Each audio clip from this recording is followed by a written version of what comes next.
of the Olivet Gospel Hall to lead us in prayer.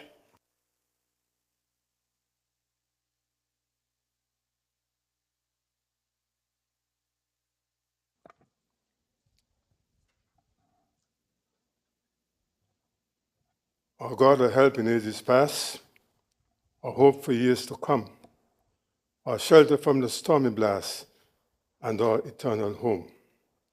Oh, that men would praise the Lord for his goodness and for his wonderful works to the children of men.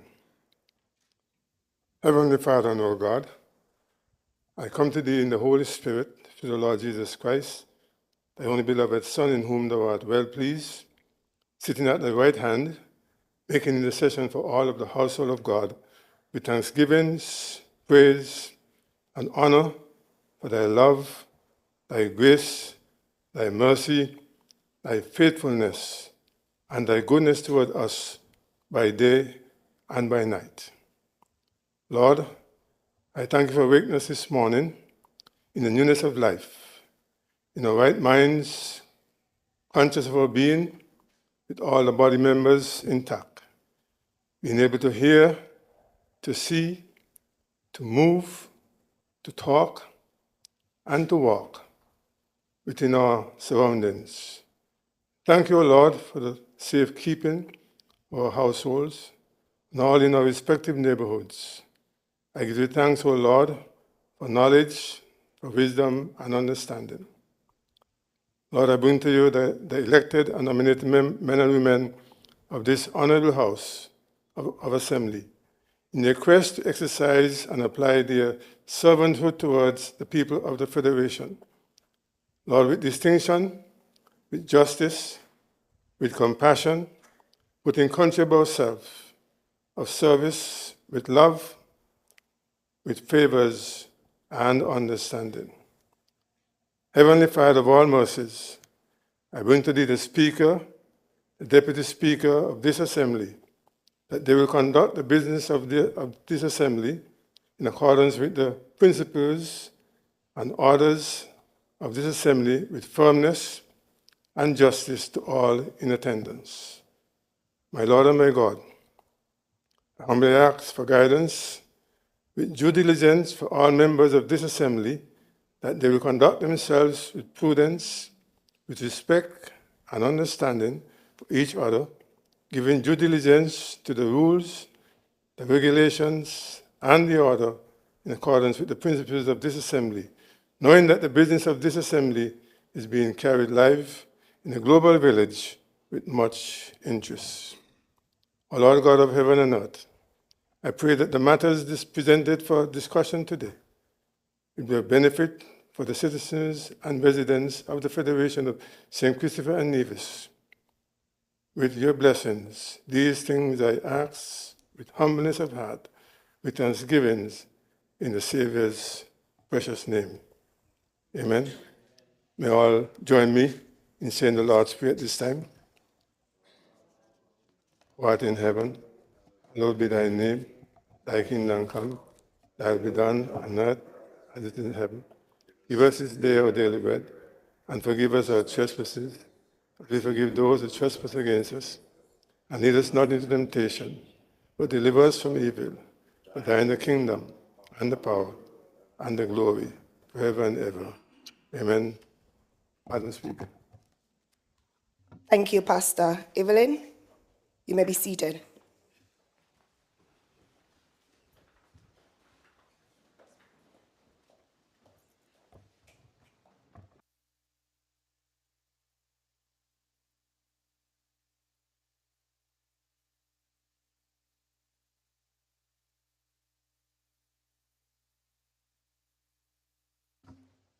Before we continue with the next item on the order paper, just one housekeeping matter.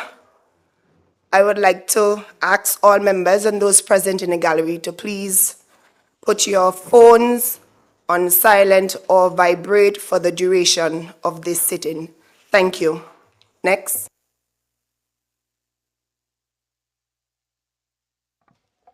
Confirmation of minutes. Minutes are deferred. Messages from the Governor General. There are no messages from the Governor General. Announcements by the Speaker. There are few announcements. I received apologies from a few members.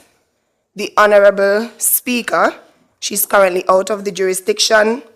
The Honorable Member for St. Christopher 6, he's out of the Federation on national duties. The Honorable Member for St. Christopher 5 is out of the Federation on personal business. And the Honorable Member for St. Christopher 2 is currently on medical leave. So they sent their apologies for absence at today's sitting. Next item. Presentation of papers and of reports from committees. Petitions. Government notices. Unofficial notices. Questions. Request for leave to move the adjournment of the National Assembly on matters of urgent public importance. Statements by ministers.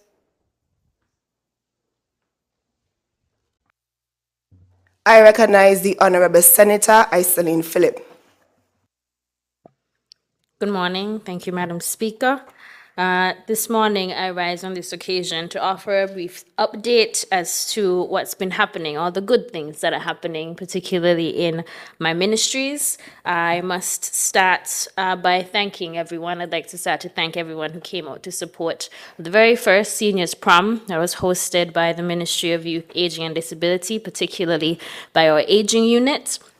The seniors who attended the prom would have been on November 10th, and it was a grand time. Everybody really had a great time, so I'm very pleased with how that went, and I want to take the opportunity on this occasion in this honorable house to commend and thank the staff in the department and across the ministry for organizing, especially also for the patrons and the seniors who would have supported the initiative and who really came out to have a good time.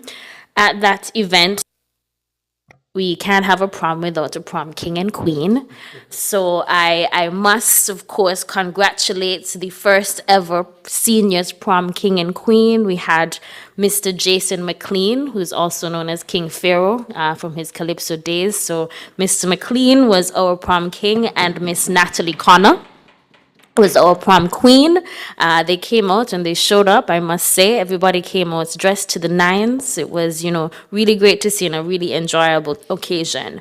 I believe some persons may be aware that the unfortunate incident happened at the end of the night where Mr. McLean was unfortunately assaulted. For those who may be aware and are concerned, Mr. McLean is actually in very good spirits. He's doing well. We have been in touch with him, and he is certainly in good spirits. So just want to let the public know that Mr. McLean is doing well if they had heard of the unfortunate incident. And of course, I take the opportunity to condemn all forms of violence, especially when it comes to our vulnerable citizens and residents, especially our seniors. The work of the ministry and the units is to ensure that our seniors are well respected and that they are treated with kindness and care, particularly as they would have contributed so many years. And so we want to condemn all forms of violence, neglect, and assault, especially towards our seniors and any vulnerable population in our federation. Thank you. Now, with regards to disability, it's been a busy few months, the end of the year. Everything kind of culminates around this time. On December 3rd, we will be celebrating and honoring International Day for Persons with Disabilities. And so our Disability Services Unit is planning a couple activities and supporting the work of the St. Kitts Nevis Disabilities Association. And so they will be hosting a small luncheon, I believe just coming to the end of this week, for persons with disabilities across different communities in St. Kitts. And so I invite everyone to kind of look out for that and just know that we are working with the community to support and encourage their work and service. Youth Month. This is November, of course, and the youth department has been particularly busy. Youth officers, I know, are running around trying to organize a variety of events. I want to say thank you very much to the schools and the students who would have been part of my minister's youth tour, my caravan tour, which I did last week. So every day last week, I was at a different high school, visiting with the school and engaging with the students. I certainly decided to make the effort this year to take myself around to be able to have a few more intimate engagements with students and young people to understand where they are at, and particularly to educate and inform them about the Sustainable Island State agenda of this administration. I was very pleased with the interactions. The students had questions. They were very interested in our 7-point plan for our Sustainable Island State agenda. And so I really want to thank the principals and the teachers and the students for being supportive of that effort and for being so engaged and in tune. They can look forward to more of those engagements, since we certainly aspire to do that through the youth department. Just in terms of upcoming events for Youth Month activities as we wind down, this week, the youth officers will be going around to the different primary schools to recognize a star girl and star boy. So star girl and star boy is trying to highlight and recognize and encourage students who demonstrate certain character traits of kindness, helpfulness, politeness, punctuality, those kinds of things. And so we want to encourage that behavior as we nurture our children and young people into more upstanding, civic-minded residents and citizens. And so the youth department is taking the initiative to congratulate, celebrate, and recognize students in that regard. So that's happening this week. On Saturday, we will be having a beach and in-water cleanup. That's in partnership with St. Kitts and Nevis Clean Seas. And this is very important. I believe this is the second beach cleanup we're doing, since the theme for Youth Month is Youth Work for Environmental Sustainability for the environment. So we are making the effort to, of course, show our environment some kindness by doing some beach and in-water cleanup. So that is this weekend on November 25th. We encourage persons who might be interested to join. You can contact the youth department to sign up to be part of that beach cleanup. On November 27th, that's next Monday, we will be convening in this honorable house once again for Most Remarkable Teen ceremony. Of course, this is a highly anticipated flagship event during Youth Month. So our Most Remarkable Teens, the 25 Most Remarkable Teens, will be announced and revealed next week, Monday, in a special Parliament sitting that will be hosted at the St. Kitts Marriott. So next week, we can look forward to convening with all of our honorable members to recognize these 25 Most Remarkable Teens for this year. On the 29th, this is also next week, on next Wednesday, I think that is the 29th, or Thursday, next Thursday, we have our high school chef competition. We would have held some high school cook-offs in each high school, where teams who do home economics or culinary arts would have competed internally to identify the representative for the high school chef competition. And so we will have all schools competing and cooking some lovely dishes. And so we encourage parents and community persons to come out and support our young people as they display and develop their skills in this area. So our high school chef competition. And finally, we will be rounding out this month on November 30th with our youth service reception.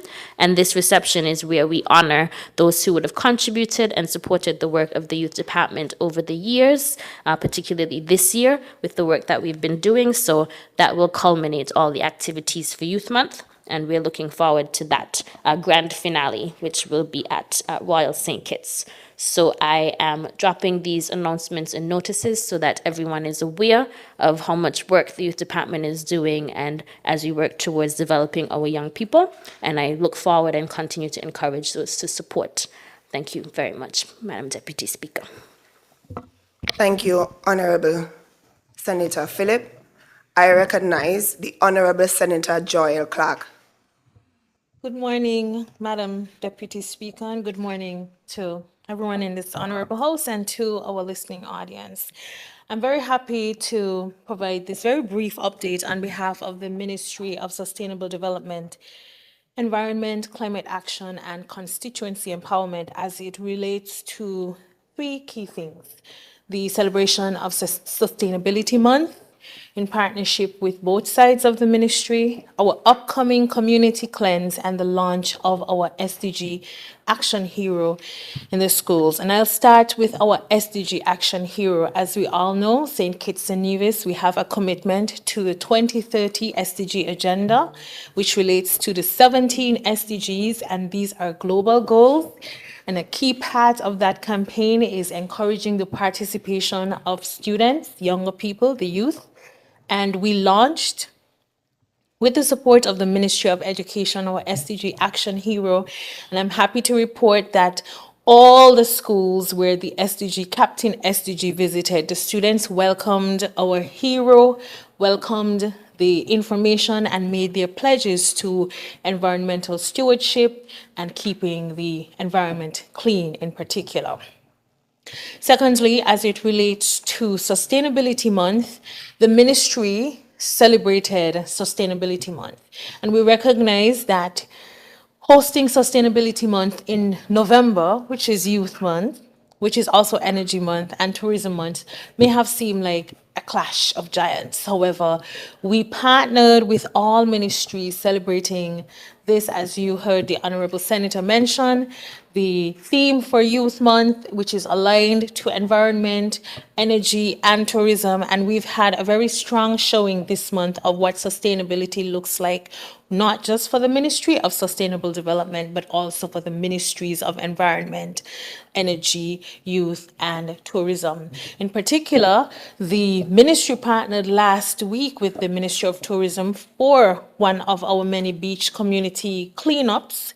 And I'm really happy to announce that the ministry, led by Environment, Ministry of Health, a collaborative leadership approach, the Ministry of Health, Parks and Beaches Unit, the Urban Development Unit, the STEP workers, the Elevate program, we are all coming together to do part 2 of our annual community cleanse. It's bigger, it's better, and it's going to be great because this time around, we're going to extend the community cleanse services. We're going to enroll and enlist the support of more community workers, truckers, movers, and we're going to be spreading the news along with Solid Waste Management Corporation in particular about the importance of keeping our community clean. In particular, environmental health is key to the Sustainable Development Goals, and it is also circular economy is one of the key pillars in the Sustainable Island State Agenda. And as we all know, a strong economy is premised on a strong and clean environment. We can't push tourism, we can't keep ourselves healthy if our environment isn't clean. So I want to share with the general public that you'll hear our messaging about keeping your community clean. You'll hear our announcements about the environmental cleanse, and you're going to see promotional videos with members of cabinet talking about the importance of keeping our environment clean. We're going to use our platform to promote environmental health. Thank you, Madam Deputy Speaker. Thank you, Honorable Senator Clark. I recognize the member for St. Christopher 4. Thank you and good morning again, Madam Speaker. I rise at this occasion to give brief updates on the work that we are doing across the ministries of sports, creative economy, agriculture, small business. And this morning I wanted to update our country on some of the wonderful work that we've been doing in the area of agriculture, fisheries, and marine resources. Today, my Monday blues have a different connotation to the usual Monday morning blues because today is We Are Blue Day in celebration of World Fisheries Day, which is indeed tomorrow. And so we thought we will have a week of activity to celebrate that. And as a part of that, we are wearing blue today. So these Monday blues are not the usual Monday blues that people are used to. But also as a part of that celebration, we had a fishing tournament, the Old Road Fishing Tournament that took place just yesterday. And I must say that that was a huge success. Yesterday we saw competitors and cooperatives coming from Newtown, Deep Bay, Old Road, Yes, and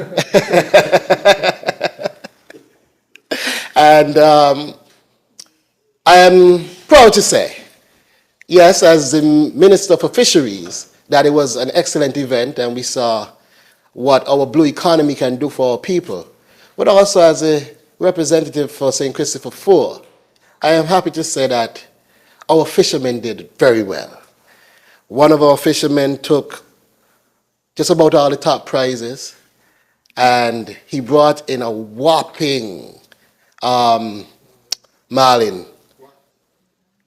400 plus pounds in one catch.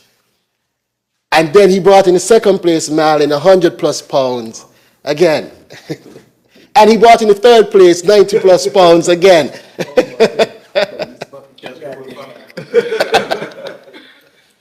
And so I want to give congratulations to Franklin for what he would have done in a tremendous catch yesterday at the fishing tournament. But it speaks to the prayers of the people of Constituency 4 when it comes to fishing. I don't think there are many that could compete in that regard. Honorable Maynard may have taken the title in football this year, but I think we got it fishing.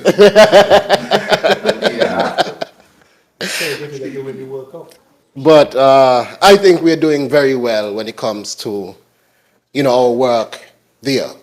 And this is really to highlight the importance of our blue economy and the opportunities within. Because when you think about the poundage that I just mentioned in his catch, if one has to consider that they go for about $15 per pound, we see what opportunities exist for our fisherfolk and the people in the blue economy. But I also want to talk about agriculture, because I believe this is an era where agriculture is seeing some of its best days. Just last week, we launched or commissioned 2 brand new tractors, because coming into office, I recognized that we had an issue with land prep, where our farmers had an issue with getting their lands prepared in time. Why? Because the tractors that we had was from the sugar era. No one in the last few years thought it best to really make that investment. I am happy to say today that we now have 2 brand new New Holland tractors for our people. I think that's a significant step forward. And it's not the end. We have a lot more to come. But along with that, we also did something that the entire Caribbean and all the ministers of agriculture have been reaching out on, where we launched our online agri-market, Madam Speaker. We have brought the market space, our Bastia market space, to just about everybody in the country, where you can sit on your phones and order your vegetables online without leaving the comfort of your home, and have them delivered to you by 869 to go right where you are. Phenomenal effort, if you ask. This is what we talk about transformation and innovation, Madam Speaker. We are doing what we have to do to ensure that if our people are too busy to go and get fresh fruits and vegetables, we could bring those fresh fruits and vegetables right to them, and they could always have them. These are the innovative efforts that we are trying to ensure that our market space has. But Madam Speaker, it doesn't even end there. We all know that we are suffering climate change. The impacts of that, undoubtable. Madam Speaker, as we walk around and we recognize we have had just passed one of the hottest summers on record. Imagine what effect that is having on our farmers. And so we endeavored in that regard to ensure that our farmers are more drought resilient, because again, we have also had one of the driest years so far. So drought resilience was a big thing on our agenda, Madam Speaker. And we made significant investments in ensuring that our people are drought resilient. One of those projects would have been the Drought Resilience Irrigation Project, which is on the way, and it's, we had a number of farmers benefiting from this project. And that project envisioned what will it take to make our farmers more drought resilient and produce more food. And so as we sat with the farmers and sat with the team, we recognized that there was a model that we could develop. And that model saw us giving water tanks to our farmers for harvesting and storage of water. It saw us giving drip irrigation lines to our farmers so that they could be more precise in where the water is allocated to their plants and cut the wastage of water. It also saw us giving ground cover so that it can retain moisture in the soil so that there is less evaporation from the heat of the sun. Then we recognize in a number of these efforts that we will create an oasis, because now you have crops growing better than they've ever grown. And then we thought one of our biggest challenges would be the monkeys and feral animals. And so we also gave fencing to protect that new crop that we just sponsored the development of. But this is vision. This is a holistic approach to how we plan to move our country into the 25 by 25 agenda. And I believe that we are well on the way to success. And the PM is also reminding me so much that we have to talk about, right? We have also commissioned our greenhouse village, that our first one, that will take place or be located at Whitegate.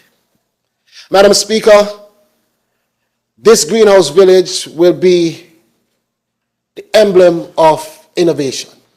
You see, we have a site laid out that could accommodate up to 20 plus greenhouses. We have the first 15 ready for construction. And on that site, you'll have water harvested. These greenhouses will be connected to technology. These greenhouses will make our farmers more resilient from drought and climatic conditions. Madam Speaker, our farmers are seeing some of the best days that they've ever seen. And I'm happy to be the Minister of Agriculture in this time. You see, as I remember going along the trail that eventually positioned us to be here, and we said to our people, we knew what we were doing, give us a chance so that we could do it. The A-team, as you see sitting here, Madam Speaker, said, we had the ideas and we were prepared to lead our country. We were given that chance. We were given a mandate to lead St. Kitts and Nevis. And now some 14, 15 months after, we see the innovation that we are bringing. Most political pundits would tell you it's almost impossible for a government to do everything in one term. But when you measure what we've done in just over 1 year, many people around the world are surprised that the government is so active and moving so rapidly. As I meet with Caribbean ministers of agriculture, they talk about the work that St. Kitts is doing. And as I go about and I talk about the collaboration that we even have with ministers across the channel, because one of the things I could say, Madam Speaker, as I stand here as the Minister of Agriculture in St. Kitts, we have an excellent relationship with the ministry in Nevis as well. And our farmers have been collaborating to ensure that we come together to meet our agenda. And so while I stand here on that, I want to say kudos to the collaborative effort of our member from Nevis and Minister of Agriculture, Mr. Evelyn, for being a part of what we are doing. But agriculture isn't the only thing that has a lot of things happening, Madam Speaker. We also have the Ministry of Sports. We just got football back into our schools from a hiatus of a number of years. Again, we got to recognize activity, physical activity is important for our young people. And so when I got in and had the mandate of leading sports, and I recognized that there was no longer football playing in the schools, I said to the team, we have to get it back. And what a spectacle it was to see all the teams, all the schools decked out in brand new jerseys that we sponsored. And again, I want to thank all who came on board to help in that. Madam Speaker, when I saw the support of the parents and the communities to all the games, it says to me that everyone was missing this, and we are happy to bring it back. But this is what we are here for, to ensure that our children, our communities, and our people have the best. We want to bring the best to them, Madam Speaker. And as again, when my Prime Minister speaks, I listen. My Prime Minister just mentioned to me National Carnival. As we gear up for one of the biggest sugar mass efforts ever, where we have our vendors set to be on the streets. Madam Speaker, I must note, this year is the largest amount of vendors ever for any sugar mass in the history of sugar mass. 200 plus persons registered to be on our streets to vend to our people. Largest ever. And as we make accommodation for these people because we recognize the importance culturally and economically to have them there, I am happy again to be leading this charge. But there's so much more going on for Carnival as we get ready for November 25th, where we have our second annual Sugar Mass Awards. Last year, we launched Sugar Mass Awards to celebrate 50 years of Carnival. This year, we have our second annual. And so we see Carnival is off to a great start. And they often said, Madam Speaker, when you see music and when you see the queens and the pageants and the contestants launch early, Carnival is always going to be great. And this year is one of the earliest they've launched. So if I were to use that as a measure, with the earliest launch, then we're expecting the greatest Carnival. And I think that's fair to say. So, Madam Speaker, as I know I could go on because my ministry span a number of areas, I just want to say that in small business, I encourage people to go and register with the Ministry of Small Business so that they could benefit from its products and services. We launched the 40-40 grant, booster grant, and 40 young businesses receive $5,000 apiece to boost their business coming on to the tourism and carnival season. Again, a wonderful effort. However, there's so much more that we offer in the ministry, from training and support, guidance, and making it a one-stop shop for development. So I ask all small business people to register with the ministry, and it is important that they do so. I also want to touch on the creative economy, because again, we do have support coming from the creative economy, and I ask every creative in this country to register with the creative economy and be a part of that, because it is for the interest of our people that when we band together, as the song says, we move like a storm, we move strong. And if you're not registered, then you cannot complain about not understanding the offerings. You have to be registered. So again, this is my call to all creatives, all small businesses. Register to be able to benefit from all the good things that we are doing. And again, to all the farmers, thank you for your support. We look forward to achieving the 25 by 25 agenda successfully, because we are well on the way. And you're going to hear a lot more about that in the upcoming months. But we are well on the way. To all our fisher folk, continue doing what you're doing as we celebrate World Fisheries Day. Tomorrow, we celebrate with a week of activities. And I'm saying to all of them, thank you for your service, because it's not easy braving those waves, going out into the deep blue to make sure that we have food on our tables. So, for the service that they provide, I want to say thank you to all the fisher folk and to my A-team, my government, my Prime Minister. I want to say thank you, and I'm honored to be a part of this team and to serve with all you wonderful folks. Thank you, Madam Speaker. That will be it. Thank you, Honourable Member for St. Christopher 4. I recognize the Honourable Member for St. Christopher 3.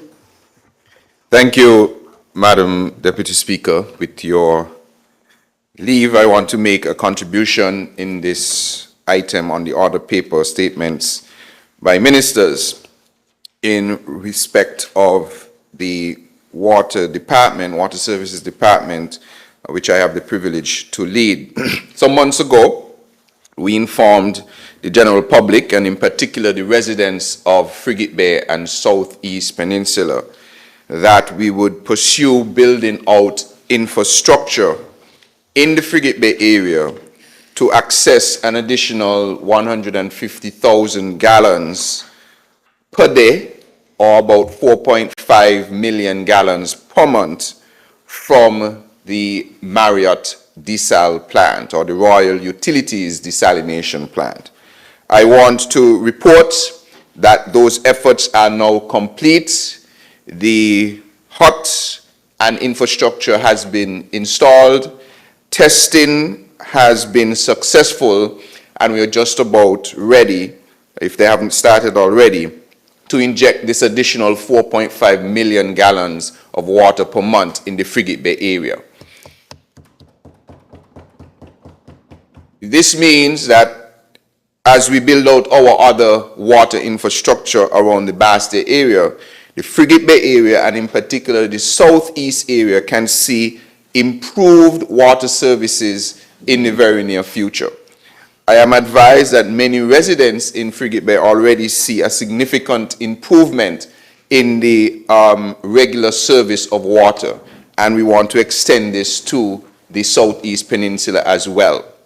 Additionally, we were faced with and are faced with some significant challenges with the pipeline on the Southeast Peninsula because of saltwater intrusion and erosion of the pipes. And so we're in an active process of repairing those pipes so that all persons on the Southeast Peninsula, especially those that serve our tourist needs and the residents as well, will have uninterrupted water supply. So that is some good news for that particular area. We also had some operational issues in the Newton Ground to Sadler's area in the last couple of weeks. And I'm happy to report that some additional efforts have succeeded in minimizing these particular issues. Dr. Clark, I think, is from St. Paul. You had water last night? Yes. Wow, good. So in the Newton Ground, St. Paul's area, over the last couple of days, you should have been experiencing close to 24-hour water supply.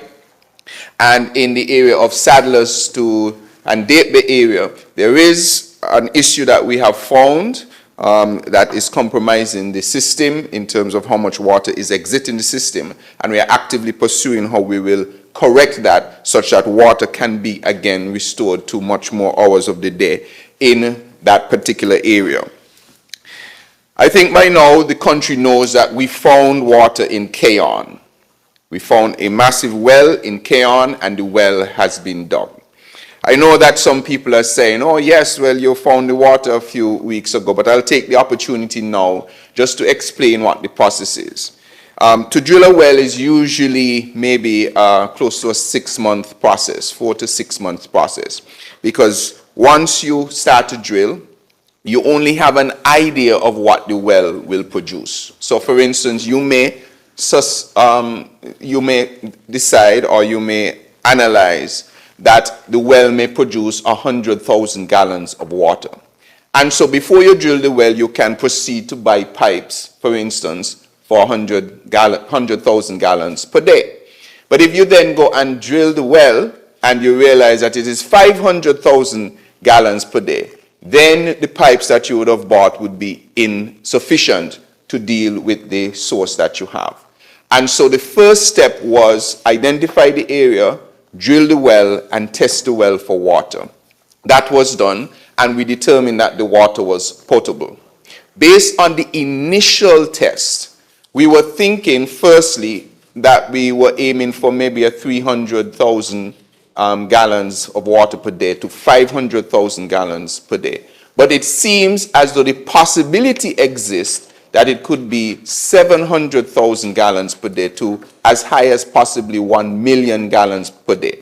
That will be confirmed very shortly. But it is only after that initial information was gathered could the contractor then decide what size piping must go in that well. And so once that was determined, then the pipes were then, and the well infrastructure was then procured.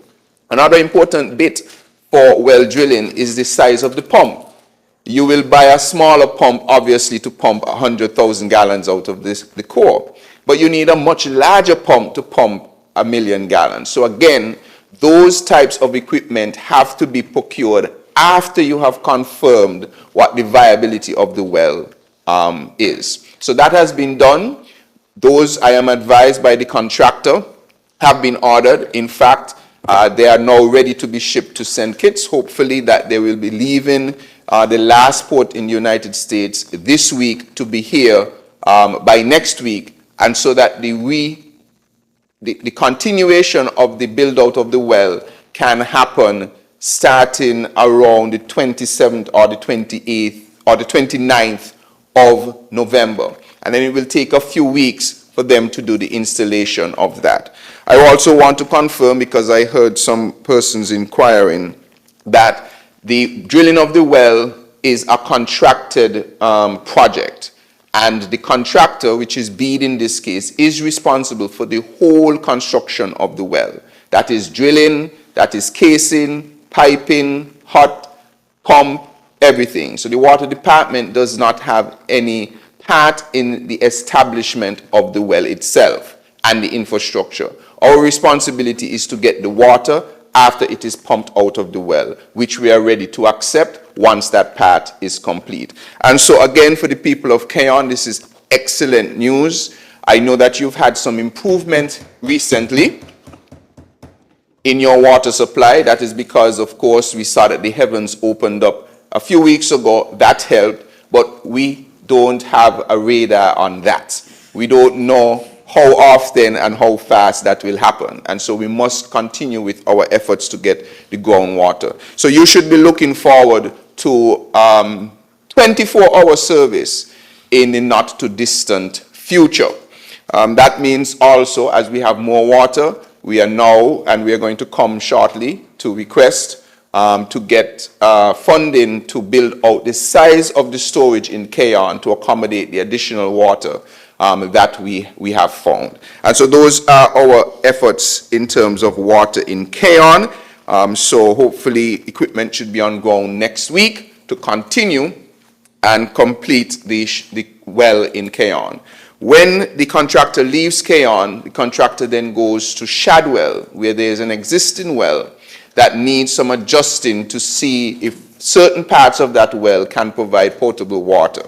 Once that is the case, that is going to positively impact the St. Peter's area and the Bastille area. And so as soon as they're finished with the Keyon well, they will then move to the Shadwell well.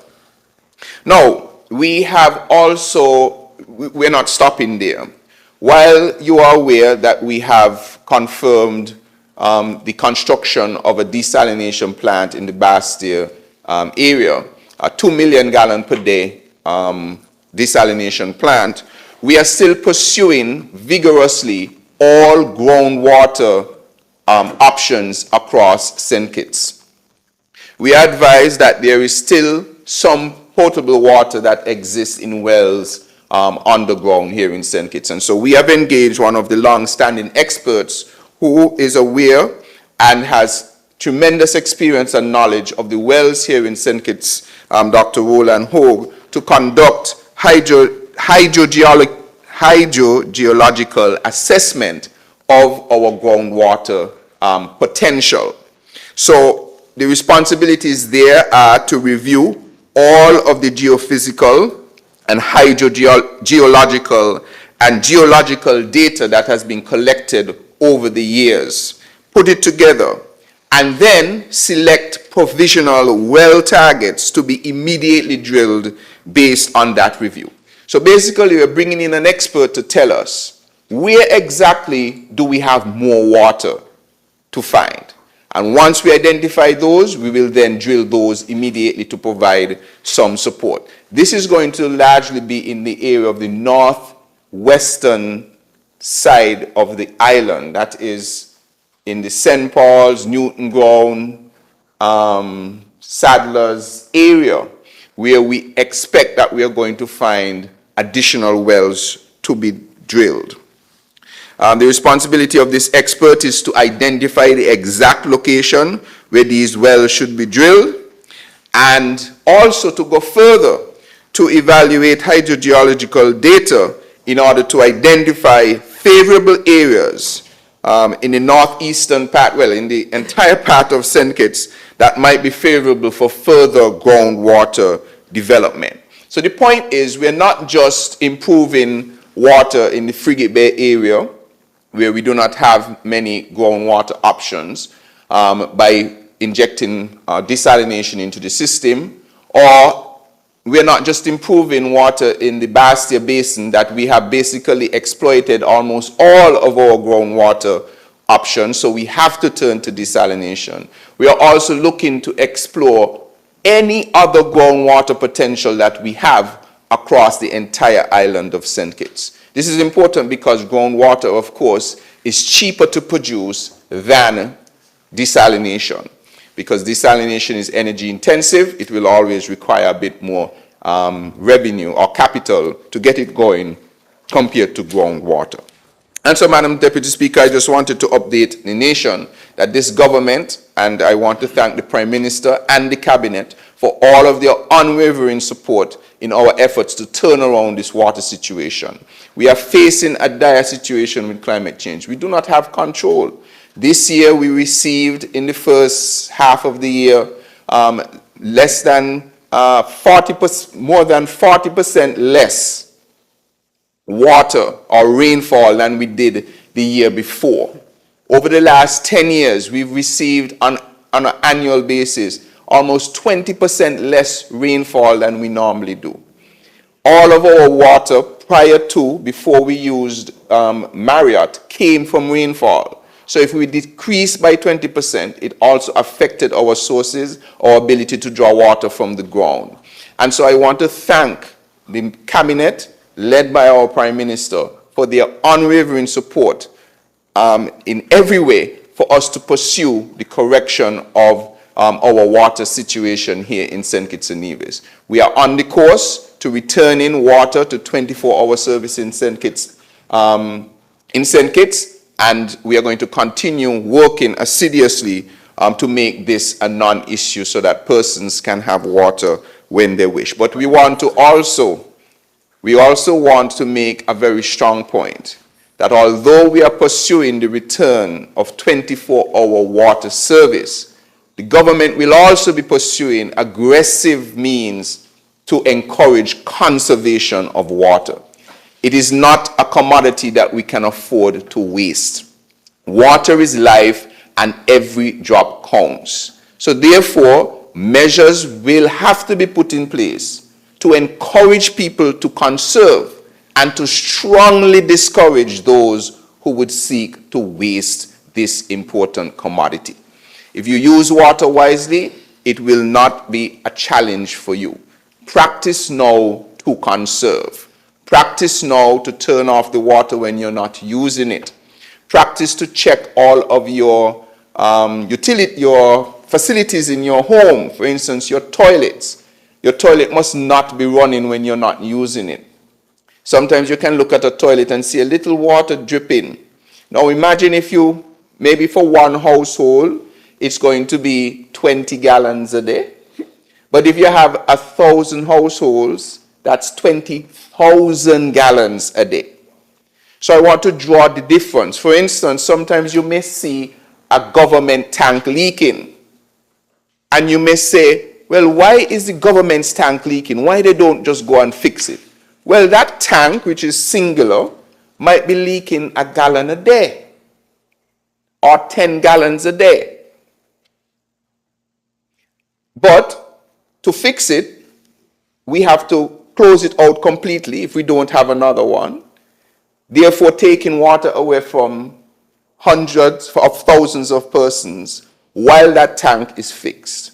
But we are losing 10 gallons a day. Compared to if every single household was losing 10 gallons a day, then we are losing significantly more water at the consumer side. So I want to encourage persons, just like government is doing everything it can to conserve water, we're going to build more storage so that we can fix other storage that has issues. Please check all of your facilities in your home to ensure that you're checking for water leakage. If you see any weird green areas in your yard, just one area looking green and everywhere else not looking green, it's probable that you have some sort of leak. If you see that your bill is more than roughly 50 to 100 gallons per person in your household per day, per month, then something might be wrong. So for instance, if you live in a house of 2 people, use 50 gallons a day as a guide. 50 gallons a day for each person. That's a lot still, but you can use that as a guide. That's 50 times 2, that's 100 gallons per day. That's 3 times 30, that's 3,000 gallons a month. If you have a household of 2 and you have 4, 5, 6, 7,000 gallons a month, 10,000 gallons a month, on your bill, it probably means that you have some sort of leak if you yourself are not using that amount of water. So I want to encourage that we have to do everything to conserve. If you're washing your car and you use your hose to rinse it off with a nozzle spray, make sure that it is not running when you are washing your vehicle. When you're in the shower, don't have the shower running for 10 minutes extra before you go and bathe. All of this adds up. And remember, when you do it, it might seem like a little bit, but when 5,000 people do it, it is significant on our system. We need about 7 million gallons of water per day. We can only produce about 5.5, close to 6 million per day. So we are in a deficit of production. But if everybody reduce their consumption by 20%, I recognize the honorable member for St. Christopher one. Thank you very much, Madam Deputy Speaker. And I'm happy this morning to be able to share, as we are doing statement by ministers, to inform the general public that the one-to-one laptop that we have been speaking about, it is back, as I indicated some time ago, in this honorable house, but more so back with a difference, Madam Deputy Speaker. They are upgraded, and you would be hearing more in the social media as it relates to our devices. I want to thank, of course, our Honorable Prime Minister and the entire cabinet, because when I brought the documents to cabinet, that's in addition to the 4 million that was spent before, to get them upgraded, they all jumped on board. And this is a signal that we are a very supportive and innovative team. Madam Speaker, I also want to thank the Ambassador of Taiwan, Ambassador Lin, and the people of the Republic of China, Taiwan, for their support, because when I became the Minister of Education, and I was one who was pushing for the one-to-one laptops, even while I sat temporarily over there on the opposition side. And I recognize the amount that we were after was not what I wanted. And in my candid conversation with the ambassador, we were able to get an additional 3,000 devices. I want to thank him for that. But Madam Speaker, what is even more important for me is the fact that the laptops will be distributed tomorrow. God's willing, we start the distribution of the laptops tomorrow. I remember while I sat there on the opposition side, you had ministers, even Minister of Education at the time, who continually echoed the sentiments that the one-to-one laptop was a waste of money and there wasn't any need for that. But I am a firm believer, Madam Speaker, that once you're investing in the the education of your people, the money is not a waste of money. It is money that is well invested, and once it is properly managed, you'll be able to see the results years after. Exactly. I'm coming to that, Honorable Prime Minister. I also remember the opposition, leader of the opposition, that is when I was over here. Now, I remember I said it was a short stint for me over there. And while I was here and the laptop was raised again, the leader of the opposition made some recommendations, or he highlighted certain things. And I'm pleased, Madam Speaker, with the assistance of Fortuna Picks, that's the company that we engaged to deliver our devices. These devices, the textbooks are all downloaded. The exercises are all on the devices. Videos for reinforcement of the topics taught are also part of this package. Teachers can now administer quizzes and tests from. So if Mary Jane going to look at the fractions and they realize that Mary Jane is taking forever to answer the question, that should indicate to the teacher as well that Mary Jane is a student that needs some additional help. I personally, Madam Speaker, will be roaming the schools, because after such a great investment, we need to make sure that they are properly utilized in our schools. No doubt the speaker, children are very knowledgeable about what's happening. I remember a few weeks ago when I visited a school, one of the students, I think he might have been in grade 3 or 4, came up to me and said, Honorable Minister, when you bring in the laptops, and I told him very shortly, and he went on to ask the question, let me ask you something. If I mash up my laptop, would my mother have to pay for it?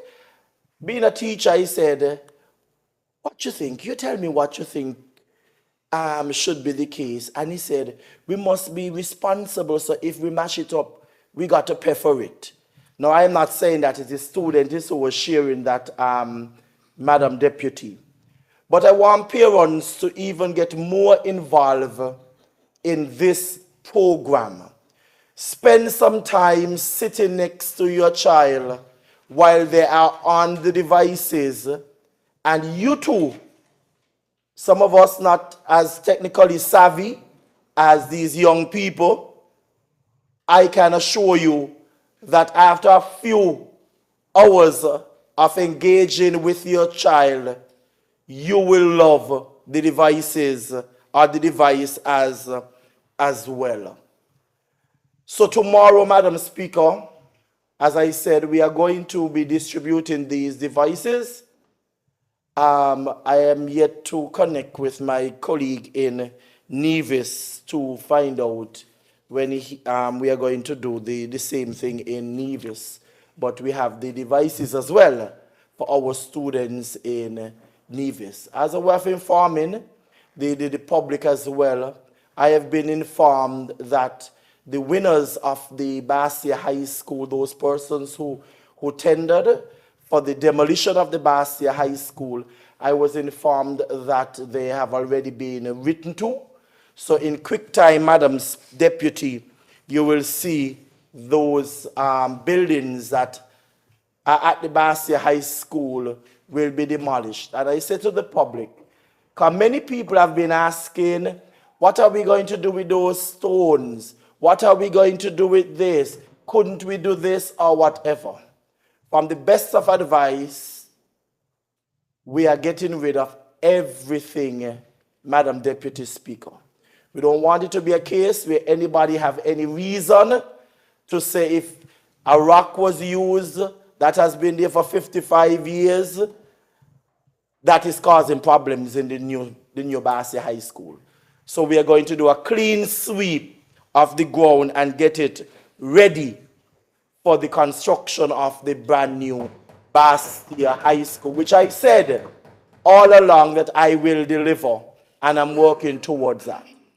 Some time ago, Madam Deputy, I spoke about how dilapidated some of these schools are, at least when I visited, and how some of them made me so depressed.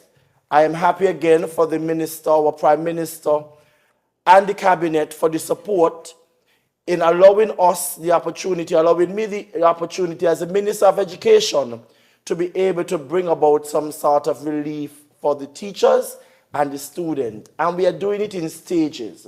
Right now, we are dealing with bathrooms. So I was able to get an additional 5 bathrooms approved, which will make it all of our high schools would be getting brand new or renovated bathrooms, and I am extremely happy for that support. So the work should start in some of them before this year ends into the next term, because I do not want any sloppy job, Madam Deputy Speaker.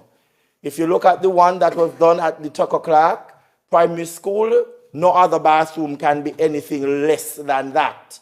So we are going to get those bathrooms done. I recently came from Paris, participated in the 42nd UNESCO conference, where I had the opportunity of making several presentations. Happened to be one of the first speakers of the conference, which was very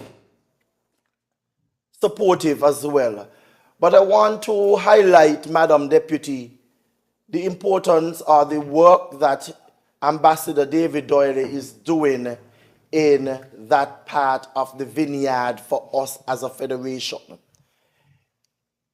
It was very heartwarming when you heard in several meetings that you attended that St. Kitts is really a best practice model, and they are now linking us up with other countries in regions so that they can copy, for a better word, what we are doing. And one of the areas that they highlighted was in Cayon. And I am going to go and visit it myself and continue to lend our support. I really want to commend, I did it on behalf of our government ambassador, thanking him for the work that he's doing out in that region. If you ever had the opportunity, Madam Deputy, to drive along the main road here by the airport, you'll recognize that the model homes that we started, they're on their way, and they are going to be delivered before Christmas. So we're going to have a Christmas treat when it comes to housing. But most importantly, I want to give the assurance to the general public that those persons who have applied, we have received several applications. The bank, they have been going through doing their interviews. We have quite a number of persons who we are going to be starting their homes very shortly. And I want to thank the entire board of NHC and the staff up there for the work that they are doing. Because I think some time ago, Madam Deputy, I spoke about some of the things that we met up in NHC. And we are doing refinancing that's happening right now. Persons have come in. There are some who we still yet to go and find because there are not any proper records up there. But I want to thank the staff for the work that they continue to do. NHC have invested $2.5 million thus far when it comes to indigent assisting persons, and as a result, TDC benefits, Ricardo, COSAB, Hosfords, Builders Paradise, all of those benefit as a result. And I want to thank them for the work that they continue to do. But I must let you know, Madam Speaker, and maybe the Federation know as well, that we are spending too much money at NHC in correcting work that were done on homes 4 and 5 and 6 and 7 years back.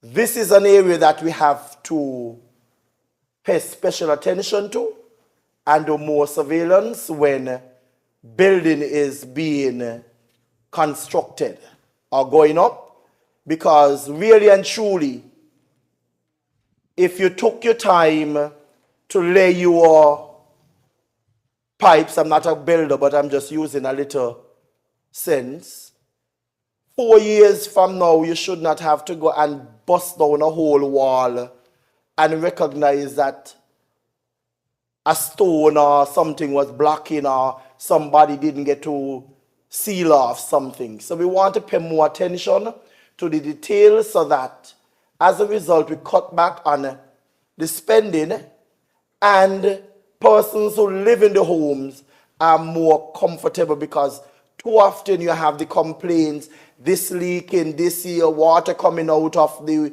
wall. So we are going to put the necessary measures in place to fix that. I won't continue anymore, Madam Deputy, because you know my ministry is very long, but just wanted to bring these to the Federation, especially the fact that the one-to-one laptop distribution starts tomorrow. I think I'll invite you down to go accompany me to one of the schools, Madam Deputy, if you have time, so that you can be part of the history. May it please you. Thank you, Honorable Member for St. Christopher 1. I recognize the Honorable Member for St. Christopher 8. Thank you very much, Madam Deputy Speaker. With your leave, I rise to update the country on a number of critical matters, including the reading of a statement with respect to the Development Bank. But before I get into that, Madam Speaker, allow me to highlight that this week is Pediatric Week, and I want to thank all those who work at the pediatric ward at JNF, Dr. Henry, who is the lead doctor there, specialist, pediatrician, and also Sister Thomas, who is the nurse in charge, and her staff. I want to thank the servers, the cleaners, the maintenance people, even the teacher who is there at times, who teach the students who are at the hospital. I want to thank all of them for their tremendous work in making sure that our children are taken care of. As a matter of fact, we have been doing a tremendous job at that ward. We have seen excellent results. And I want to add, Madam Deputy Speaker, that as a result of our fund for sick children, children who in the past many would die, that they are benefiting and that they are living. And so I want to say a number of them would have had significant surgical interventions, especially of the cardiovascular system, aka heart surgeries or heart operation, and their lives have been saved. As I said when I came in, that as the Minister of Health, I used to see children die because the parents had no money. And sometimes you had charitable organizations trying to help, but there were many obstacles and difficulties in raising the money. And what was disheartening, Madam Deputy Speaker, is to see parents sending around GoFundMe and sponsor sheets, doing a cook by the side, trying to raise money to save that child's life. And as a result of that, we have advanced past that. I would still encourage people to raise money where they can, because that can add to help to create a larger resource to help our children. But it was determined that no child in this federation should die because their parents don't have money. And guess who children used to die, Madam Speaker? Those who are the poorest among us. So this measure has really helped significantly the children of those who have the least financial resources among us, and therefore they can expect that their child will be taken care of. And these are children who necessarily have to travel to be taken care of with interventions that, if not done, they would die.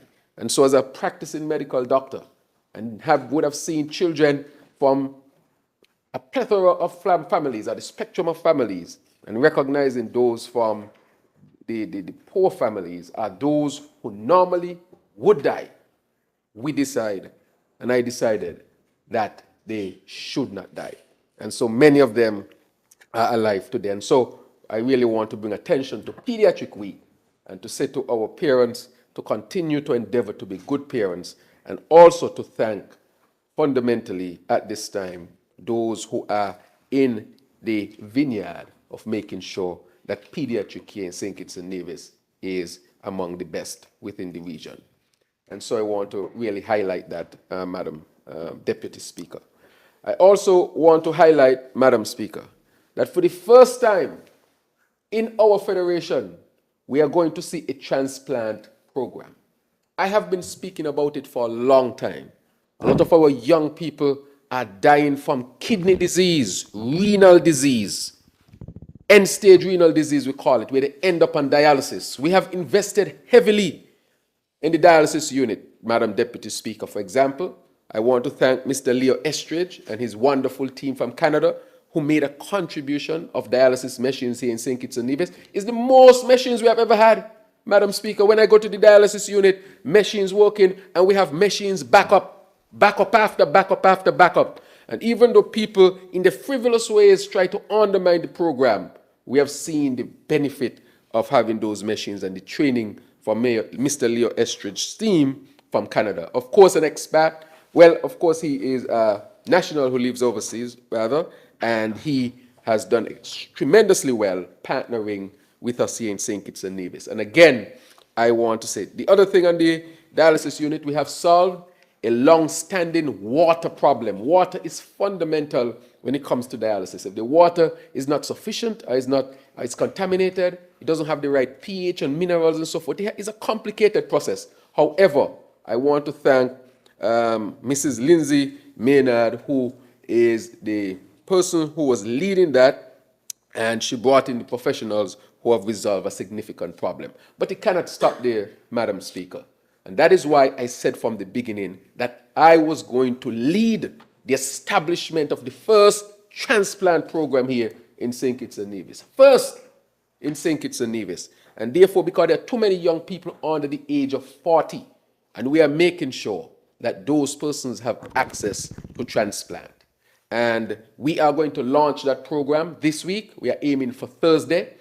And we are going to put out there, we're going to bring the necessary legislation even, because we are going to really deal with transplantation, not only from a local level in terms of the national, but as the spokesman for healthcare at the CARICOM level, I'm going to introduce the concept of a regional transplant program and organ harvesting where necessary, so that people around the region can get into the culture of contributing organs to save lives. That I know is revolutionary, but it is possible. But I'm going to start here in St. Kitts and Nevis by setting the example, by establishing our first renal transplant program. I want to thank those at the dialysis unit. I want to thank the nephrologists who are there, the new nurse manager who is there as well, all the nurses who are there. I want to thank also Dr. Hakim, who works in the UK, at the Imperial College UK, and also at Cleveland Clinic UK, specifically London, who is leading on this. And so we spent all these months putting this together. We have brought back the necessary specialists. I want to thank Dr. Ward with Dr. Wilkin as senior anesthesiologist. We also have a Cuban professional who is an anesthesiologist. We also now have brought in an anesthesiologist, a nurse specialized in anesthesiology, so that we can have the full complement, and our surgeons at JNF as well. So we have put all of the human resources that are necessary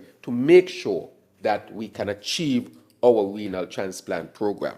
But I said to our people, let us seek to live as healthy as possible by exercising, eating well, watching your weight, making sure that you control your blood pressure, your blood sugar, so that you would not end up with end-stage renal disease and need a transplant. However, we are making sure that those who are suffering, that we are here to make sure that the program is put in place. And I'm very, very excited about this, Madam Deputy Speaker.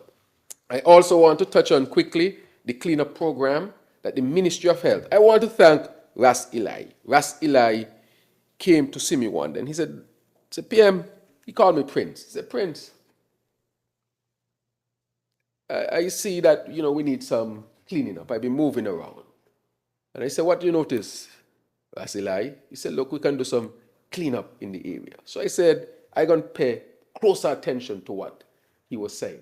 And I did recognize that some more work needed to be done. And then when we got this heavy rainfall just recently, St. Kitts is a fertile place. The grass sprang up. Everything just came back to life. And therefore, as was mentioned by the Minister of Environment, Senator Dr. Joy Clark, that we have now put together a team from different ministries to deal with the cleanup of St. Kitts. And that, I said, we can call it Operation whatever we want. Operation Cleanup, Operation Clean State, Operation Christmas Cleanse. But I also said to her that it has to go beyond Christmas now.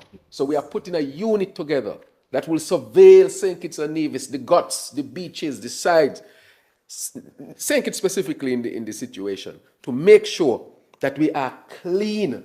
And that unit will be responsible for keeping St. Kitts clean. So health, elevate, parks and beaches, the STEP program, which is the other one? Urban development, all solid waste, all will come together to make sure, and constituency empowerment, come together to make sure that St. Kitts is clean. And I know Nevis definitely must be doing their part as well. So I want to say to Ras Eli that I've heard you, and we have launched this program to make sure that we keep St. Kitts clean. Madam Speaker, I just wanted to do that. I will just now read a statement with respect to the Development Bank. And it goes, Madam Speaker, I address you today with a sense of duty and transparency, as it is my responsibility to keep you informed about matters of national importance. In recent weeks, our beloved country has faced revelations that demand our attention and, more importantly, our commitment to justice and accountability. I therefore must inform you that thank you very much, Leader of Government Business. So I'll start it again so it can be captured properly, Madam Speaker. Fellow citizens of St. Kitts and Nevis, I address you today with a sense of duty and transparency, as it is my responsibility to keep you informed about matters of national importance. In recent weeks, our beloved country has faced revelations that demand our attention and, more importantly, our commitment to justice and accountability. I therefore must inform you that Mr. Len Worth Harris, the former General Manager of the Development Bank of St. Kitts and Nevis, has filed a lawsuit against the bank alleging wrongful dismissal. This legal action seeks hundreds of thousands of dollars in compensation for his termination. As your Prime Minister and Minister of Finance, I assure you that the bank is treating this matter with the utmost seriousness. The Development Bank plays a crucial role in our nation's economic development, and any legal dispute involving its former general manager is a matter of public concern. I want to emphasize that the government is fully committed to upholding the principles of transparency, accountability, and the rule of law in this situation, as in all situations. In my capacity as the Minister of Finance, I guarantee you that the Development Bank will vigorously defend itself against Mr. Harris's claims. The bank has also counterclaimed to recover the large sums of money missing from the bank's accounts and lost due to practices that were in breach of the Development Bank Act. The legal proceedings that will follow, the legal proceedings that will unfold in the coming weeks are aimed at addressing the various matters involving the gross mismanagement of the Development Bank that have come to light recently, Madam Deputy Speaker.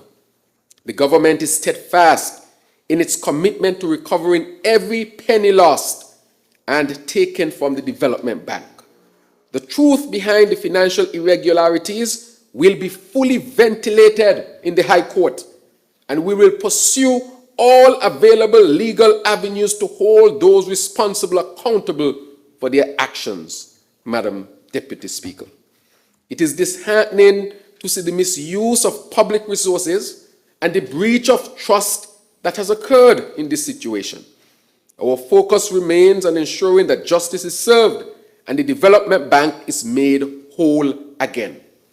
The government is resolute in its pursuit of the recovery of the bank's money, the people's money, and we will leave no stone unturned in this process, Madam Deputy Speaker. I understand the concerns and questions that may arise in the minds of our citizens during this challenging time. Rest assured, the government is committed to keeping you informed throughout this legal process. Transparency and accountability are the cornerstones of good governance, and we will not waver in our dedication to these principles. As we embark on this journey, I ask for your patience and trust in the judicial system. We are confident that in the end, truth and fairness will prevail.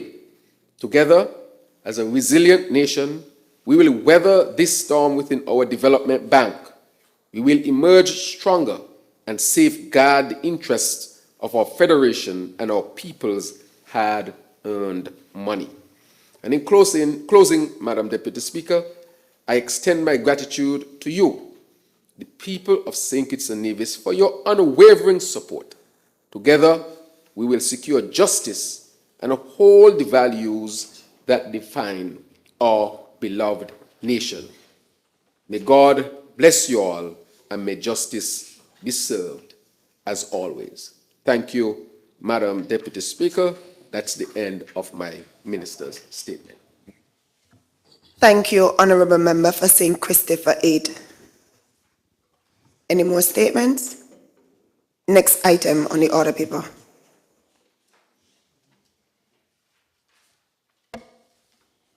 Personal explanations. Motions relating to the business of the National Assembly and moved by a minister. Public business, bills, second reading. I recognize the Honourable Member for St. Christopher 8. Thank you once again, Madam Deputy Speaker, and with your leave,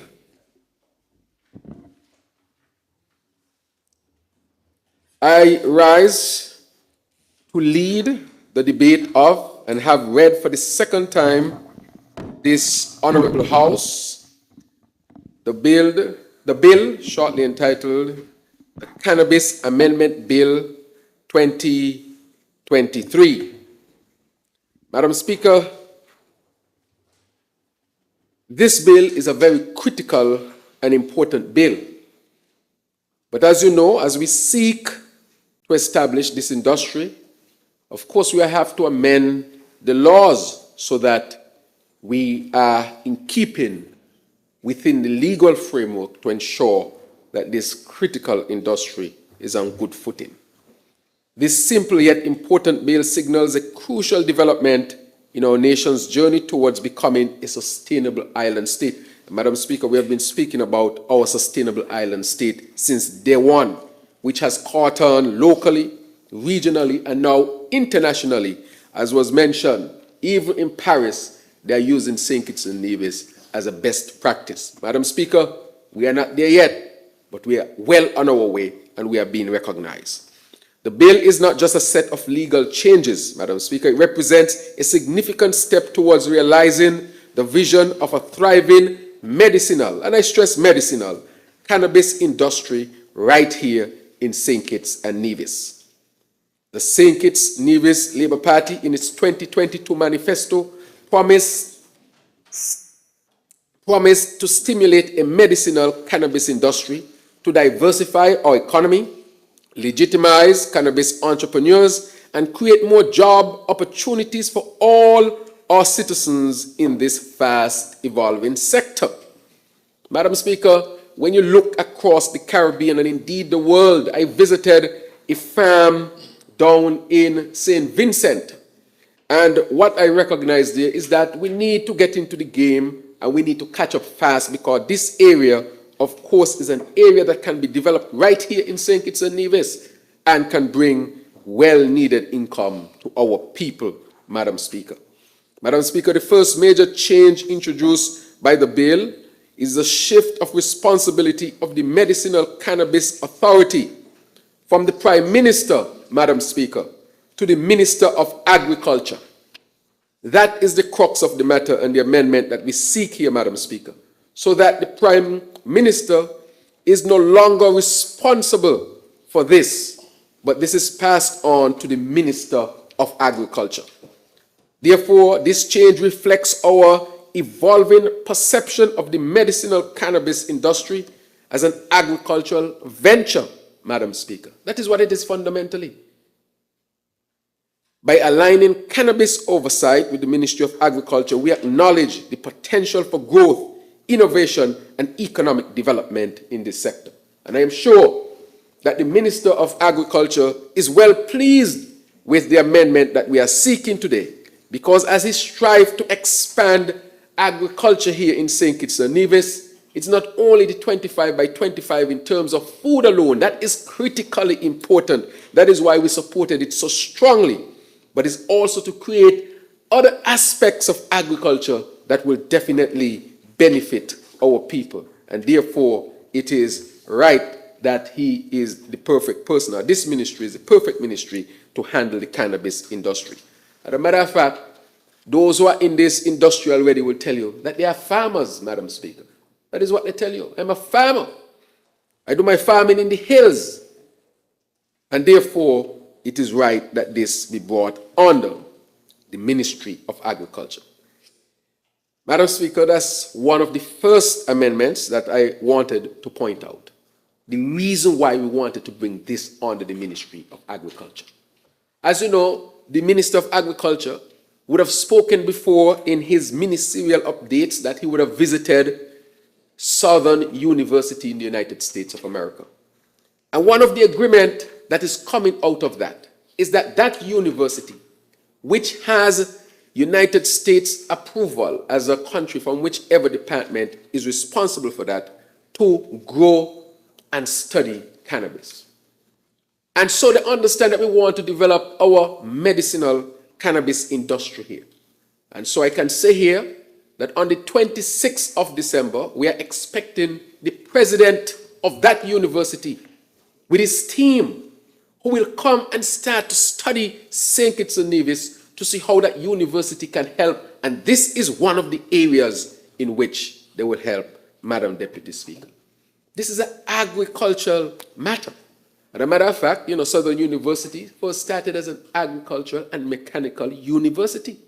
And that is why this type of activity was placed specifically with this university, because of its expertise, tradition, and experience in the agricultural field, recognizing that the cannabis industry is all part and parcel of that. And therefore, we are making sure that we align this industry with the correct ministry to make sure that as we go forward, it is well exploited and it is well advanced, and all that will be down to the benefit of our people here in St. Kitts and Nevis.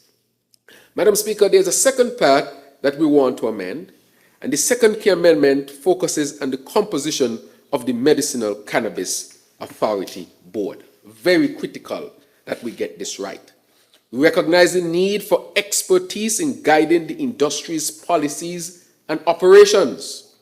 Therefore, the amendment increases the number of non-civil servant members on the board from 4 to 8, ensuring that the majority of the appointed members, 8 out of 15, are independent experts in various fields.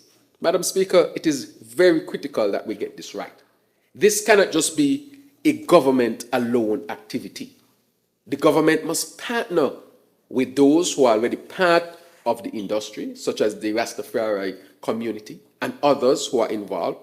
The government must also recognize that expertise or the expertise that is needed does not always rely within the government, and that we should reach out to other sectors, to other experts in the private field and so forth, so that we can bring them in to assist us in developing this industry, Madam Speaker. And that is why we are saying that on the board, we want to create space so that we can bring in those experts who are already in the field so that they can help us to get this right. Madam Speaker, we have to get this right. This can provide hundreds of jobs to our people, good paying jobs, good income. And that in itself is a victory. St. Kitts can become known for its own brand and type instead of us having to, of course, import from other regions. We have the sun, we have the soil.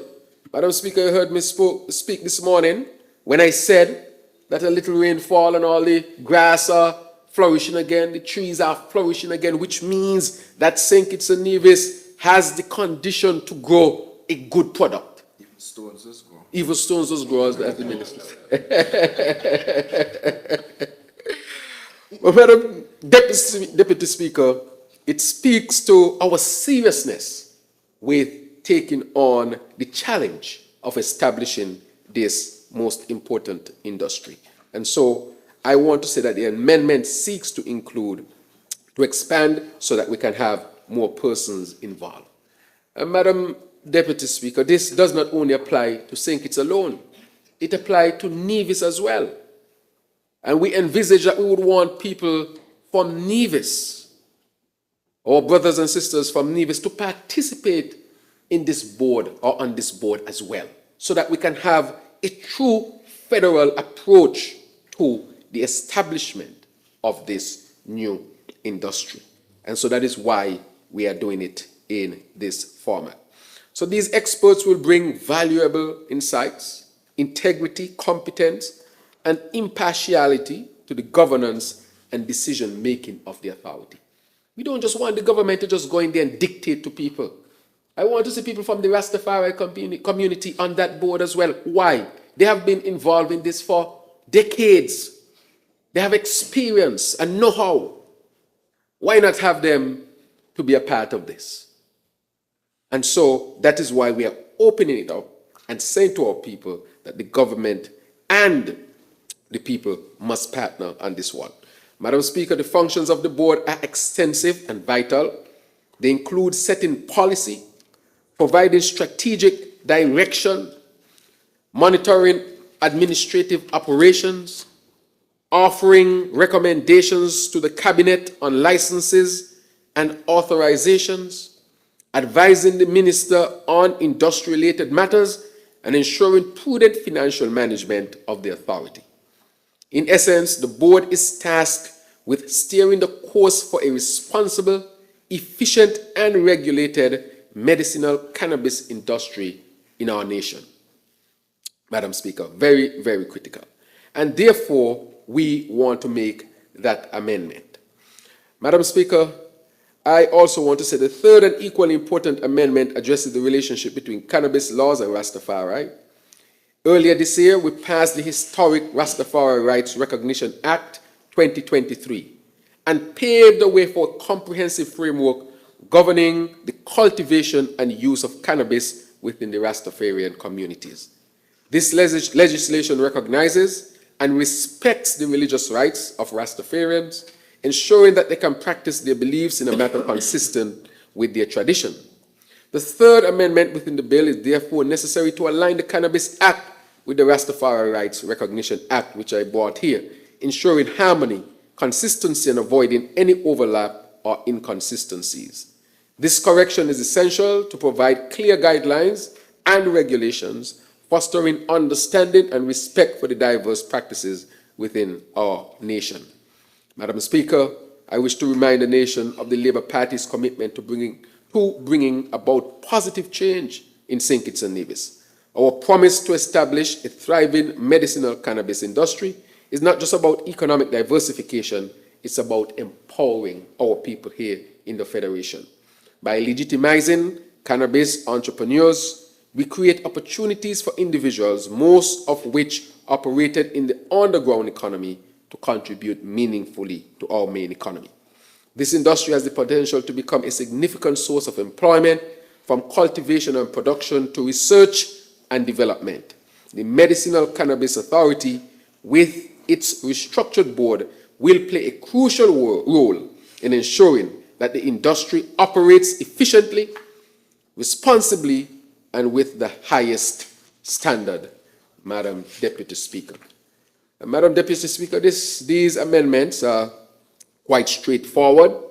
No need to belabor the point. I just want to say that I'm confident in saying that the Cannabis Amendment Bill 2023 is a vital step towards realizing the promises we made to the people of St. Kitts and Nevis.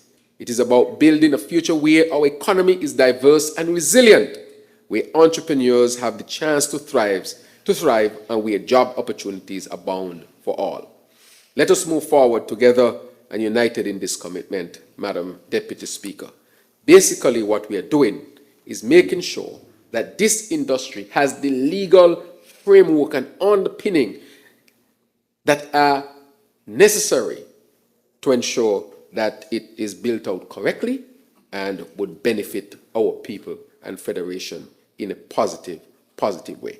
So, Madam Speaker, may it please you. Thank you, Honourable Member for St. Christopher 8. I recognize the Honourable Member for St. Christopher 4. Madam Speaker, I rise to second the motion by the Honourable Leader and Prime Minister and member for number 8.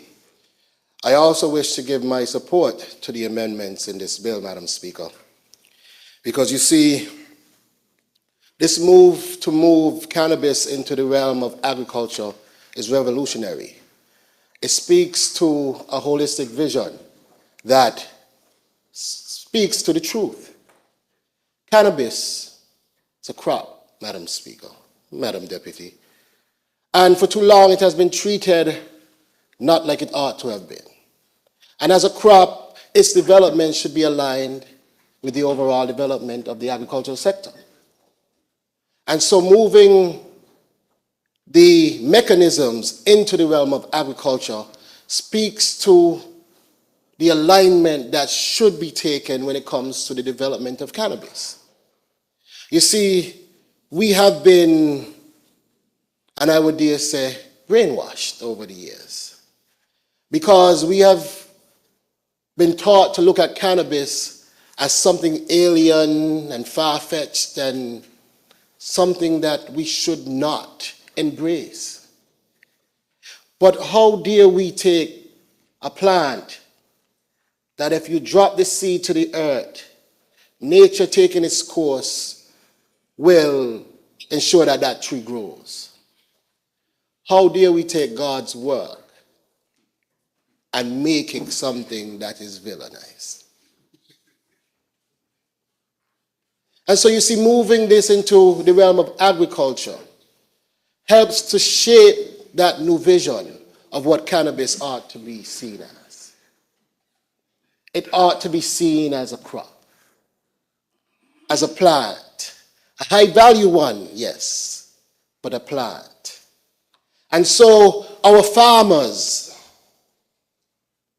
whether you want to call them ganja farmers or whatever farm, will now be able to legally, with the passage of this bill,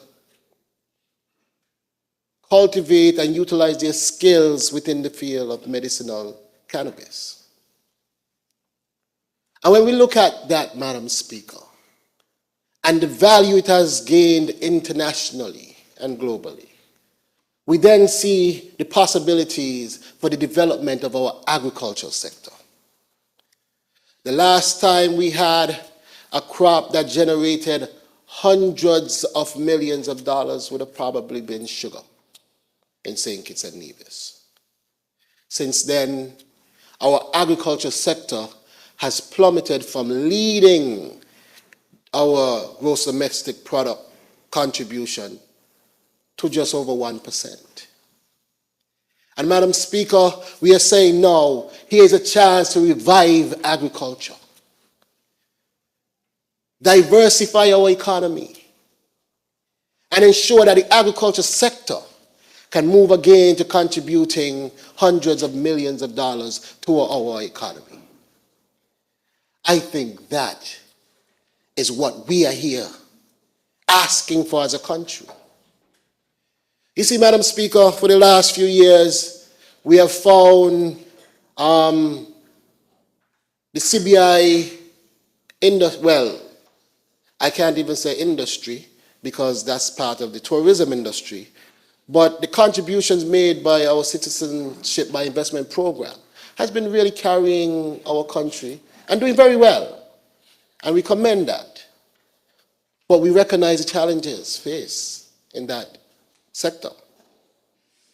And if today or tomorrow, God forbid, the plug is pulled on that sector, what do we do?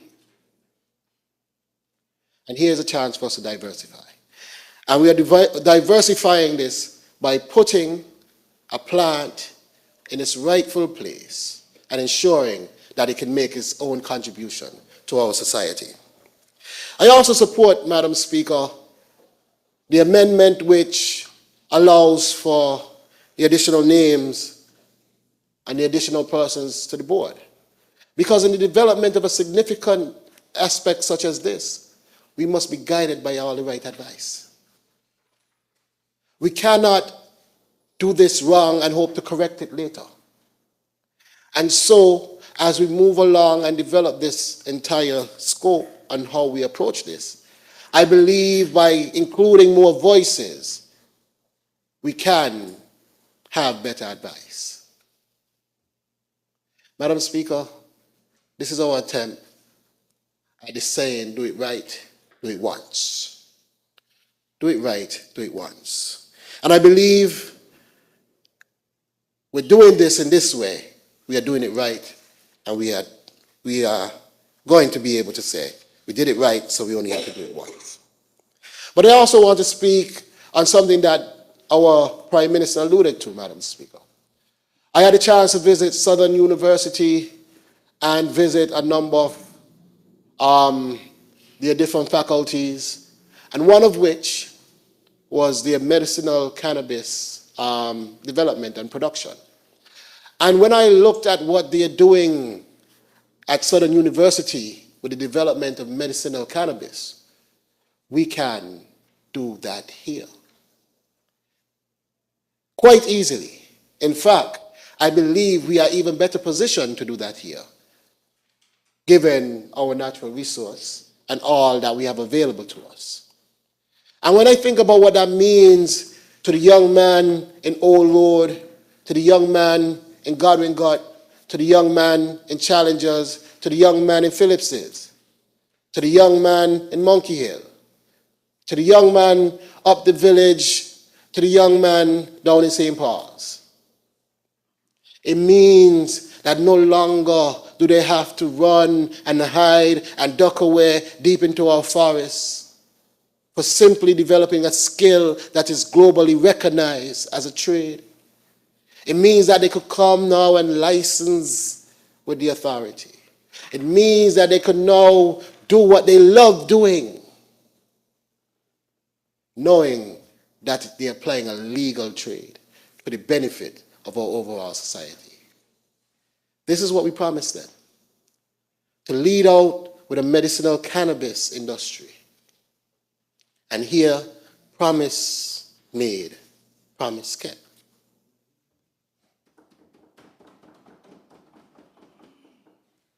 So, Madam Speaker, as I stand here, it is with pride, because I enjoy the work that we are doing here as an administration.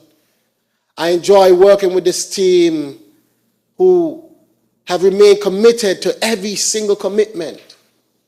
When I heard the Attorney General say earlier on that this would be the most rigorous time for legislation within this term. And to see the amount of times, Madam Deputy, that we have been in this house so far for the year, I'm sure we all can agree that he has kept that commitment. Madam Deputy, when our member for number 8 and Prime Minister said that he will advance health care, and we see all the work that has been going on, and he gave some updates just this morning. But let us also remember, we're here talking about medicinal cannabis. Again, another strong advancement in healthcare.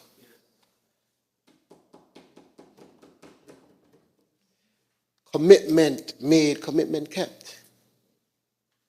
Madam Speaker, when we talk about creating a sustainable island state, and we recognize the move towards increasing our GDP through our environmental sustainability and practices. Here we are talking about growing our GDP by the planting and cultivating of cannabis, by the nurturing of seeds into a crop, sustainable harvesting and processing of a crop, and increasing our national revenue. Again, commitment made, commitment kept. This is what this is all about, Madam Speaker. And so the amendments to this act contribute to the development of all of this, ensuring that we have the right vision, the right alignment to ensure that what we are saying on paper can be translated to the ground and the development of our people. And so I second this with pride. I stand here beaming with pride, knowing that the A-team here, this administration, our good government, is keeping its commitments to its people and doing what it has to do in working and developing this industry. And so, Madam Speaker, without any further ado, because I think they are generally very clear amendments to the Act, I just wish this safe passage, Madam Speaker, and to say again, I'm happy for these commitments made and commitments kept. Thank you. Thank you, Honourable Member for St. Christopher Four. Any other presentations?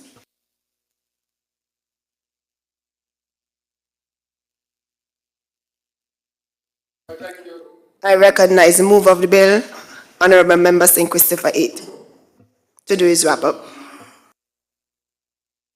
Rise, really, to wind up the debate on this bill, shortly entitled the Cannabis Amendment Bill 2023. Thank you, Madam Speaker. The question is that the bill entitled Cannabis Amendment Bill 2023 be read a second time. Those in favor? Those against? The ayes have it. A bill to amend the Cannabis Act, number 8 of 2020, otherwise known as the Cannabis Amendment Bill 2023. The bill has been read a second time. House moves into committee stage.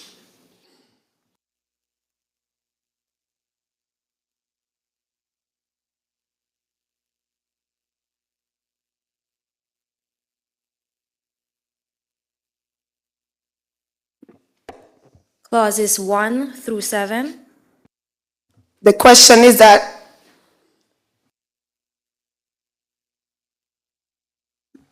Yes, Madam Deputy Speaker, there is a typo in the section 4. It should be 8 other members, not 7. So 4 other persons shall be amended to read 8 other persons.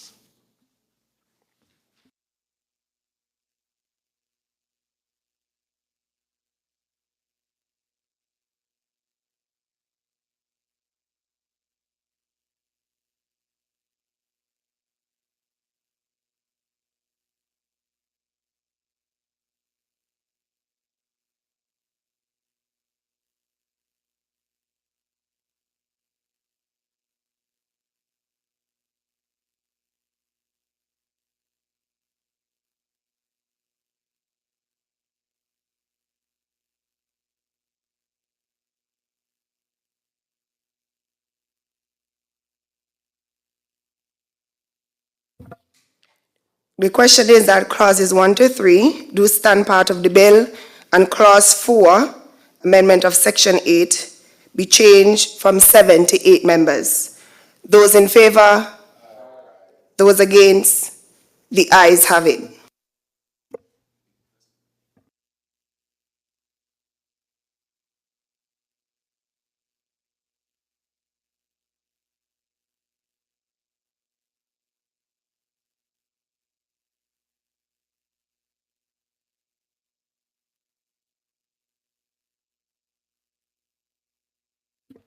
Clauses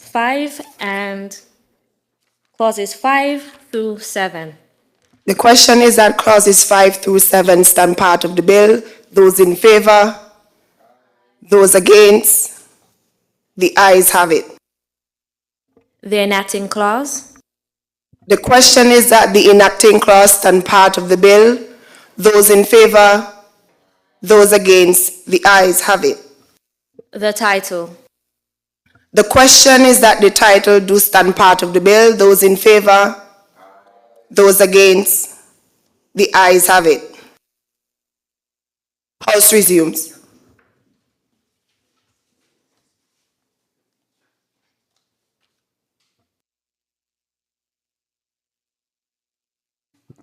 Madam Speaker, with your leave once again, I rise to say that the bill has gone through the committee stage with one minor change as a result of a typo, where 7 was mentioned instead of 8, and that has been adopted. And therefore, with that simple adjustment, Madam Speaker, I rise that the bill be read for a third time and pass in this honorable House.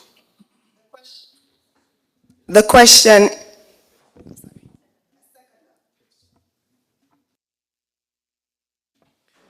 Madam Speaker, I rise to second that motion. Thank you, Honourable Member for St. Christopher 4. The question is that the bill entitled Cannabis Amendment Bill 2023 be read a third time and passed.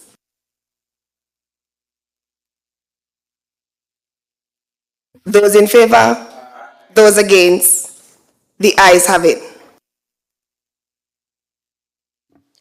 A bill to amend the Cannabis Act, number 8 of 2020, otherwise known as the Cannabis Amendment Bill 2023. The bill has been read a third time and passed into law. Next item. Madam Speaker, this time we get some automated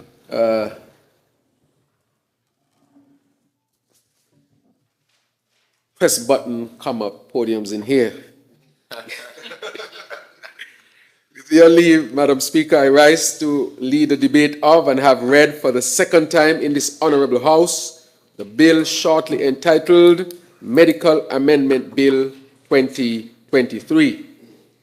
Madam Speaker, in 1938, that's way before I was born or any of us. 19 when?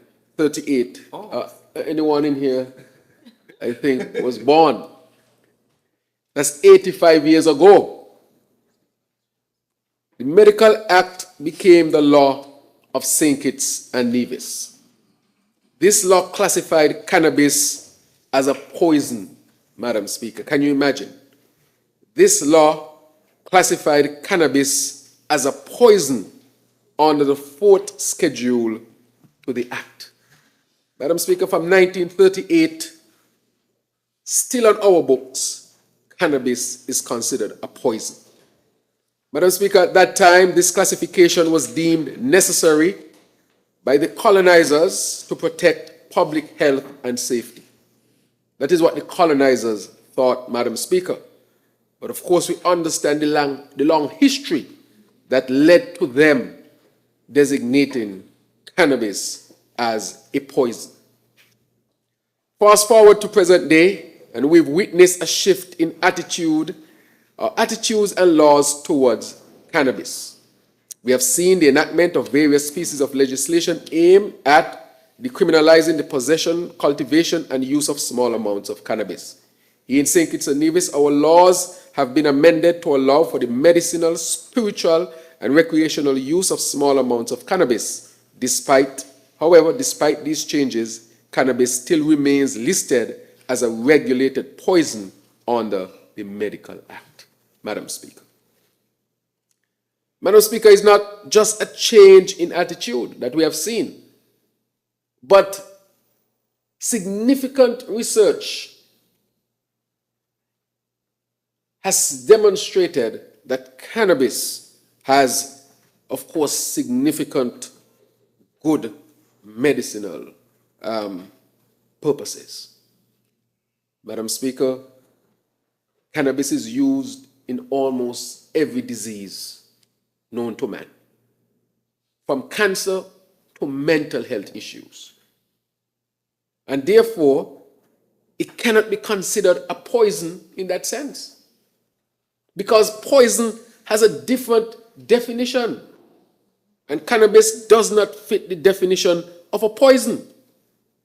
If there are those who will argue, well, it has THC and the different types and cannabinoids and these things, these fancy scientific names to describe the makeup of cannabis, and would argue that in high concentration it can cause something.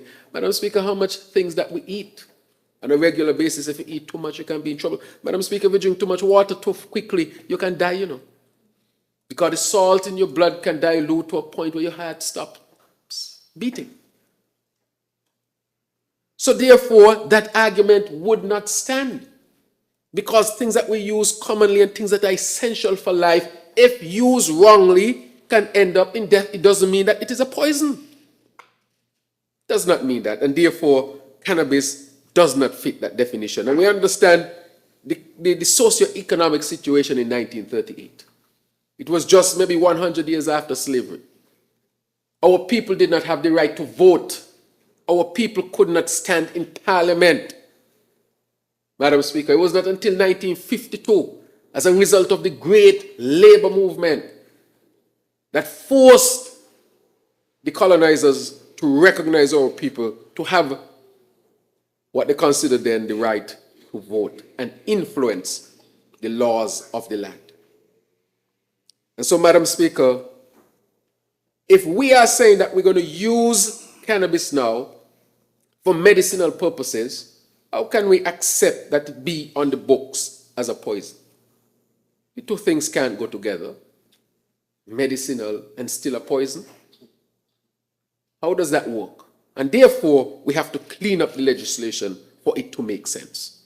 And so, Madam Speaker, the heart of the matter being debated today lies in Section 61 of the Act, which designates certain articles, including cannabis, as poisons. Section 63 further regulates the sale of poisons, stating that no person shall sell any poison without proper labeling. Madam Speaker, you see how far we are coming with this? Cannabis was listed as a poison. In certain countries, cannabis come under a type of designation within the law that still really affects how it is used in that country. But I think a poison was definitely too far. As I looked at the legislation, Madam Speaker, from 1938, I wondered what was going through the minds of persons to designate a plant that had been recognized by cultures to be important in religious practices, be important in different types of industries, and be important in terms of herbal medicine. Why was this plant called a poison? Madam Speaker, those who would study from those times would obviously reach the conclusion that there was a significant amount of discrimination against our people that influence the labeling of this as a poison. Do you know why it's called marijuana and they don't call it marijuana? Because when the Mexican population went into the United States, especially after the Mexican-US war and part of Mexico went towards the United States and people moved over, the farmers in Mexico and Central America, they used to regularly have their cannabis. And because there was so much discrimination against them, Instead of calling it by its name, they call it marijuana. Mari is a Spanish name, and Juana is also Spanish, suggesting, of course, that this is just for the Spanish people. And that was done in a derogatory way. So that is why I do not use the word marry, marijuana. You have to call it by its name. And in the spiritual world, the Rastafari has even a better name for it, Madam Speaker. And so that is why we should avoid calling it that, because it's really from an era of discrimination and suppression of our Mexican brothers and sisters in the northern part of the United States of America. So the proposed amendment therefore aims to align our laws with the current legislative framework for the legalization of the sale, let's get it right, of the sale of cannabis for medicinal purposes governed by the Cannabis Act. For the sale, and I want to highlight that. I wish to make it clear, cannabis can only be lawfully sold by persons who hold licenses issued by the Medicinal Cannabis Authority. With everything else, Madam Speaker, there must be order. My grandmother used to tell me order is heaven first law, and you need to have order, but within that order, of course, you have to respect people's rights, respect people's spiritual practices, respect, of course, our own ethos as a country where people should live free. But that does not mean that there should not be order, Madam Speaker. Madam Speaker, the bill is necessary to adapt our laws to better reflect the will and needs of our people.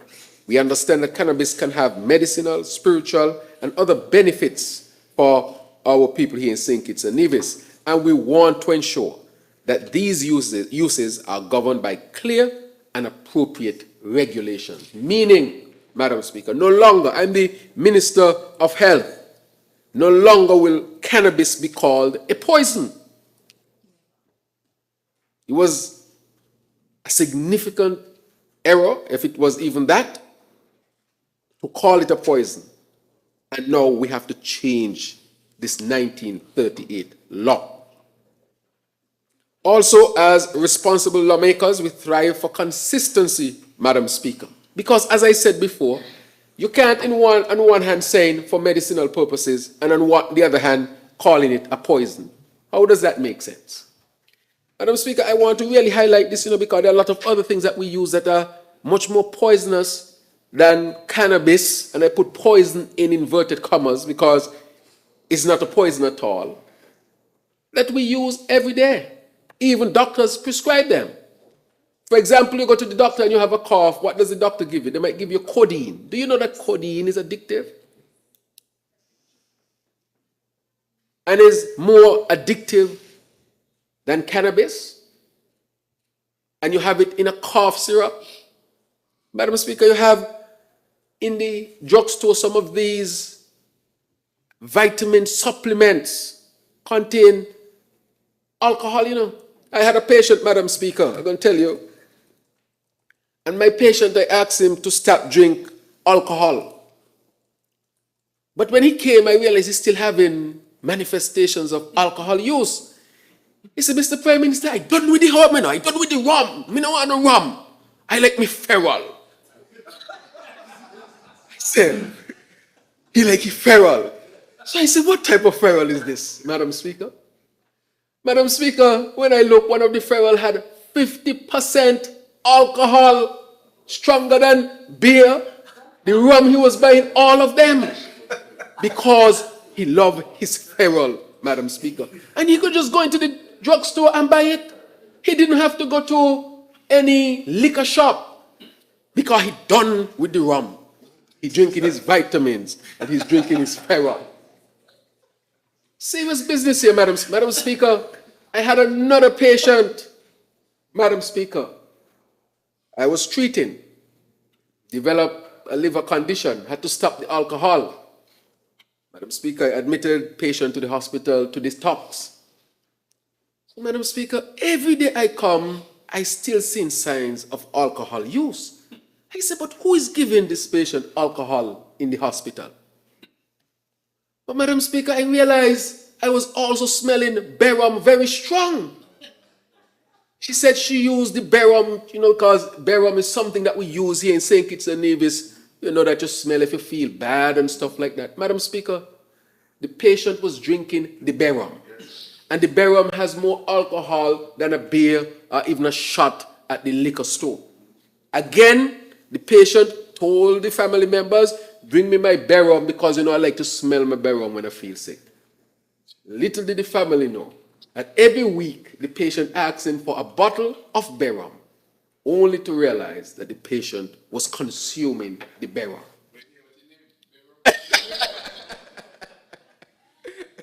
But I'm speaking, just making the point that people can walk into a drugstore and buy legal things that are poisonous and they can consume it in that way. And of course, the studies have shown that even if somebody wants to take it to the extreme and say that cannabis has substances in it that makes it somewhat poisonous, even the studies have shown that you could smoke and smoke and smoke and smoke. It hard to poison you from cannabis. Very difficult to poison you. But Madam Speaker, you know how much people get rum poison? I'm not talking about drunk. I'm talking about rum poison. On a weekly basis, a monthly basis, a yearly basis. Being drunk and being rum poison is two different things. So, again, you can go into a shop and buy alcohol, and that alcohol can poison you. Yet, for somebody to be poisoned by cannabis, that is almost an impossible task. It's as if you have to be determined that I'm going to do everything to convert this to something that can be even close to being a poison. Again, Madam Speaker, even those who want to argue it from that standpoint and believe that we should leave the law as is, there is no scientific basis for such. I'm not even speaking about the spiritual aspect of it, which we have done so many times here in this honorable house, but even scientifically, it does not hold water. And that is why we too need to move on here in St. Kitts Nevis. And as a responsible legislator, we introduced this bill in the National Assembly on September 8, 2023, to keep our laws in tune with the evolving needs and perspectives of our society. The Medicinal Amendment Bill 2023 reflects our commitment to responsible and responsive governance. Madam Speaker, can you imagine? I'm talking about an industry that billions of dollars, billions and billions of dollars. And we here in St. Kitts and Nevis had some of the best growers in the world. Let me say what happened with respect to this, Madam Speaker. And I'm not going to belabor the point, but I think I need to put something in perspective. While we were here in the Caribbean locking up our master growers, you had countries like the United States that gave this plant to specific university to study as to how this plant could be used and the essence of this plant. Those universities have now mastered how to grow cannabis. And now that the industry is opening up, they are now the leading institutions when it comes to medicinal cannabis on the international economic scene. While we lock up our master growers here in St. Kitts and Nevis. Madam Speaker, if you have any master grower lock up, they need to consider letting go the master grower. Why? Because this type of knowledge that they would have gained for centuries passing down from our own people, that type of knowledge sometimes is not found in any books. That is why they put the university to study to see if they can get that knowledge and put it in books so that they can really lead the industry. A lot of them have the knowledge here in their head and in their practice, and we need to get it out their heads and let them really teach us how to master the growing of this plant here in the Caribbean. Madam Speaker, why I am so enthusiastic about it? It is because we have good sunshine, we have volcanic soil, we have rain falling in our rainforest, even though there has been a drastic cut. And therefore, it means that we can develop to some extent our own land here in St. Kitts and Nevis, instead of having to order. And on top of that, there are properties that can treat a number of illnesses that our people suffer from, including mental health. I'm sure all of us in here would have seen Dr. Gupta when Dr. Gupta had a series called Weed. I think he's probably up to Weed 4. I'm not sure, but it's possible he's up to Weed 4. And in that, there was a child who suffered from intractable seizures, epilepsy, that there was no medicine within the medical world that could have effectively treated the severity of that illness that that child had. And they resorted to cannabis, a specific strain that had a tremendous positive impact on the child's health. Madam Speaker, again demonstrating that this plant, of course, is not a poison, but can be used really to help our people. Madam Speaker, cannabis can also be used to treat certain cancers.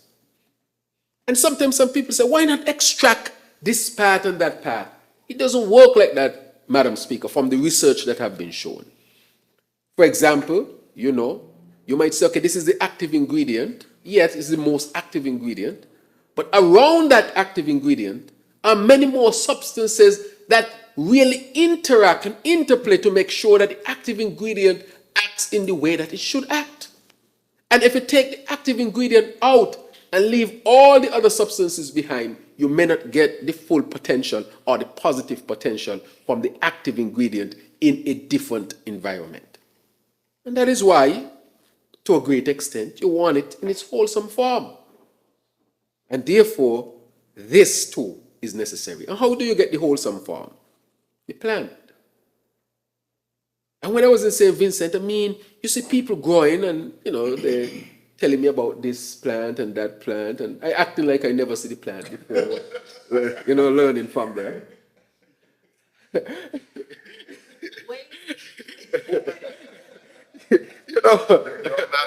the female plant and the male plant, and what is the buds, and when they, and all those kind of things.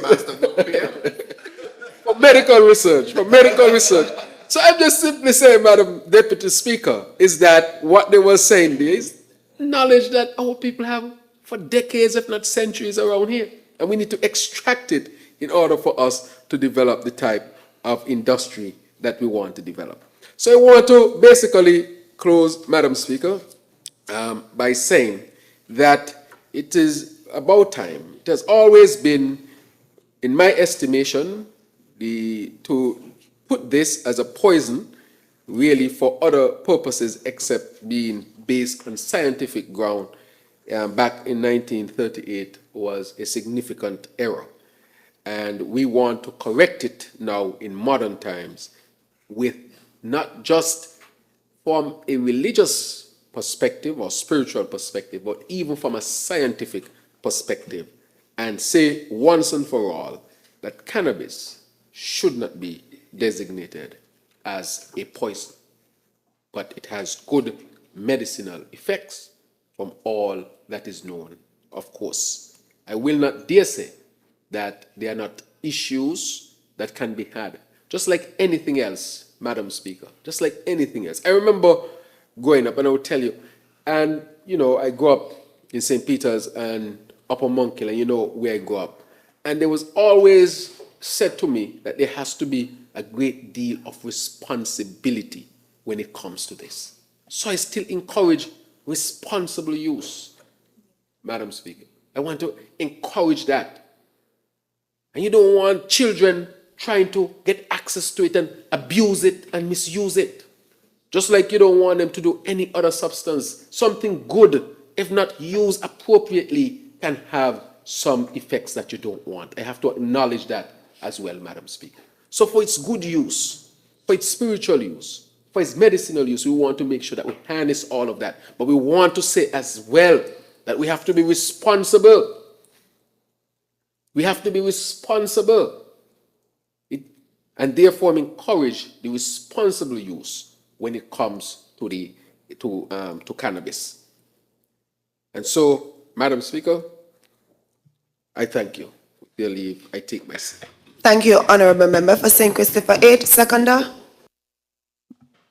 I recognize the Honourable Senator Iselin Philip.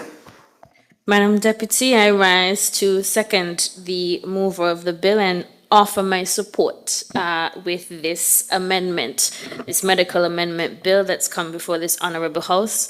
I would reiterate the points that the honorable member from number 8 made, but just to not belabor it too much, I want to add that I believe, us coming to this House and being able to make this amendment, which essentially removes cannabis as a substance that is considered and deemed poisonous from our medical legislation, it demonstrates a level of growth and maturity when it comes to our legislative process, because I think we are now at a point in time where we would have heard, the PM would have mentioned, this was enacted initially in 1938, where it perhaps was thought or considered that cannabis was a poisonous substance, albeit I don't know what data or information they would have had at that time to believe so. But, we are now in 2023, and we know that, based on the amount of research and information that has been done and the use of this substance over time, that we know, in fact, that cannabis is a plant, natural plant, that is not poisonous. And so I think the fact that we can come to this honorable House and recognize that we have legislation, I'm sure there may be others, that carries certain attitudes and would have codified certain things about, substances that we use, or about certain practices that are not, in fact, the case, that we can come here to this House and have the courage as a government to make those changes, albeit there may be some, disagreement or backlash in certain instances. But I would want to echo and support what the honorable mover, Prime Minister, would have expressed in terms of, the fact that cannabis is a substance that clearly has some benefits in terms of, the way we're looking at it for medical purposes. And, while it is a psychoactive substance, similar to alcohol and other drugs, not based on my knowledge and what I know, there has never been a situation, a case that I've heard reported of anyone dying of an overdose of cannabis use. And so, I would add to, the list of medicines that the PM would have mentioned. We know that opioids is actually a form of, pharmaceutical drug that is recommended by a lot of doctors, whereas, that could be considered more poisonous than cannabis, given it, particularly in light of the fact that we are seeing an opioid crisis in a lot of North American jurisdictions. And so I think, for us to be able to come to this House and have the maturity to say, well, under whatever circumstances at that time where cannabis was designated as a poison, we are now here to correct that, especially based on the plethora of information and data that we have. Of course, I think this step is, necessary. Perhaps, it should have been done since, a while ago, because, we cannot fail to recognize that the designation of cannabis as a poison perhaps had its own, colonial type of oppressive intent. We recognize that designating it as a poison would also be quite discriminatory to our local religious institutions or movements here, particularly our Rastafarian movements. And so even for that, especially, we want to be able to remove that level of discrimination that would have come out of a very colonially oppressive agenda. And so I would want to, with all of that brief intervention and submission, second the movement of this medical amendment bill and wish it safe passage in this honorable House today. Thank you, Deputy Speaker. Thank you, Honorable Senator Phillip. Any other presentation? I recognize the Honorable Member for Nevis 9. Madam Deputy Speaker, I rise very briefly to lend my support to this very minor amendment, but which has, of course, major implications. I would want to agree with the mover that the designation of this in the Medical Act as a poison, that language is arguably now obsolete and so ought to be expunged. And so there's no argument there for me. I feel, however, that we are on a particular path now in the country, and it behooves government and opposition alike, public commentators and others, to really determine what we're going to do in St. Kitts and Nevis in relation to cannabis. It is important. I feel, and I've said so when I was in government, and even I have said so now that I'm in opposition, that we have been nibbling at the edges of this issue for a long time. We have come from time to time and done a sort of piecemeal. I commented to somebody just now, Madam Deputy Speaker, that even as a parliamentarian, I am sometimes unsure of what the law is in relation to cannabis. If you were to ask why I say that, is because we have done so many little amendments. We keep coming in here and we have a little 2 lines touch and a little paragraph touch, and because I feel that there is no national consensus as yet as to where we are going to go with cannabis. I sat here and I listened to the early debate. I didn't rise on that. But the picture that is being painted from the government benches is that this is a major industry. The Minister of Agriculture, the member for number 4, was quite eloquent in saying that this is moving. And in fact, I heard him and I made a note that he said that this could almost be, if you will, a replacement, or certainly in addition to our citizenship by investment program as a money earner. All of it sounds wonderful, but I'm not quite sure that we have as a nation decided where we want to be. Cannabis, we know, has recreational use. Some people love to smoke ganja, make them feel good. Cannabis has medicinal use. We have focused a lot of our attention in this house on the medicinal aspects. Cannabis has religious use. That is for our Rastafarian brothers and sisters. I feel sometimes it seems that we are not quite sure where we want to position ourselves. And for good reason. So I'm not standing here trying to minimize the concern, because certainly I appreciate that there are others out there who are not like-minded. There are other countries, in fact major countries in our hemisphere, who still criminalize cannabis. And so we have to be cautious, if you will. But I think that what we need is a clear path, that even if we're not there yet, we lay out a clear path in terms of where we want to be. My preference is really to legalize cannabis at this stage. What really is the point of holding on to a lot of these anachronistic provisions? Legalize, tax, regulate. I would remind the Kiddishan and Nevis public, there was a time, I believe it was referred to as the Prohibition era in the United States, when alcohol was illegal. In fact, I hope I don't get myself in trouble, but they say that that is where the Kennedys made their money. Because by making it illegal, you created an entire criminal enterprise around alcohol. So they developed this process of bootlegging. And what was interesting is I'm told that alcohol was not illegal in Canada. So they used to run alcohol from Canada, smuggle it into the United States, at what they used to call the speakeasies, which were the bars that were hidden away in basements and places like those. And people like Joe Kennedy, the father of famous President Kennedy, they, it is alleged, made their money in that Prohibition era. Criminal enterprise. It shows that when we legislate sometimes, for whatever reasons, there may be moral reasons, there may be religious reasons, perhaps there may be medical reasons, but when we legislate sometimes, the unintended consequences.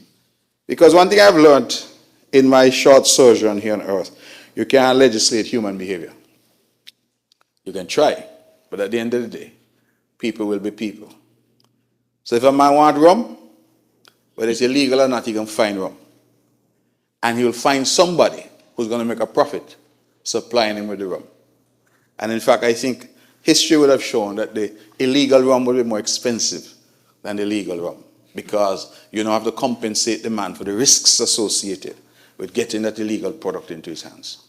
So a lot of people right now, they're at, what's it called, 1840 and other places, because we at some point in our history, when I say we, I mean the collective we, not this parliament, but we at some point in our history would have decided that cannabis was bad, it was a drug, it was a poison, it was illegal, and so people were hounded, locked up, prosecuted, harassed, lost their property, lost their freedom, all of that over this.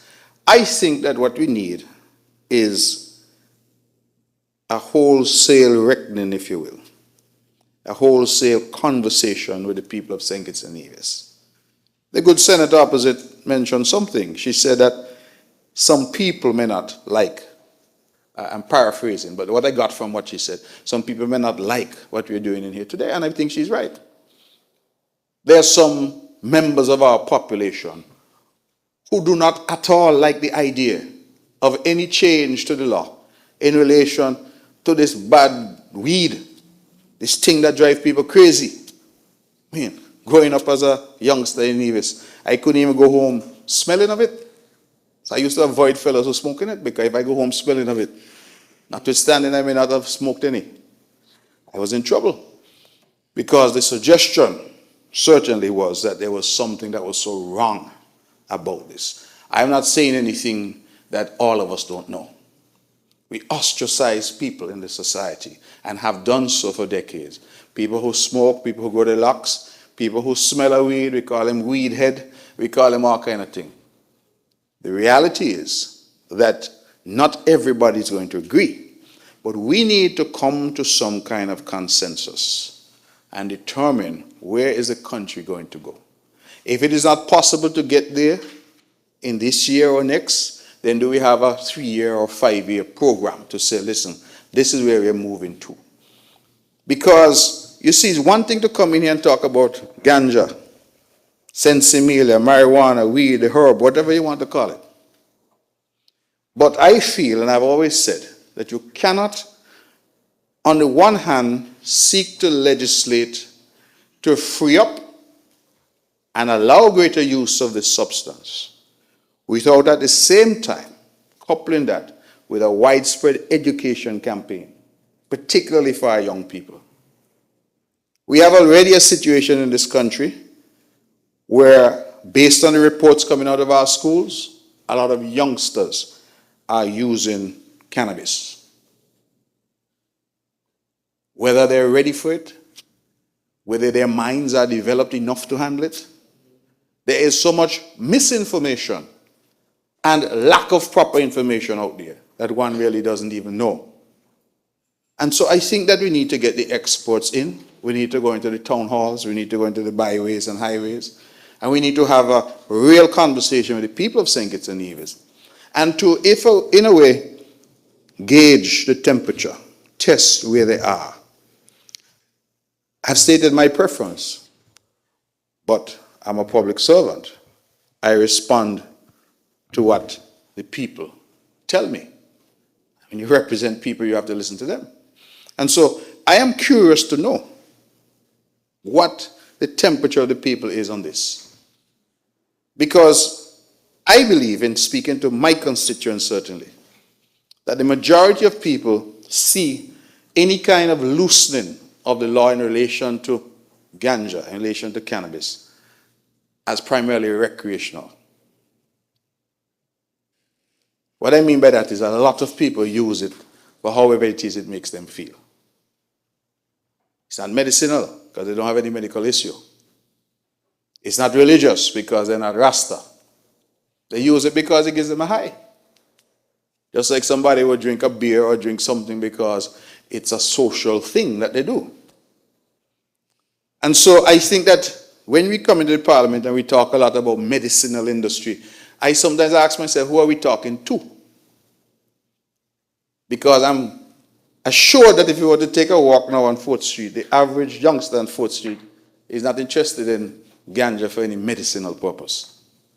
He or she wants that feel-good factor that you get from it. That's what he or she wants. And that I've heard that one gets when one imbibes marijuana. So I want to, while commending the effort and supporting the effort, I want us to really have a plan. That perhaps is the point that I'm trying to get to. And for us to decide. Because if we're going to go the whole gamut and say, you know what, legalize the thing, regulate it, tax it. We then have to now have the infrastructure in place. The education. The good minister for education spoke earlier, member for number 1, said all that he's doing with the laptops and all of that. Maybe those same laptops could have had some health tips on how you deal with ganja, how you deal with cannabis. I'm saying that we need to get out there, we need to get into our schools, and it would be wrong of us to assume that our young people are not using. Even the primary schools, we're getting reports, certainly on Nevis, that people as young as primary school students are indulging. The implications for undeveloped brains at that point, we don't know. What is the science telling us? We don't know. I say all that to say that whilst I agree wholeheartedly that this can be the billion-dollar industry that we've been talking about for some time, every decision in life, as with everything else, comes with some good, some bad. And we have to ensure, Madam Deputy Speaker, that when we speak in this Parliament and when we move in a particular direction, we can give accurate information to our public, to our youth, to our people, in terms of saying, this is what we want to do. These are the potential pitfalls. This is how we propose to deal with those pitfalls.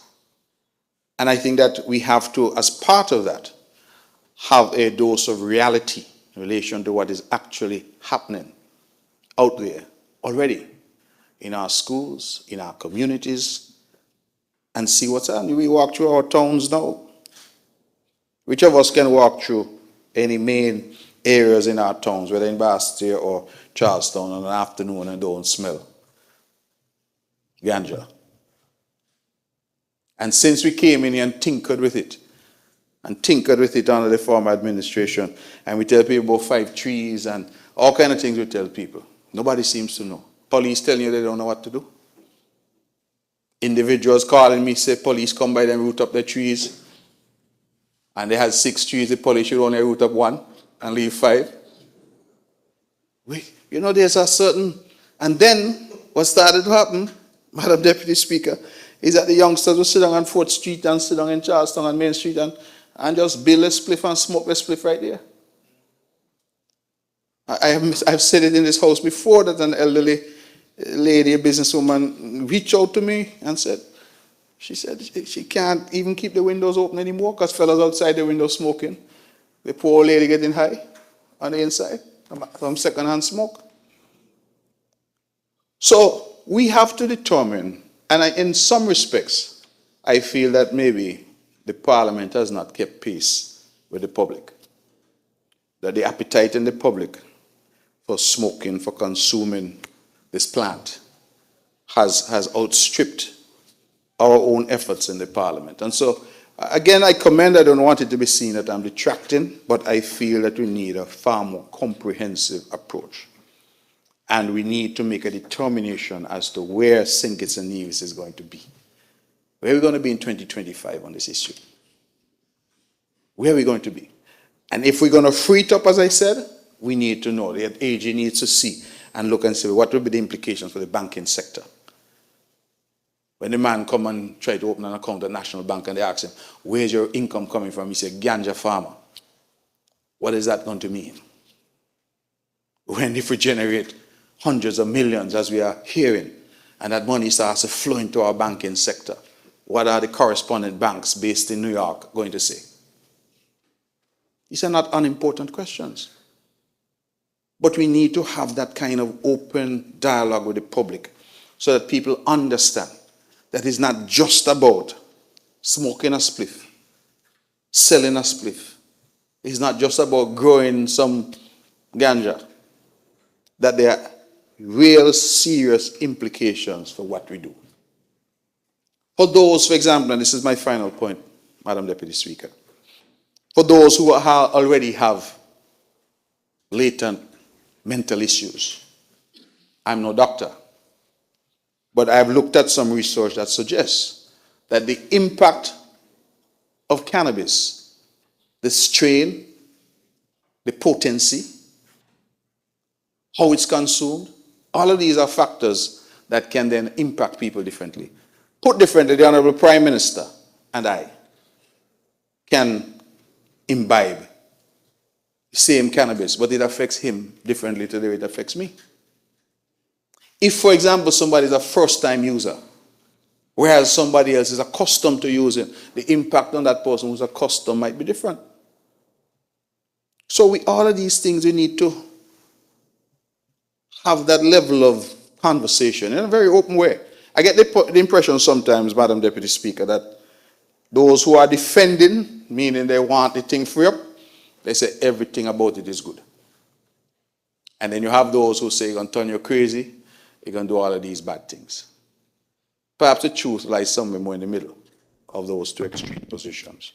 And I feel that we need to have that conversation, and I really would like to be part of a parliament where we can say that we had a plan and we had timelines, we had deadlines, and we worked according to that plan, rather than, as I've said, the piecemeal approach that I think we are currently taking. Having said that, I feel that this is a bill that should be supported, as indeed the previous bill was, and that we should take this as an opportunity, Madam Deputy Speaker, to use a word from the Honourable Member for number 8, to reset in relation to ganja, that we look at it carefully. It could be a critical industry. I mean, let's face it, citizenship by investment is under pressure, and that has been our bread and butter for a long time in the country. So we now need to start to think about alternatives. Maybe the word alternative is not appropriate. We need to start to think about additional streams of revenue. So even as we try to protect what we have, we are also looking ahead to new streams. And I believe ganja is one of those streams. Cannabis is one of those streams. But we must do it with widespread consultation, widespread buying. Not everybody's going to agree, but widespread buying. I think just like alcohol and prohibition, those days are over. That whatever value there was in that period is past. And we really now need to decriminalize, take the criminality out of it, and treat it, for all intents and purposes, as just any other product. Natural, as we hear, you put the seed, it grows. Natural. This is not cocaine or something that is going through some lab to be created. Methamphetamine or whatever they call these things. This is a natural substance that grows naturally. So how do we treat it? How do we deal with it? And above all, I end by saying we need to ensure that we saturate the place, particularly our schools, with education about the pros and cons, the uses, etc. of this. Because it is not going to be easy for us, Madam Deputy Speaker, simply to open the gates and leave it as such. We have to open the gates, and as we open the gates, we educate our people, young and old alike, about the implications of this new industry.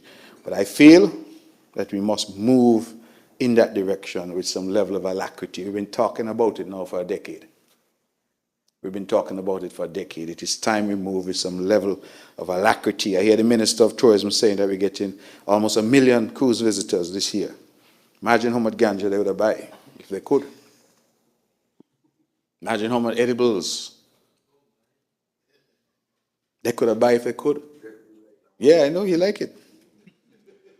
So the truth is we need to create the ecosystem to allow it. That's when we talk about value added. That's some of the value added that we need to create. But we're tentative, and as I said, there are good reasons to be tentative. But we need to sometimes take bold decisions in order to ensure that we can get the benefits. Thank you, Madam Deputy Speaker. Thank you, Honourable Member for Nevis 9. I recognize the Honourable Member for St. Okay, we'll have a switch for the interpreter.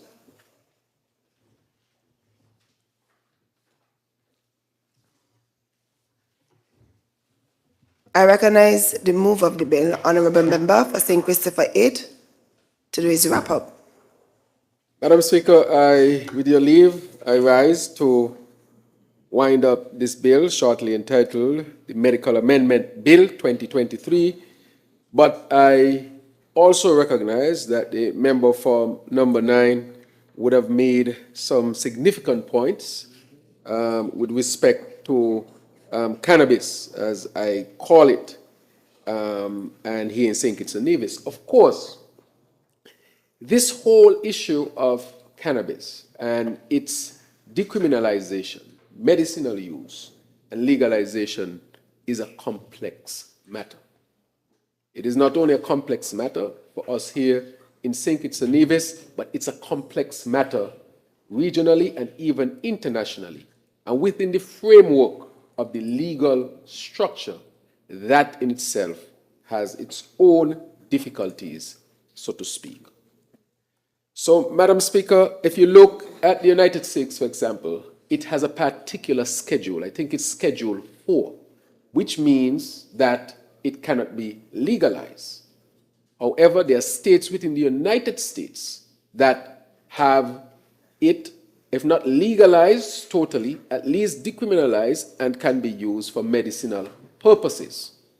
In Canada, for example, they have freed it up to the point of also being, to a certain extent, legal for use for recreational purposes. And if you go to parts of Western Europe and so forth, you will also find that.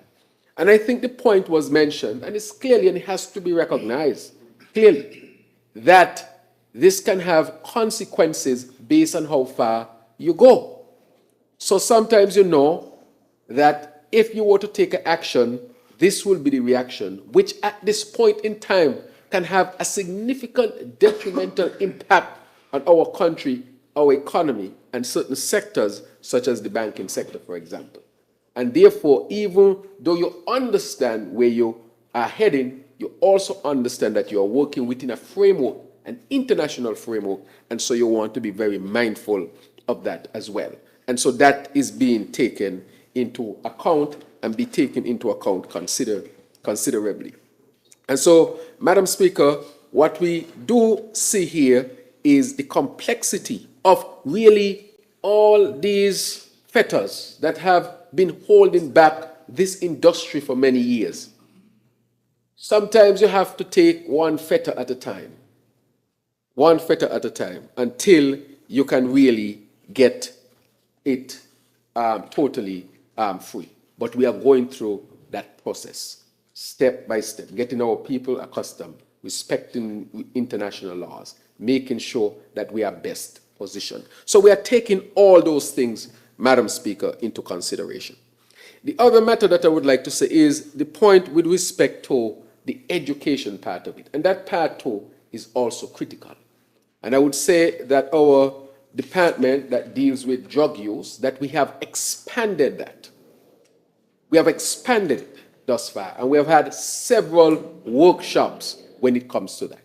We have also reintroduced into the schools in St. Kitts what you call the MAGIC program. The MAGIC program is a program that educates young people about many different things, avoiding gangs, violence, substance abuse, and all these things. So in a sense, we have restarted to some extent the re-education or the education of our people when it comes to all of these things. So I take that point that education has to be a foundational aspect of what the changes that we are seeking at this particular point. And so that too is also part and parcel of what has to be done. Now, with respect to where we are at, because there are certain aspects of it which one has to consider when it comes to the spiritual aspect that is dear to a great number of people. When it comes to the medicinal aspect, you will be surprised, Madam Speaker, when I was a practicing physician. The people who would come into my office and ask me, well, Doc, can't you prescribe some of this for me? I am speaking about persons who you would not suspect would ask for this. But they ask for it because they recognize that this is a natural substance. It sometimes has, and most times, it can have less effects, or what you call side effects, than the regular medicine that you would buy in a store. And they recognize that when we did the surveys on this, we know that the surveys are showing that when it comes to the medicinal part, a great part of our adult population is saying that this should at least be used for medicinal purposes.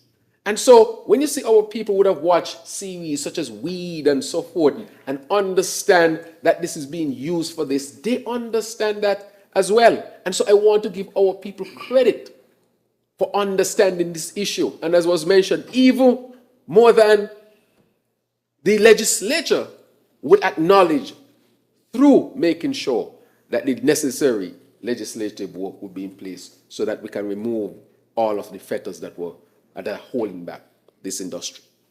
And that is very, very, very critical. And that is the reason why I mentioned that, because our people understand herbs and how they can be used for medicinal purposes. So they are not without knowledge at all. They understand that. But when it comes to the use by youths, and that is why it is critical that the message cannot be sent to youths that it's okay for them to use this as they like. And if you look at the legislative framework, it says also, and would have in it, we have to protect our young people. Just like we have to protect them, we have to protect our young people. And I would say that this has more positive than negative, but if used in the wrong way, it can have effects that you hope you would not see. That I can say, Madam Speaker. However, the overall picture is, and where the world is shifting to. Let me say this again. 2 errors we made when it comes to us being producers of anything, this and alcohol. We used to have people who used to go to the mountains to do moonshine and the Hammond. And they say, Nevis got some good Hammond. These men and women, the best. Here, the best.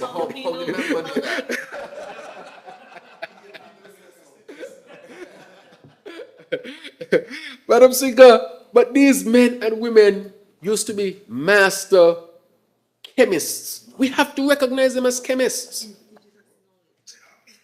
And as being said here, indigenous knowledge.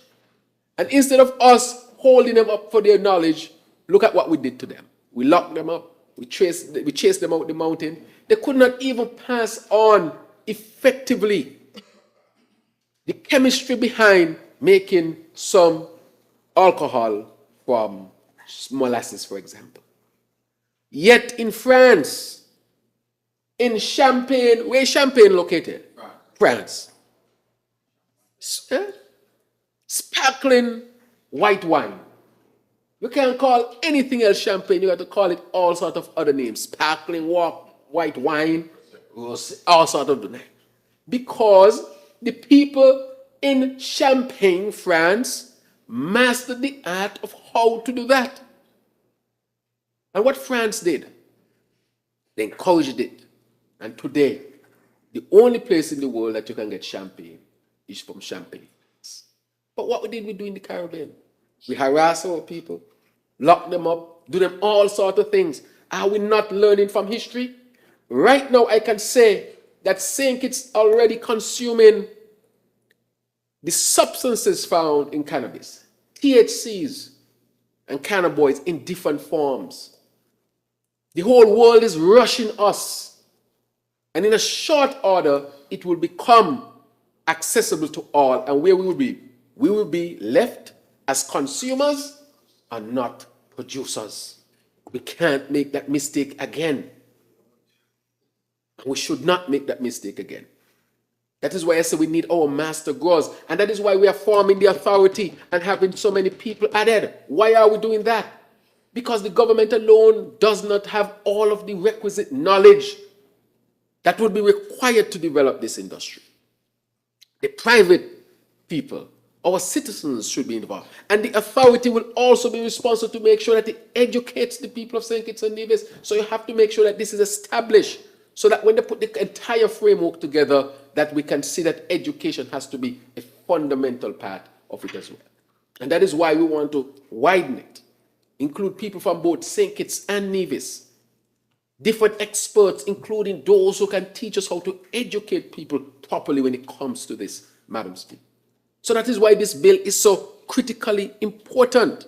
Because again, if I go back to the other bill where we're making the amendment. We want to expand the board so that the board can be of such composition to include those who can really look at all the different aspects, including the education of our people, Madam Speaker.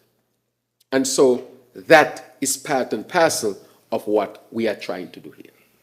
But the point was made that a comprehensive look needed. We have looked at it comprehensively. As I've said, there's fetters here and there that limits you. In this particular moment, maybe in a year or two, those will be removed. But one thing I want to say to our people is that we must make sure that we are on the line so that we can also benefit significantly from this industry. But the message must never be sent.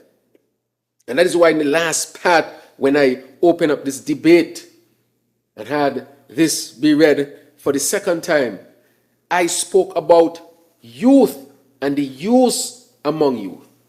We have to make sure that the youth, our school children, don't have access to this willy-nilly and can use this willy-nilly. That should not be. And that is why we need programs like MAGIC. That is why we need to really expand our drug use department, which we have thus far. That is why we need psychologists in school, which we are expanding as well, to make sure that we do this responsibly. Sometimes, when you're doing something responsibly, you take baby steps.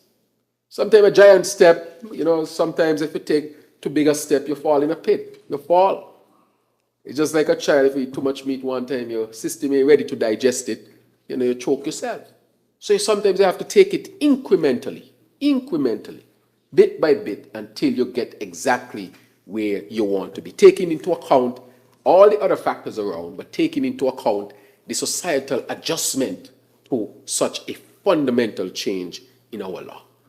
And so that has to be part and parcel of how you're going to roll this out little by little as you go forward. And so, Madam Speaker, that is why we are here today. Education must be a part of it, but we have to get the authority in place so the authority can start setting down for us and helping to really put forward the framework of how we're going to fundamentally introduce this. As a matter of fact, because the authority is not fully established yet and is being established, that is why a lot of what is to come forward has not come forward as yet. Because now we are getting this right, now we are getting it with the proper ministry, then they would allow the framework with which will really help to determine the direction that we go with this. So, Madam Speaker, Deputy Speaker, all these things have to be taken into account. The religious aspect of it, the medicinal aspect of it, the regional laws that can influence this, the education of our people, keeping it out of the hands of our youths, making sure that we have framework in place to treat people. And if we do it right, we can, of course, have more benefits than what some might perceive as the negatives. Because one of the things that always strike me, Madam Speaker, is that we speak of Western Europe and we like to say, okay, Western Europe is advancing this and that and all sorts of things. And you go to Western Europe and you would even find that they're giving needles to their citizens. Needles, so that they can inject themselves with different types of drugs. And we consider them some of the most advanced society. And when you actually do these studies, they have some of the lowest incidence of drug use within their societies. Again, really showing that having some access to it and the possibility of using it, at sometimes they don't go together. Because there are other factors that are, of course, involved to determine how persons get involved. And what they have recognized, Madam Speaker, is that when they take away the stigma and when they take away this sense of horror that you are using a type of illegal substance, that in itself can have an impact where you demystify it and therefore people are not gravitating to it as you think they should. And again, Madam Speaker, we might think that having it available might just lead to increased use. Again, that may not be the case. When it comes to mental illness, there are some studies that might show, Madam Speaker, that if you are prone to a particular mental illness and you use it, that it might, in a sense, remove the mask and allow whatever is on the line to come forward. Quite interesting. However, alcohol itself can give you mental illness even if you were not prone to it. So that is how much worse alcohol is than the substance. Sometimes, let me tell you what happened in alcohol, how they break up marriages, Madam Speaker. Let me tell you how they break up marriages. Deputy Speaker, when you see a man drinking a lot, right? And sometimes you pass and you hear the argument by the rum shop. Boy, he's a real man, and all kind of things. And sometimes I dare smiling to myself because I know if you're drinking that much alcohol, the man that you claim to be in whatever department you claim to be in is not so. It's not so, right? It's not so. And you hear them arguing. But Madam Speaker, what happens is that it leads to impotence. And it leads to something called paranoia. So they go home and their partner or the wife, they think, is having extra or outside relations, or relations outside of the relationship, whether it is marriage or common law marriage or whatever the situation of the relationship is. They're really paranoid, not just thinking it. And that paranoia a lot of times leads to beating. Serious beating. You ever see an alcoholic it's hard to see an alcoholic man in a relationship who is not beaten. He either beating the wife or he beating the children. A lot of beating. What kind of beating? Madam Speaker, you hear that? And that happens again because they develop these psychiatric illnesses as a result of the use of alcohol. Good thing you don't drink. What I'm saying simply is that we have had exposure to substances that we take so normal, that are so worse than cannabis. And this is part of the education that must be had and we must have. And so when I see youths exposed to alcohol, I become. Madam Speaker, alcohol is a serious problem in St. Kitts and Nevis and we're not talking about it. Alcohol causes more deaths in St. Kitts and Nevis than cannabis will ever cause. And maybe I should use this moment to give some education as well. Alcohol causes more deaths than cannabis. Alcohol causes more illnesses, both physical and mental, than cannabis. Alcohol does that. And yet, alcohol is part of, our social life. You go to a party, you have to have a drink.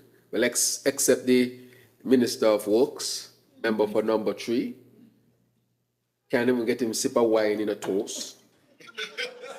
I don't drink. But maybe he's right. Because alcohol is a poison, Madam Speaker. If you want to classify something as a poison, alcohol can be classified as a poison.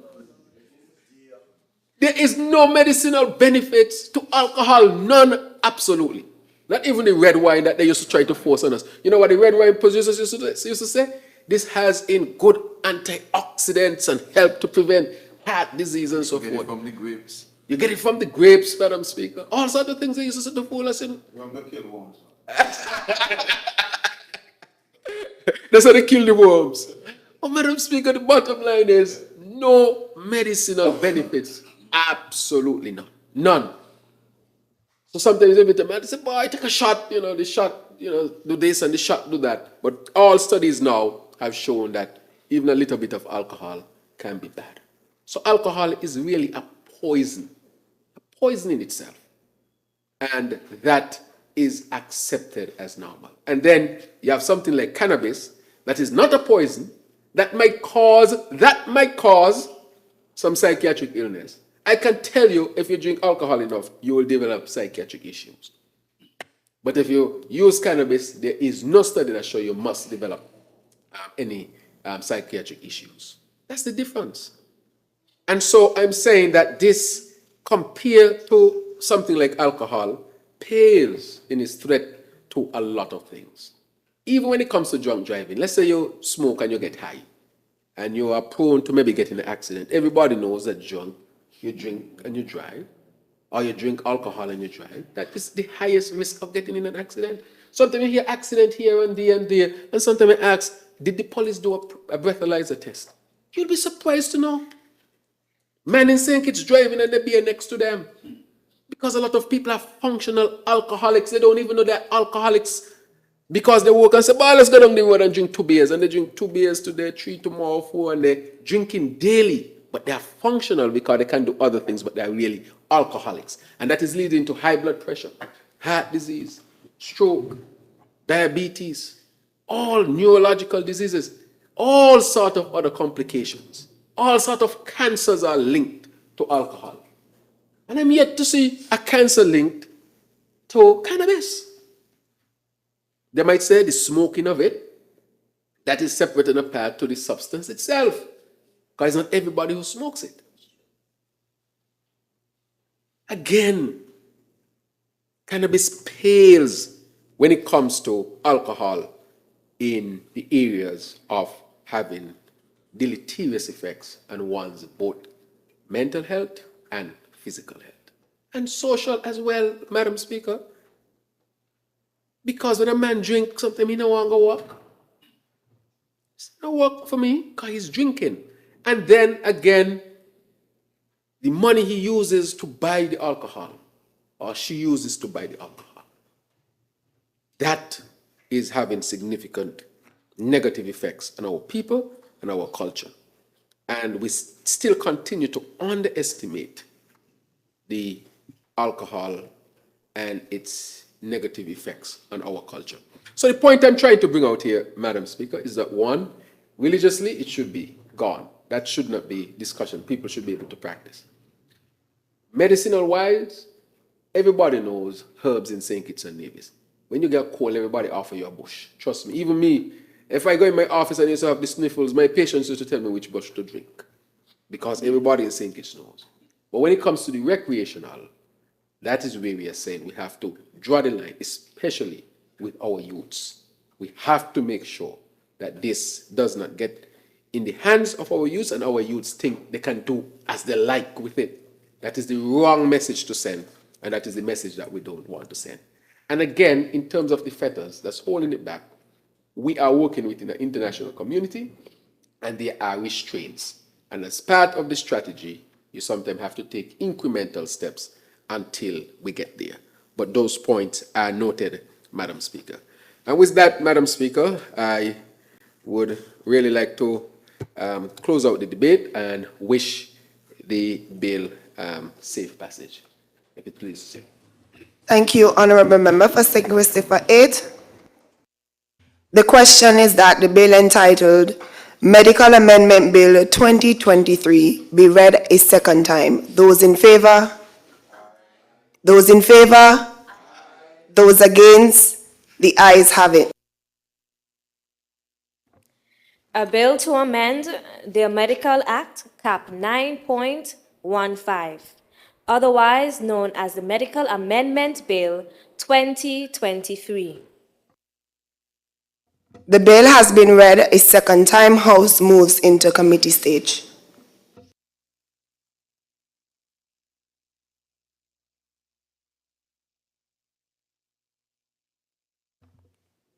Proceed. Clauses 1, 2, and 3.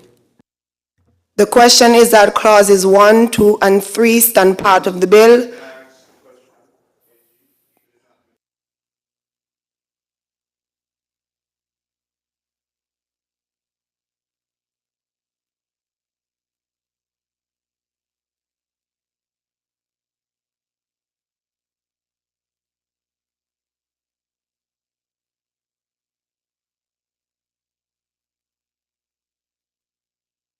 So the question is that clause 1, 2, and 3 stand part of the bill. Those in favor? Those against? The ayes have it. The enacting clause. The question is that the enacting clause stand part of the bill. Those in favor? Those against? The ayes have it. The title. The question is that the title stand part of the bill. Those in favor? Those against? The ayes have it. House resumes.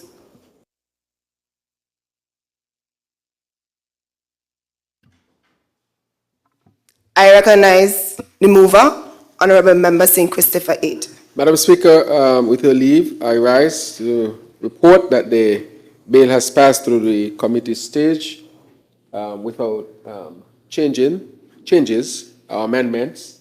Therefore, I ask that the bill be read a third time and pass into law. Seconder, Madam Speaker, I second that motion. the question is that the bill entitled Medical Amendment Bill 2023 be read a third time and passed. Those in favor? Those against? The ayes have it. A bill to amend the Medical Act, Cap 9.15, otherwise known as the Medical Amendment Bill 2023. The bill has been read for a third time and passed into law.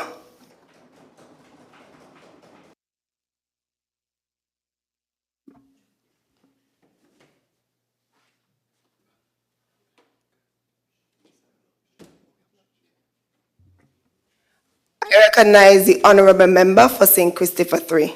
Thank you, Madam Speaker. With your leave, we're suggesting that we take a break for lunch at this moment, and we can then resume our activities thereafter. We're suggesting 3 o'clock is fine? 3 House, o'clock? That's good? Or 3:30? House 3 o'clock. adjourns until 3 p.m.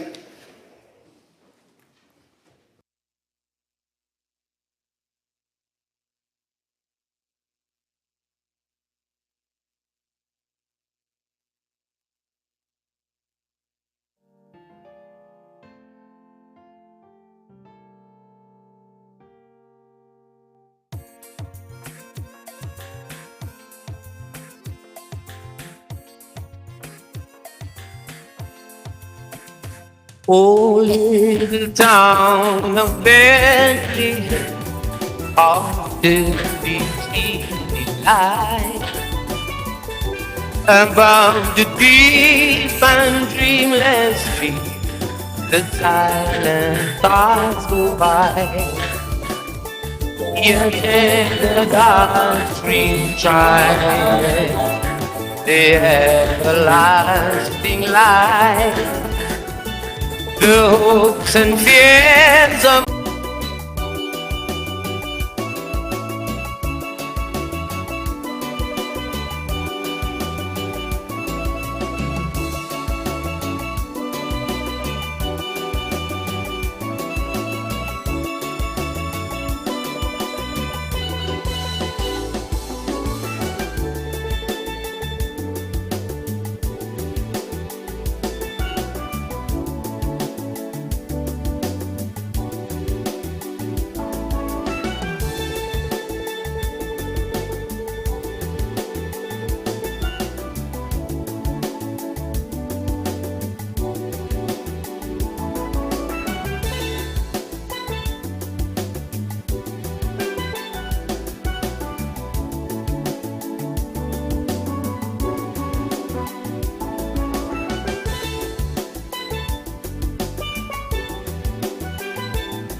I rec-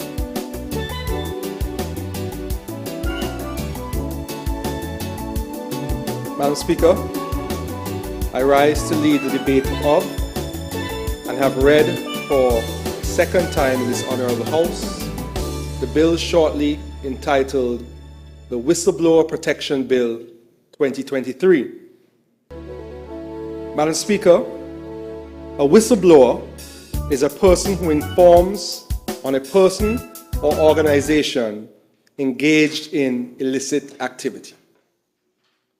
This bill, therefore, as reflected in its name, seeks to protect such persons working in or for the public service so that they can freely blow the whistle on corrupt or illegal activities throughout government.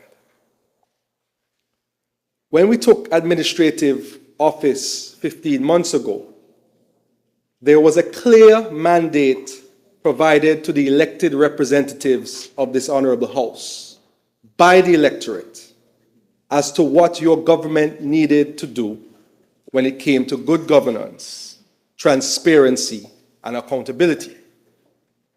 That clear mandate can be found in the St. Kitts Nevis Labour Party's 2022 manifesto, and I quote, "To build the better country that we envision, it is of utmost importance that we have the right framework to ensure transparency into and accountability for our actions. Labour will ensure that there are adequate anti-corruption mechanisms ingrained in our government to ensure that all ministers of government and civil servants act in a manner that will rebuild the public's trust and confidence."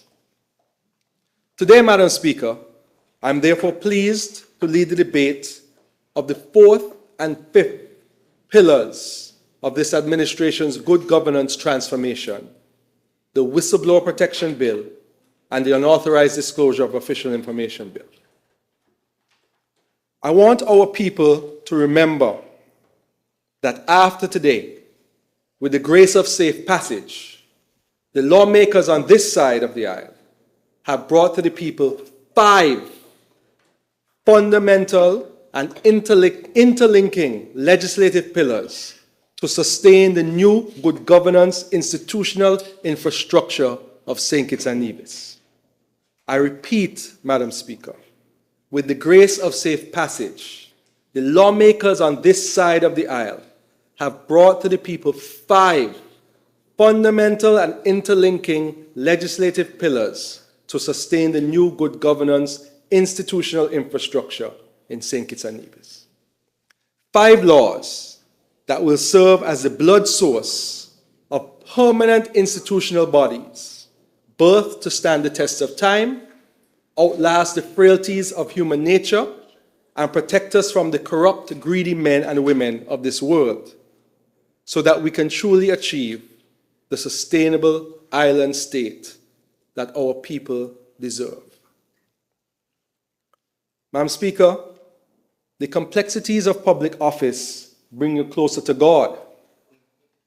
It's not an easy task trying to be all things to all people, but being close to God is a good thing, and symbolism is important in every religion.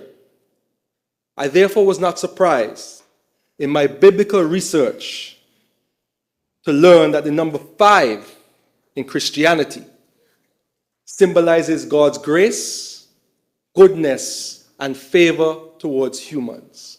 Remember for number 1, is that correct?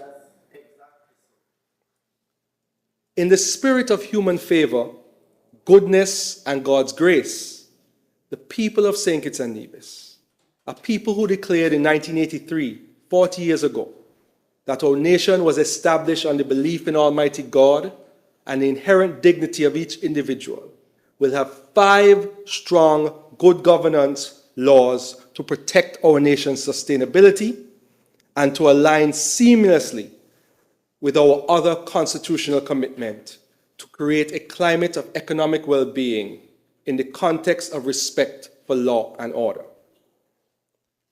Madam Speaker, the first of our 5 pillars was the Anti-Corruption Act, 2023, in which specific corruption offenses were created, and all government employees and contractors are subject to investigation by the special prosecutor. I'm pleased to announce for the first time today that our able and experienced Director of Public Prosecutions has consented to serve as a special prosecutor until an independent person is recruited to start work in 2024. The second of the 5 pillars was the amended Integrity in Public Life Act, in which high-level public officials, including the men and women sitting here today, have disclosed their assets, liabilities, and income, and they have to do so annually. Such disclosure has already taken place, and they continue to be made. The IPL Commission is finally getting a chance to work in earnest thanks to this amendment. The third of the 5 pillars was the amended Freedom of Information Act, in which members of the public and the press have the right through a process to access non-confidential government information. The permanent secretaries in St. Kitts, in every ministry, have chosen persons to serve as information officers. The fourth pillar, Madam Speaker, is the proposed Whistleblower Protection Bill, in which whistleblowers will be protected from disclosing corrupt activities of their peers or senior government officials.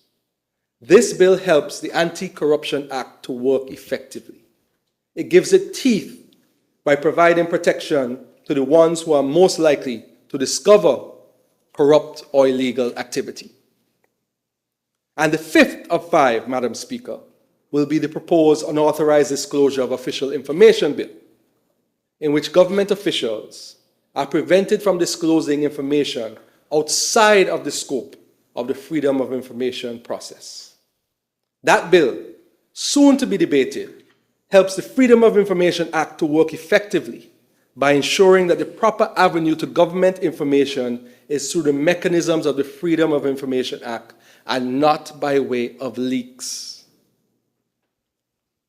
Madam Speaker, the roots of the Whistleblower Protection Bill 2023 delve deep into the administration's commitment by words and actions to transparency, accountability, and the continuous refinement of our good governance transformation legal frameworks. As a nation, we have made significant strides in bolstering our institutions, fortifying the foundations of justice, and upholding the principles of good governance. However, the evolving nature of societal challenges requires us to adapt and innovate. In recent times, the global landscape has witnessed an increasing recognition of the importance of whistleblowers. Individuals who, with courage and conviction, come forward to expose acts of corruption, threats to public safety, environmental risks, and other wrongdoings. The Whistleblower Protection Bill 2023 stands as a testament to our commitment to creating an environment that fosters truth-telling without fear of reprisal. Truth-telling without fear of reprisal. It is a response to the realization that those who speak up against misconduct should not only be applauded for their bravery, but also shielded from potential harm. At its core, the Whistleblower Protection Bill seeks to establish a robust legal framework that encourages individuals to disclose information about acts of corruption in the public interest. Recognizing the invaluable role public servant whistleblowers play in safeguarding the interests of our Federation, the bill aims to extend legal immunity to these individuals in employment-related legal proceedings or sanctions. The provisions of the Whistleblower Protection Bill are designed to cover a wide spectrum of disclosures, ranging from criminal offenses to threats to health and safety, environmental risks, and acts of corruption. It sets out specific entities to which whistleblowers can disclose information, ensuring that the process is guided by the principles of accountability and transparency. Crucially, Madam Speaker, The bill delineates protected disclosures related to national security, allowing for a specialized procedure when matters involving the national security, defense, international relations, or environment of St. Kitts and Nevis are at stake. This reflects a nuanced approach, recognizing the delicate balance between the imperative of public disclosure and the exigencies of national security. I promised the persons who are giving sign language that I wouldn't use legalistic words, Madam Speaker. I think I failed on that promise. I apologize to them. But I want to, maybe I will do it better when I explain the actual sections of the bill. Sections 3 and 4. Protected disclosures, national security special procedure. The bill enumerates various types of disclosures a whistleblower can make, encompassing criminal offenses, threats to health and safety, environmental risks, miscarriages of justice, and acts of corruption. Whistleblowers are granted legal protection when disclosing to designated entities such as the Integrity Commission, Special Prosecutor, Director of Public Prosecutions, and other specified authorities. Section 8 speaks to the protections. This section emphasizes the safeguards for whistleblowers, ensuring that individuals making protected disclosures are not liable in civil, criminal, or disciplinary proceedings. Legal protection is granted when the information is disclosed in good faith and in the reasonable belief that it is true and in the best interest of the public. I want to repeat that. Legal protection is granted when the information disclosed by a whistleblower is in good faith, in the reasonable belief that it is true, and in the best interest of the public. Section 12.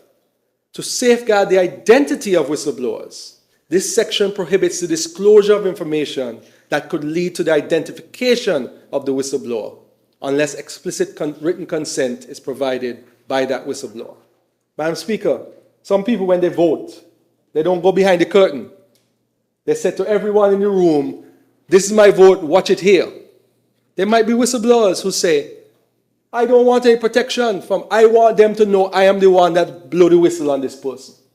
So this provision protects the persons who want to be protected and whistleblow in silence, and it allows the whistleblower to get the same protections even if they announce to the world they're the ones who are blowing the whistle. Confidentiality, section 14.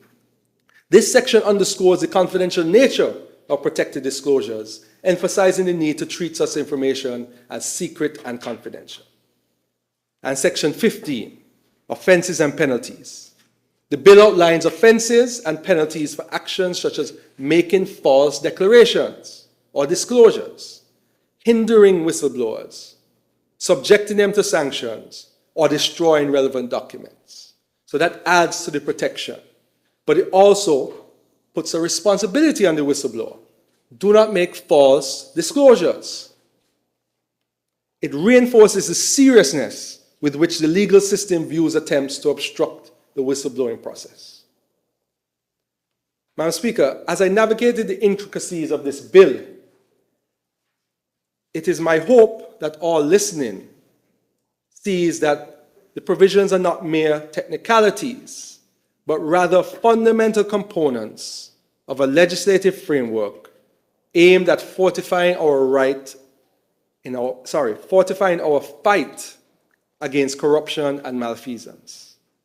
Our Constitution, the supreme law of St. Kitts and Nevis, serves as a compass guiding our legislative endeavors. The Whistleblower Protection Bill 2023 is a testament to our dedication to evolving with the times and addressing the challenges of our modern society. It is a piece of legislation that echoes the spirit of our Constitution, rooted in justice, equality, and the well-being of our people. In crafting this bill, Madam Speaker, we have drawn inspiration from international examples, acknowledging that solutions to our challenges can often be found in the experiences of others. The global landscape is rife with instances of successful whistleblower protection frameworks, contributing to the greater good. And we are poised to join the ranks of nations leading in this regard. As we move forward, Madam Speaker, with the Whistleblower Protection Bill, let us not lose sight of the broader vision. A vision where our federation stands as a beacon of transparency, accountability, and justice. St. Kitts and Nevis are leaders in legislative and government modernization, Madam Speaker. That is why we are so well respected regionally and internationally. The effective implementation of this legislation will not only empower individuals to speak up against wrongdoing, but will also enhance the credibility of our institutions and reinforce public trust. In closing, Madam Speaker, I urge each one of the listeners to this presentation to reflect on the significance of the Whistleblower Protection Bill, recognizing that it's a stride forward to a more just, equitable, and transparent society. It is a pledge to our citizens that their voices will be heard, their concerns addressed, and their actions safeguarded in the pursuit of a brighter future for St. Kitts and Nevis. Let us together ensure the safe passage of the Whistleblower Protection Bill 2023 and affirm our commitment to a nation where truth prevails, justice reigns, and the well-being of our people remains paramount. Madam Speaker, with those few words, I encourage our people to continue with us on this journey towards a better, more just, and sustainable St. Kitts and Nevis. I wish the bill safe passage. May it please you, Madam Speaker. Thank you, Honorable Attorney General. I recognize the Honorable Member for St. Christopher 3. Madam Speaker, with your leave, I'd like to make a brief contribution to the bit of legislation before this Honorable House.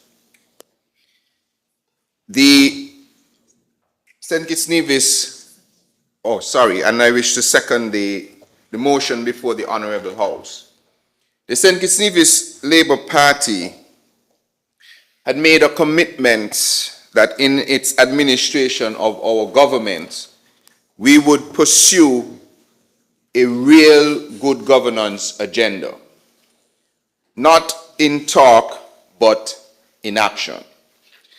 And as the mover of the bill described, we have pursued this by going with a five-pronged approach to the good governance agenda.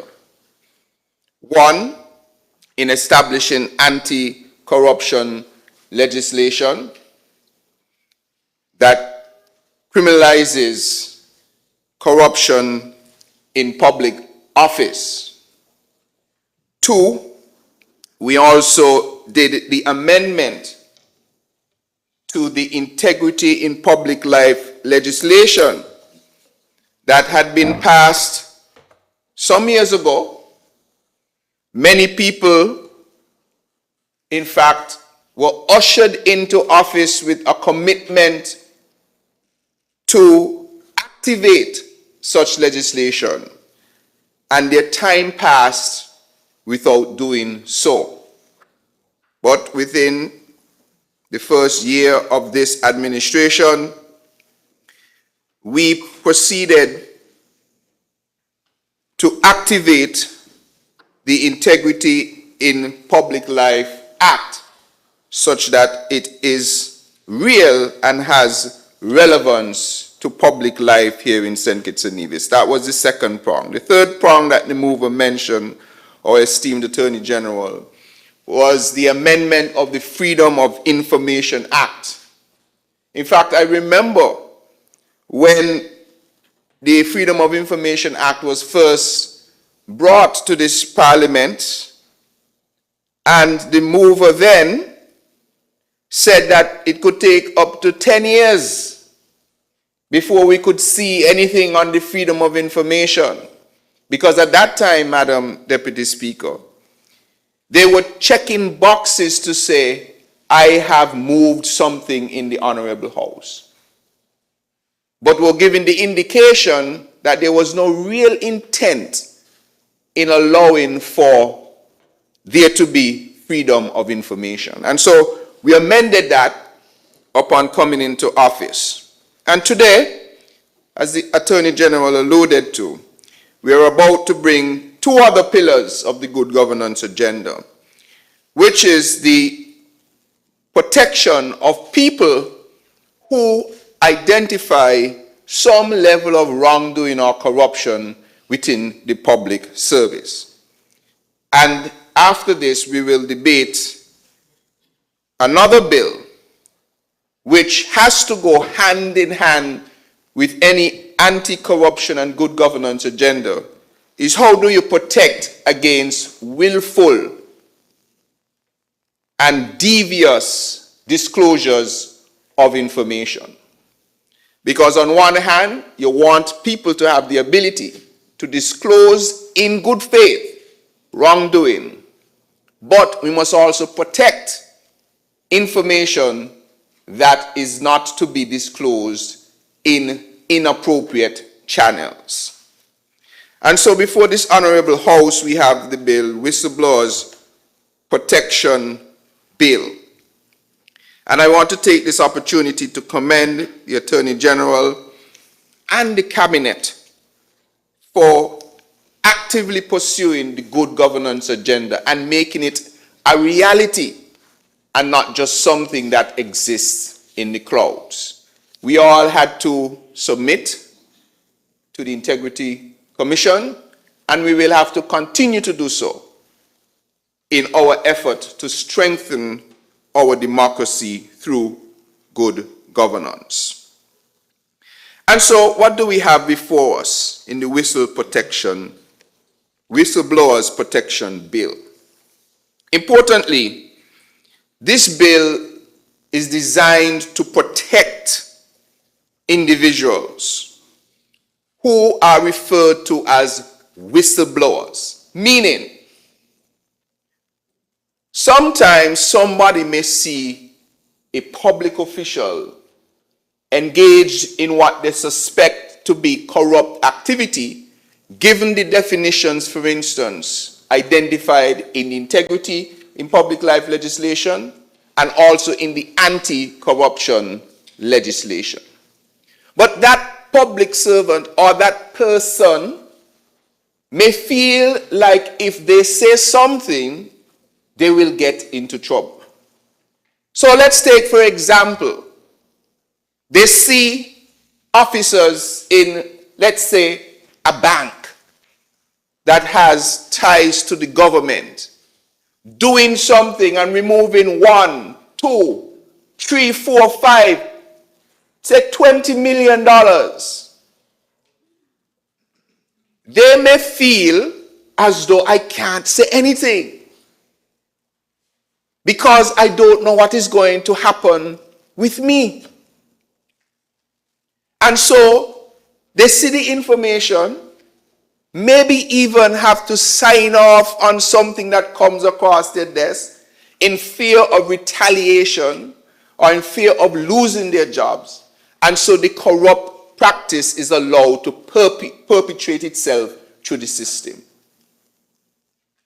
Perhaps they will see an illegal stem cell research going on, and they are fearful that if they report that illegal plasma is being brought to our customs and borders without the proper authority, they may feel if they say something, they will get in trouble. Perhaps they will see that a minister of government or a permanent secretary, let's use a permanent secretary, is facilitating the illegal or corrupt practice of directing land to themselves in different names, and they're afraid to say something because there is no protection. Perhaps they see that payments are being made, but it hasn't gone through the system. There is no check, there is no balance. What this bit of legislation allows is for people who identify in good faith something that appears wrong or corrupt to be able to say something about it through a proper and defined channel without the concern of retaliation or severe consequences on their livelihood or their ability to exist in a small country like ours. So, the primary purpose of this bill is to provide protection to individuals who we refer to as whistleblowers. Not to protect someone who is going to make up some sort of fake news and say that, I don't even want to repeat some of the fake news that I've heard recently. To say, I am blowing the whistle. I see this person take up a cookie. And they have no basis to say so. It is fraudulent in its claim or fake in its claim. This bit of legislation is not meant to protect you. It is only meant to protect the person who in good faith has said, you know, in the interest of our country, the government's purse, and our democracy, I need to register something with the defined channel. So it is meant to protect persons named as whistleblowers who disclose information on acts of corruption in the public interest. The bill is also meant to encourage the reporting of various wrongdoings. Because clearly, as a prime minister, as a deputy prime minister, as a minister of government, even as a permanent secretary, a director, you will not see everything. It is physically impossible. And so we want people to know that it is okay if you see something wrong to do something about it. So the bill seeks to encourage the reporting of various wrongdoings, whether the threat is to health and safety, whether it has to do with criminal offenses, maybe even environmental risks. Somebody is doing something that threatens the environment and they have not gone through the proper channels to seek authority so to do, acts of corruption, etc. And importantly, the legislation grants protection, especially from employers who may want to retaliate because somebody has made a claim or has blown the whistle on some corrupt practice. As long as the person has, and it is determined that the person has done so in good faith and in the reasonable belief that it was true and to the best interest of the public.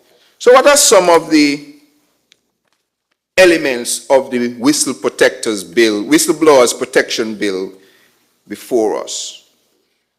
Now, there are going to be items that are called protected disclosures. So there are going to be disclosures that are not protected. There are certain things that won't be protected. So these are for protected disclosures. And how do we define protected disclosure? Or what are some of the examples of protected disclosure? I refer you to, Madam Deputy Speaker, to Section 3, Part 2 of the legislation, protected disclosures. Sorry, this is to whom? Sorry, let me say this first. Now, in order for you to make a disclosure, you have to disclose it somewhere. So whistleblower protection doesn't mean you go to the top of the mountain with a big speaker AG and just blast out everything, and that's you doing whistleblowing. That's not it. It's not going around on a PA system, blasting out some information that you have found. That's not what it is. What the legislation seeks to do is to provide a channel through which you can report some level of wrongdoing that you suspect. So you can do this to a number of authorities, which are called disclosure receiving authorities. They include the Integrity Commission, of course, the pinnacle of the integrity in public life, the special prosecutor, the director of public prosecutions, the ombudsman, the accountant general, the director of audit, the financial intelligence unit, the comptroller of customs, the comptroller of inland revenue, chief medical officer, or any other person that the minister may prescribe by order. Importantly,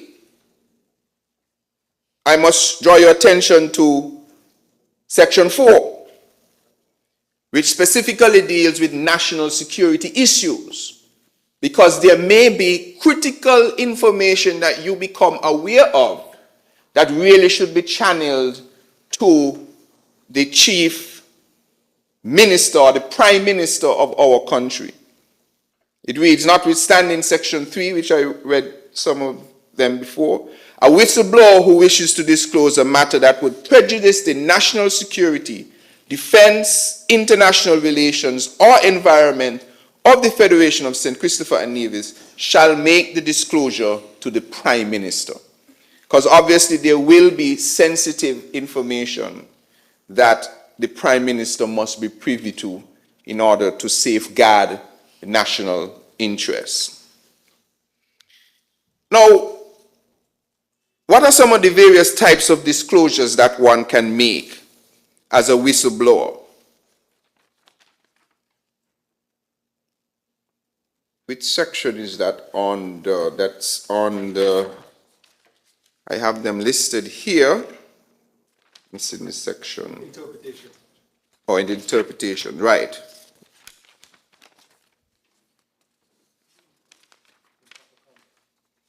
Improper conduct. That's I. Improper conduct. Yes, okay, good. So, improper conduct, meaning this is what you're whistleblowing on. Remember, you're always whistleblowing on improper conduct. That's something you perceive to not be proper. Could be a commission of a criminal offense. It could be conduct that likely threatens health or safety of a person. Conduct that is likely to threaten or damage the environment. Conduct that is likely to result in a miscarriage of justice. Conduct that represents a significant threat or harm to the public interest or national security.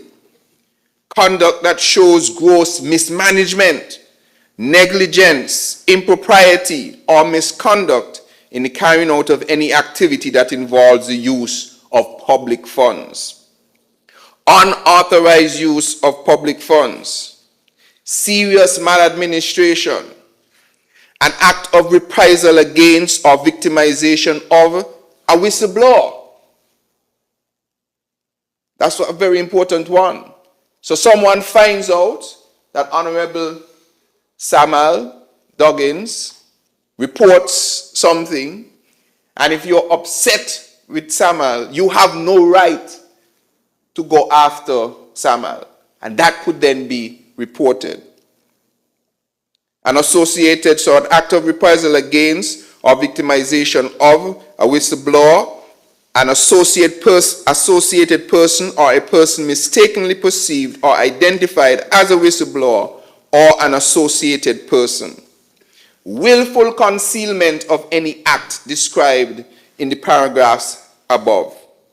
Willful concealment or destruction of any information tending to show that any act described in paragraphs above has been, is being, or is likely to be committed. Meaning, you can't destroy any documents, you can't delete things off of your hard drive, you can't try to hide anything. that is something that can be reported. And so the basic idea is we have created a mechanism in this good governance agenda that when you see something, there is now an avenue through which you can report that. And you can then be rest assured of protection as long as you did it in good faith.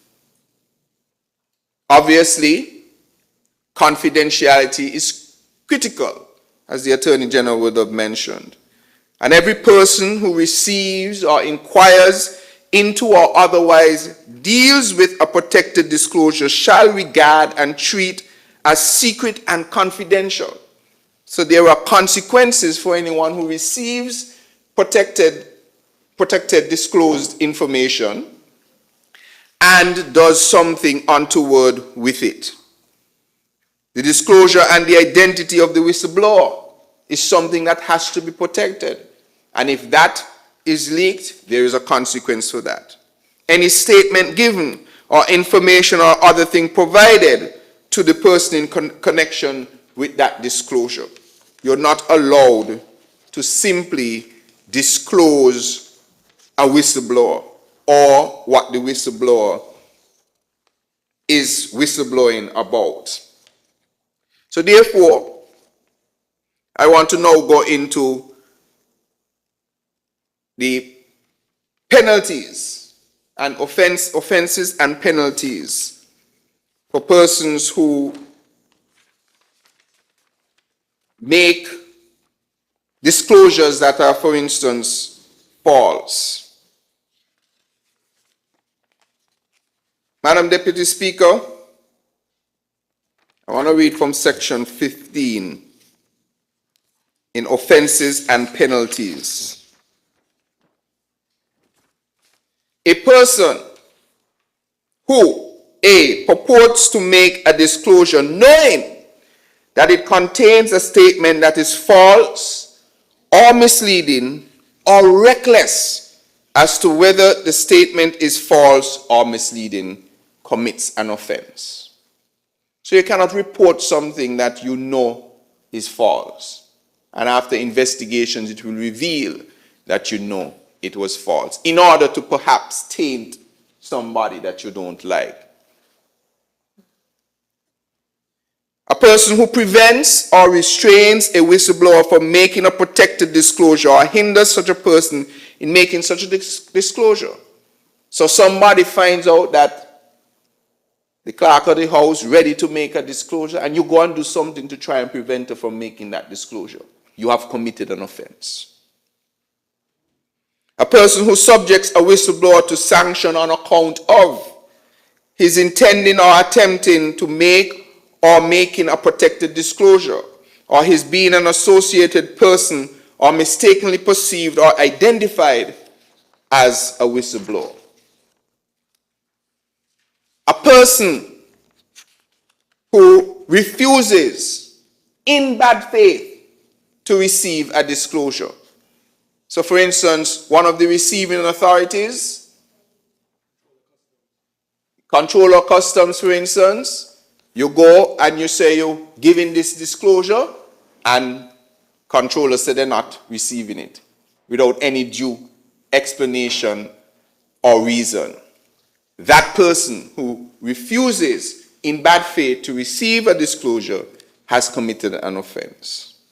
A person who induces another person by threats, promises, or otherwise to prevent or restrain a whistleblower or associated person from making a protected disclosure or hinder such whistleblower in the making of such disclosure, you have committed an offense.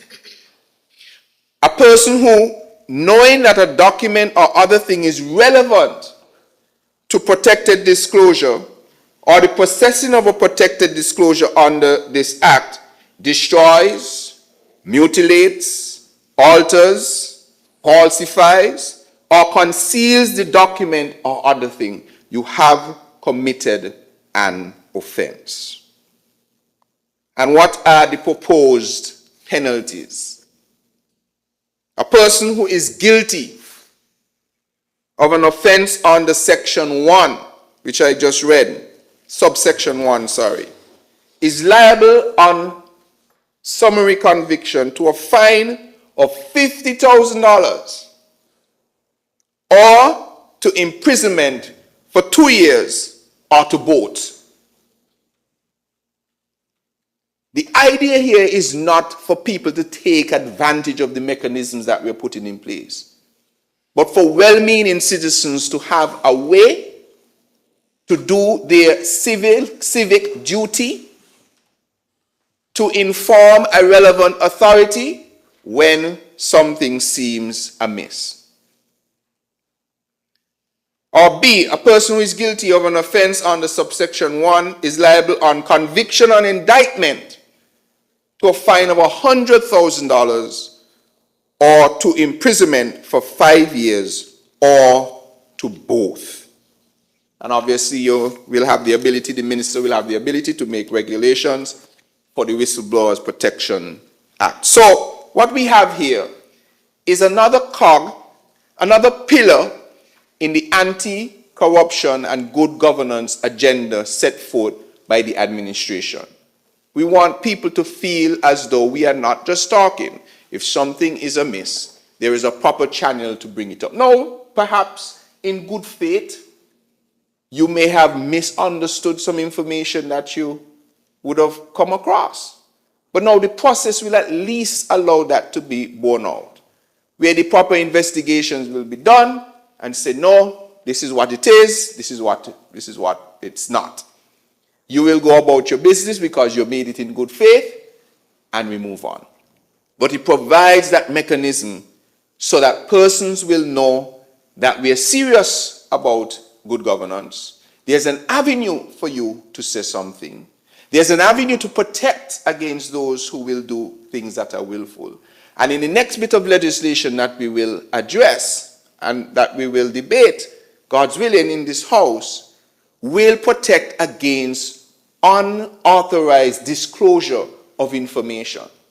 Because some people may view the whistleblowers protection or the freedom of information or the integrity in public life or the anti-corruption legislation as a free-for-all that I can just say whatever I want. But no, we have created the correct channels for you to do that.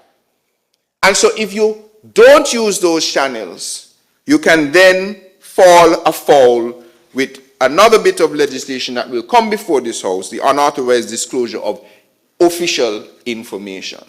And so this suite of legislation will now come together to cement St. Kitts and Nevis's position as a leader in its attempt to achieve good governance. And so I want to thank the Attorney General for all his hard work on this effort. I rise, as I said, to support this legislation, that it may get safe passage to this honorable house. And as we go, we are going to find areas where we need to improve, where we need to tighten, where we need to define a little bit more, where we might have to have tiers of information, whether it is classified, this level of classification, red, yellow, blue, green, whatever it is, we will get there as we start this process of our good governance agenda. So with those words, Madam Deputy Speaker, may it please you. Thank you, Honorable Member for St. Christopher 3. Any other presentations? I recognize the Honorable Member for Nevis 10. Thank you, Madam Deputy Speaker. I didn't intend to speak on this one. I'm going to speak on the other bill, but as the mover of the bill spoke, and with his eloquence, a few alarm bells rang off in my head, and just a few concerns I wanted to raise. And of course, they were even more amplified with the eloquence of the member for St. Christopher. Is it 1? 3.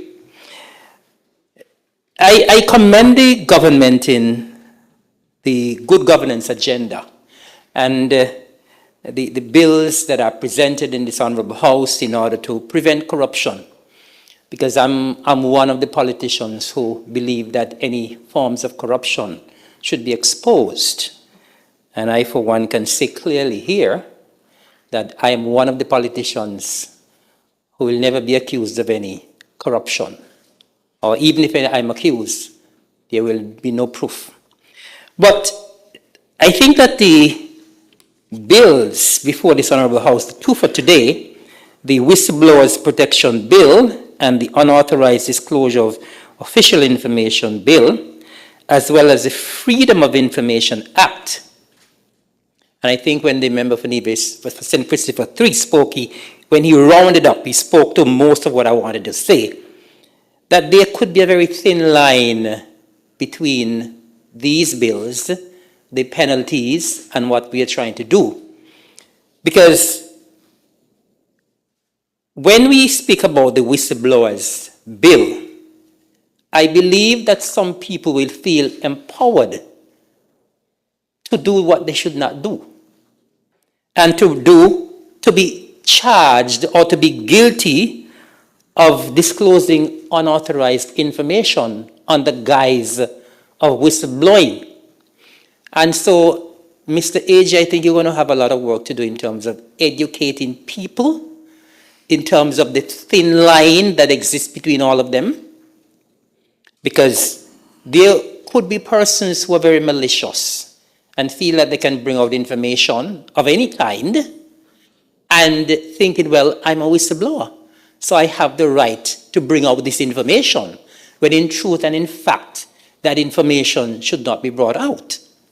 The other concern I had is with regards to protection, because the AG also spoke about legal protection, and he spoke about legal protection many times. But in a small society like St. Kitts and Nevis, is legal protection enough for somebody who decides to be a whistleblower? Because we also just heard a while ago that somebody may be a whistleblower and they may want to disclose to someone who does not want to accept that disclosure. And the person who does not want to accept that disclosure may have already had the disclosure and may put that out there to the detriment of the person who is doing the whistleblowing. And so we have to look very critically at what we need to do to protect people who may go out on a limb to say they are a whistleblower, to bring out certain information to expose corruption, but then what happens after that person decides to go out on a limb? And so my main thing is the protection. Make sure you have the right protection, the safeguards in place for persons who want to be a whistleblower. And as I said, the main concern as well is the line, the thin line that exists between these three pieces of legislation. Because I believe people are going to misinterpret some of the legislation and act on that misinterpretation. I just wanted to bring those to the table. That brief presentation, Madam Deputy Speaker, may it please you. Thank you, Honorable Member for Nevis 10. Any other presentations? Okay. I recognize the Honorable Member for Nevis 9. Yeah, thank you, Madam Deputy Speaker. I would first of all start by commending the effort, which I believe is another string to the bow of the good governance agenda. The country is moving in a particular direction. And whistleblowing and the protection of whistleblowers is nothing unusual. I think that across the world, legislation has been framed to protect people who, for the right reasons, seek to disclose information of wrongdoing. We can contemplate, Madam Deputy Speaker, that in an agency, a government department, that some things might be happening there. And sometimes people feel constrained. They feel unable to protest, unable to report, because sometimes it's their superiors who might be involved in the wrongdoing. So if I happen to be a clerk working in the office, but the minister or the permanent secretary or the supervisor or the director is involved in some skullduggery, I may be unwilling to come forward because these are people with power and they may therefore use that power against me. And I think that is what the legislation is trying to achieve, to give people some measure of comfort. But we must understand that everything that we do here comes with a certain cultural context. And I believe that's the point that the member for number 10 was alluding to, in the sense that could we be emboldening people, tipping the scales, so people who want to make mischief will now use this legislation for that purpose. And I don't think we need to shy away from it. The reality is we live in a highly politicized environment where people in all of these ministries who do not support the particular party that happens to be in office at the relevant time, and people in all of these offices who would be minded to use information sometimes, not for the purposes that are contemplated here, the lofty purposes of ensuring that we deal with corruption in high and low places, but rather for purposes of causing embarrassment, purposes of causing malicious purposes of seeking to bring down or castigate or otherwise embarrass. So we have to strike that balance, and that is why I think the point that the member raised about education is important. There are a few things that I would like to raise on in terms of the bill itself. Perhaps some of these can be raised at the committee stage. However, I notice in section 2, when it speaks to interpretation, that the version of it that I have at section 2J talks about an act of reprisal. I'm sorry, yes, J. Willful concealment of any act described in paragraphs A to G. Now, for the benefit of the public, in Interpretation Act section 2, improper conduct includes a number of activities. Commission of a criminal offense, conduct that is likely to threaten the health or safety of a person, etc. And at G, it says unauthorized use of public funds, but it goes on to say at H, serious maladministration. At I, act of reprisal against or victimization of a whistleblower, an associated person or person mistakenly perceived or identified as a whistleblower or an associated person. That all of those will be deemed to be improper conduct. And so when I then look at provision J, it says willful concealment of any act described in paragraphs A to G. And I'm wondering why that's not A to I. And similarly at K, it says A to G again, when in my review it ought to be A to I, so that you capture all of the conduct that you are referring to. That is perhaps a technical point, but I think a point I wanted to make.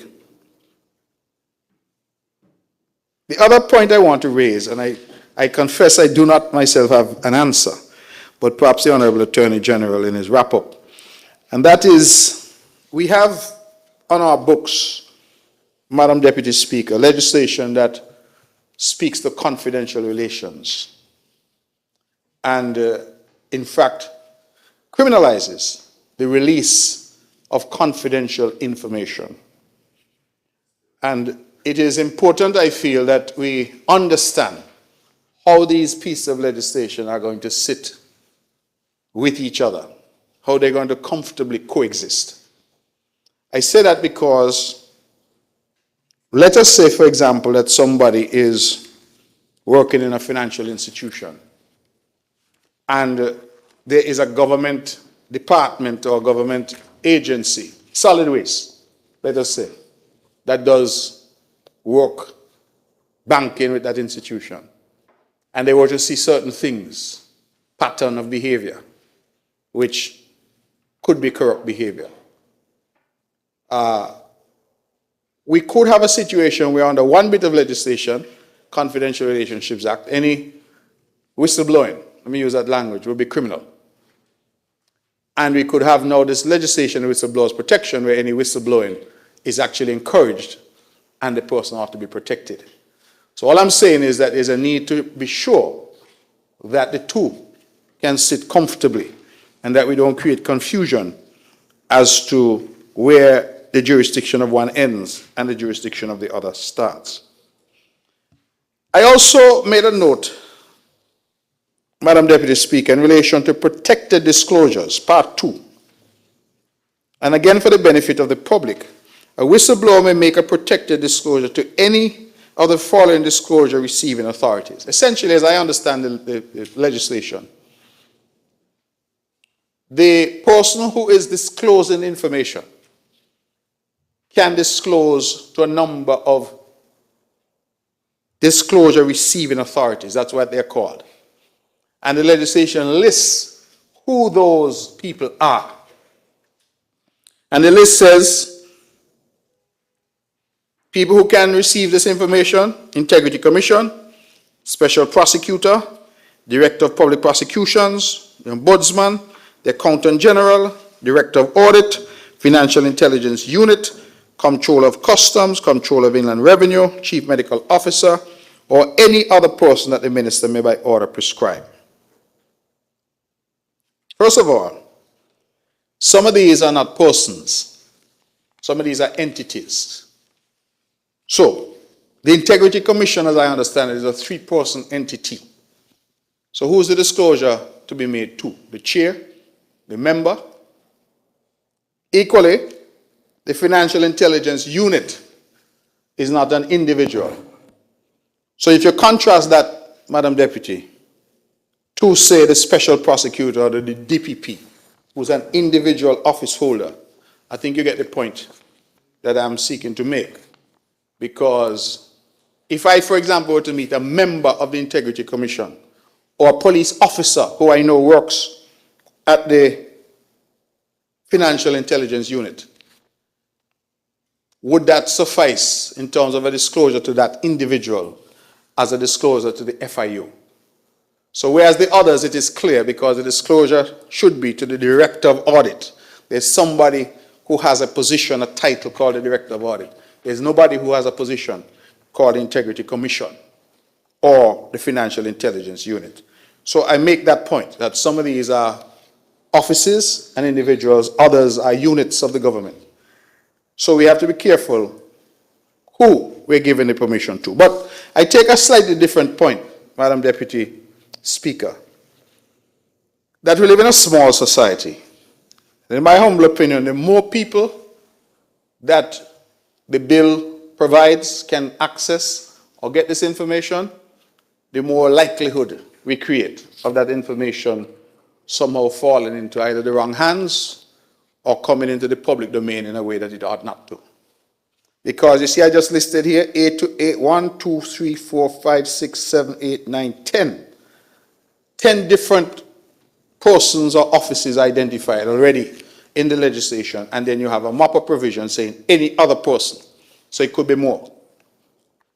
My point is that I think, for obvious reasons, that you want confidence. It's something new, and you want some level of confidence, that it might be appropriate if we had a direct channel and a single channel for people who want to report corrupt conduct.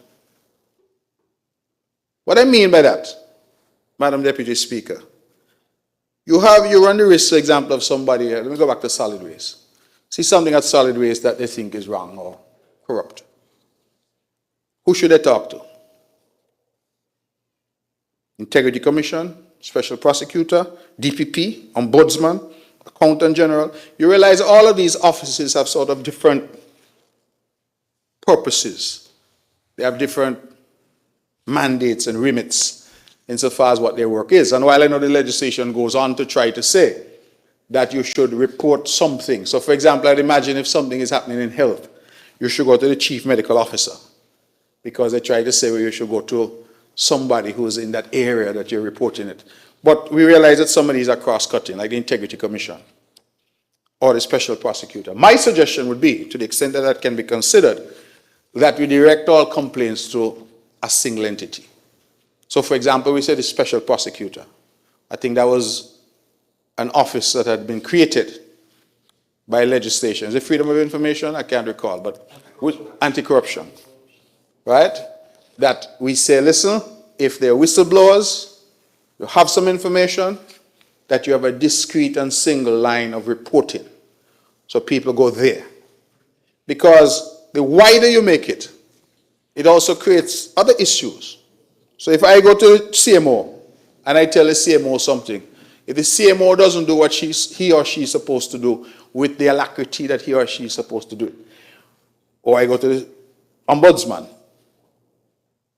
or I go to the accountant general, I just feel like there are too many officers, if you will, too many different people all across the government who are being designated as disclosure receiving authorities. I think one authority, one line, people know, listen, if I have a problem, we have a special prosecutor, and we go to that special prosecutor to report these matters, and I know that I'll be protected.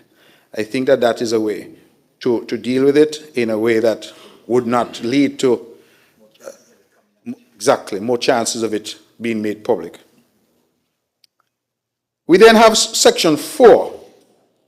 And section 4 says, notwithstanding section 3, a whistleblower who wishes to disclose a matter that would prejudice national security, defense, international relations, or environment, I assume that means, or the environment of the Federation of St. Kitts and Nevis, shall make the disclosure to the Prime Minister.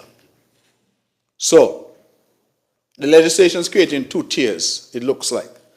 You have a list of people that I've just discussed, who are the disclosure receiving authorities, and then you have now, if the disclosure is on these specific matters, that is national security, defense, international relations, or the environment. The environment is a curious addition there.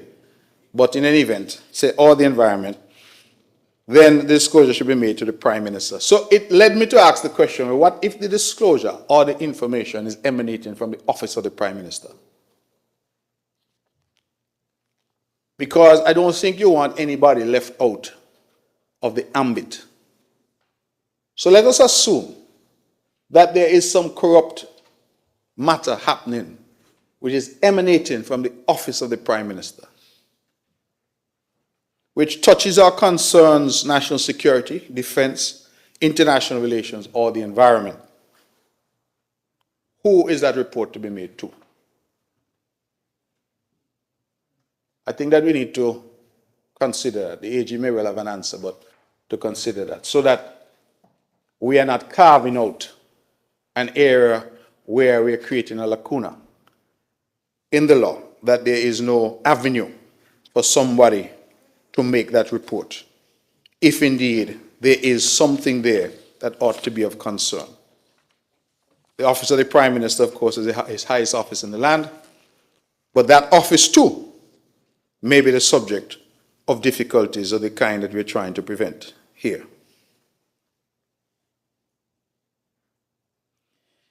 I want to go now to whistleblower protection, section 8.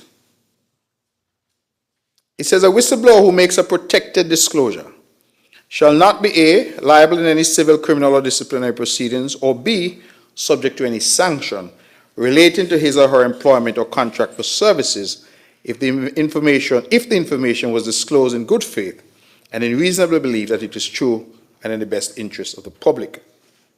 Now, that creates all kinds of subjective tests of what people believe and all of that. I mean, the law and the lawyers, I suppose, are accustomed, and the courts, to dealing with whether or not people acted in good faith or not. But, again, going back to the point being raised by the member for number 10, what if somebody said, well, I made the disclosure because I genuinely thought, I really believe that this was the case? How do you test that? Because once that horse has left the barn, it's very difficult. Humpty Dumpty fell off the wall, put it back together again. And then you start to hear, oh, see all of this, these allegations have been made against the minister. And then you start to hear, well, I really had believed so. I thought it was so. I thought he was thieving the money. But that is already out there. So now what I'm saying, this seems to be saying that even if the person is wrong, if they had the language here, if they disclose information in good faith and in a reasonable belief that it was true and in the best interest of the public. All I'm saying is that we have to again be cautious that we don't leave these things so wide and loose that persons who are bent on mischief, because no matter what we say in this house, there will be some who will seek to use this legislation for mischief. We just have to accept it. In our political environment, it is inevitable that it will happen. And if people can be mischievous and then say, but I really believe so, you know. By that time, the headlines have already been out there that the minister or the director or the PS accused of this or accused of that or accused of the other. So I just sound that warning in terms of how we do that. Doesn't protect you now from it, but I'm simply saying that the concern I have is that we are formalizing, we are creating a structure now where somebody can make a report. So if one of your workers were to make that report, even if the report were later to turn out to be baseless, they can say, no harm, no fault, because I genuinely thought the minister was a scampish fellow. Right? Well, but I'm simply saying the damage might have already been done, and the structure that you have created, used in a way to seek to damage you, because I feel that, as I said, mischief could be afoot. The other concern I have is that those sections seem, Madam Deputy Speaker, only to provide protection in relation to the person's employment or contract for services.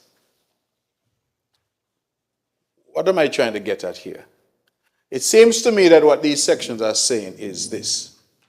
If it is that this person were to be a whistleblower, then you can't do them anything in relation to their job. But if, going back to the first point I made, that the information disclosed violates some other legislation, so for example the Confidential Relationships Act, can they nevertheless be prosecuted under that different legislation?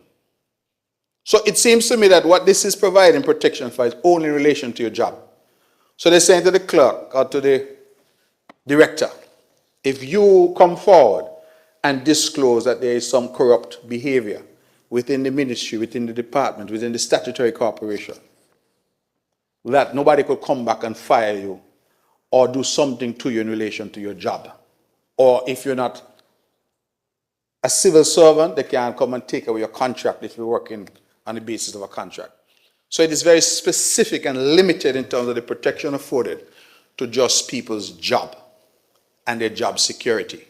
But it doesn't protect people from other consequences that might flow, including prosecution, breach of confidential duty, or any of those provisions. And so I thought I'd raise that because, to put it differently, if we are going to encourage people, well, let me not use the word encourage.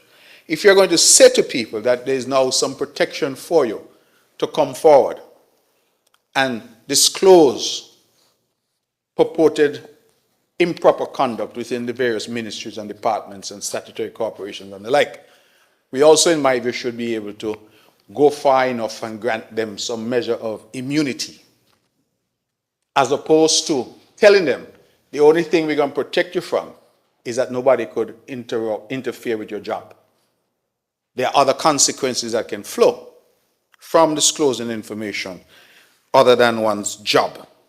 There can be other liability, because here it says liable in any, if he had said, for example, Mr. AG, no whistleblower shall be liable in any civil, criminal, or disciplinary proceedings or subject to any sanction. But it goes on to say relating to his or her employment. So it's limiting the protection that's afforded, and I think that that too needs to be looked at. I go now to section 10.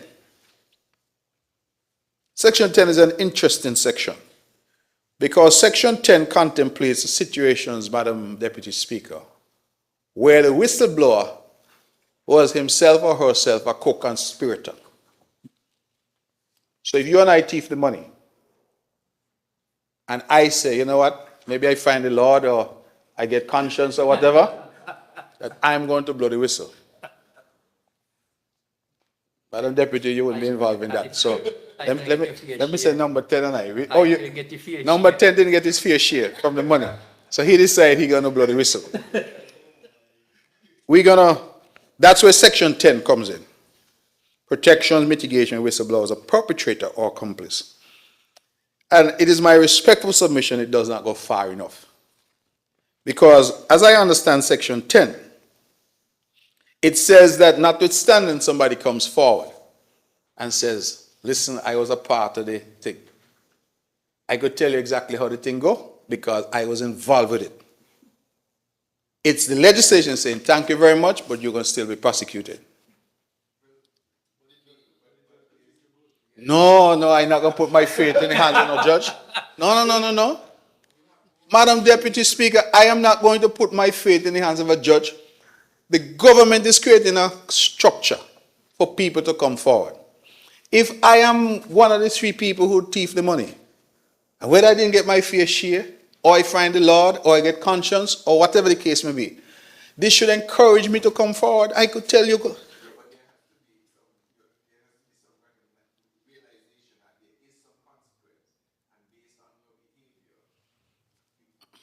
Yes,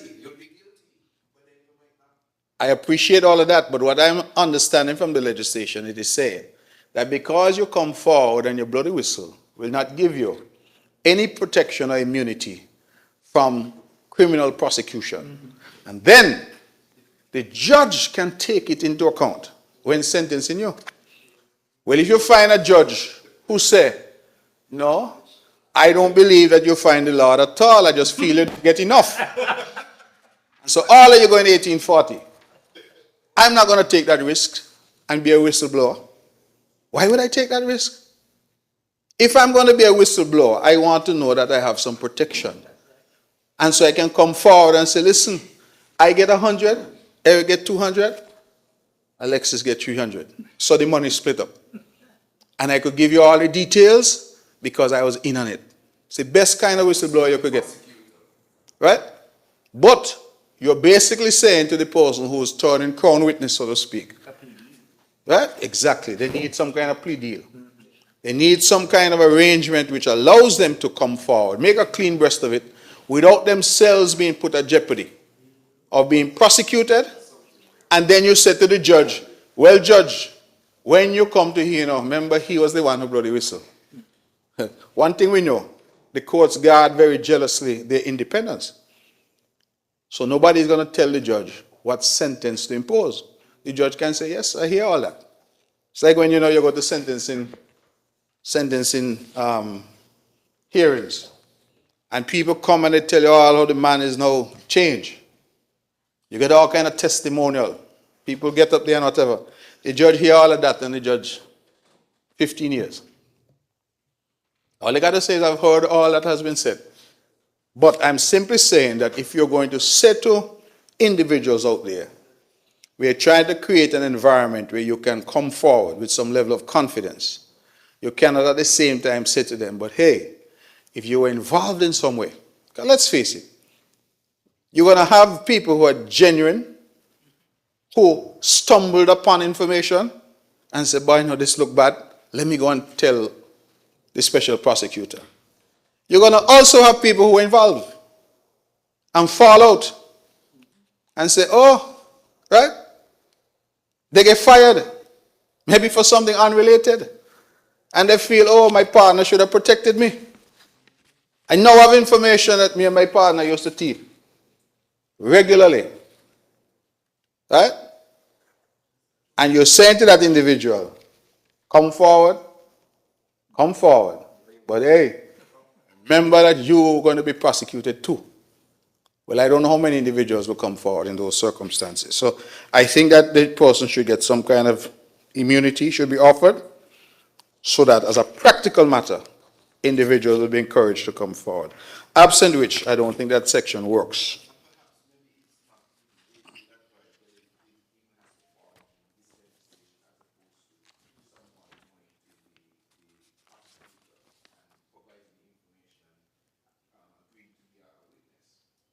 Well, however it is worked out, I'm simply saying in the context of what it seems to me we're trying to do, in terms of creating a framework for people to feel comfortable in coming forward and reporting suspicious activity and behavior, then I feel that if you say to a man who know because he was involved, come forward but you go in jail too, or there's a potential, then as I said, there's a disincentive.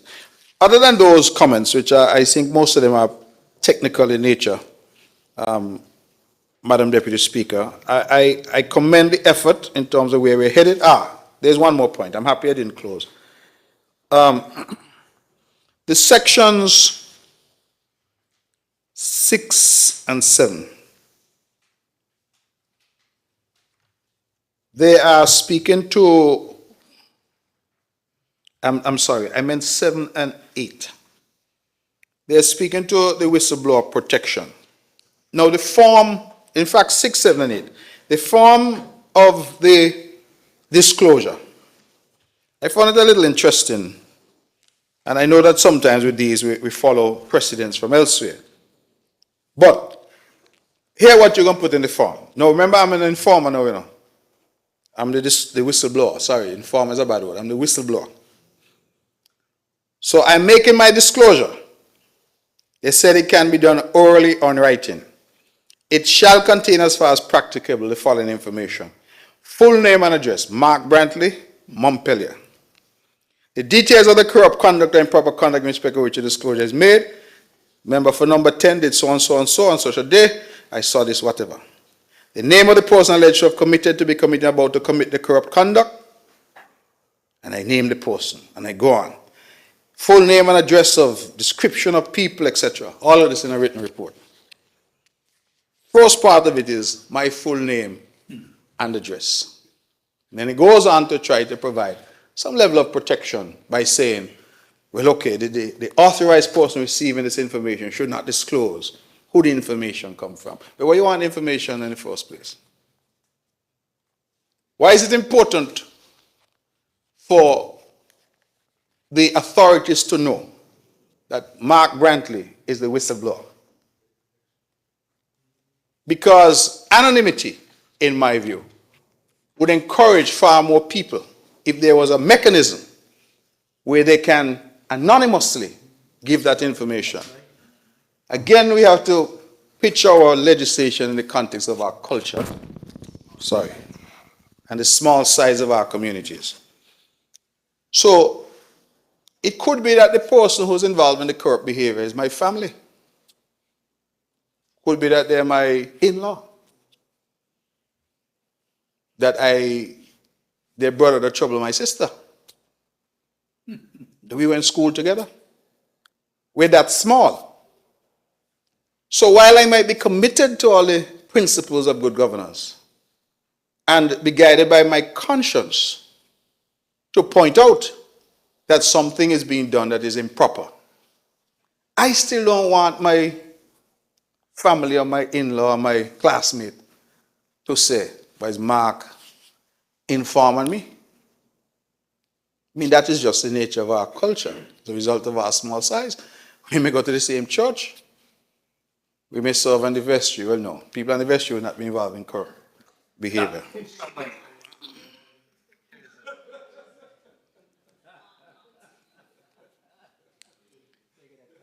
People serving in the vestry will not be involved in such behavior. So I withdraw those comments, Madam Deputy Speaker. I'm not going to help with that, you know. I want people to pray for me. So, the point I'm seeking to make is that anonymity will, I think, embolden more people. Some of us in here are elected politicians. We know that people will vote for us sometime. The only reason they vote for us is because nobody knows who they vote for. We all know it to be so. But it's true. You all laugh like I don't know it's true. It's true. People vote for you because they say, "Mine, I'm voting for you now. But I don't want my wife now, I don't want my husband, I don't want the family now." But it happens all the time. Anonymity allows people to really be true to themselves. right? So you don't want a situation where you are saying to people, you must fill out a form and give all this information, your telephone number and all of that. And then people start to say, boy, I don't know if this form here going to get out somehow, you know. Exactly. Suppose the cleaner see the form and this thing here and whatever, right? But if you had an environment where I know that I could give that information. I mean, even the police in the context of criminal investigations, they provide a tip line, they provide a hotline, they call it crime stoppers, all this kind of thing. The idea is that people are afforded some measure of protection. And I think that to me, it addresses it at paragraph section 7, where it talks about anonymous disclosures. But I feel that ought to be the fulcrum around which we shape the disclosure, that it be anonymous. Because I think more people would be willing to come forward if they thought there was a measure of protection.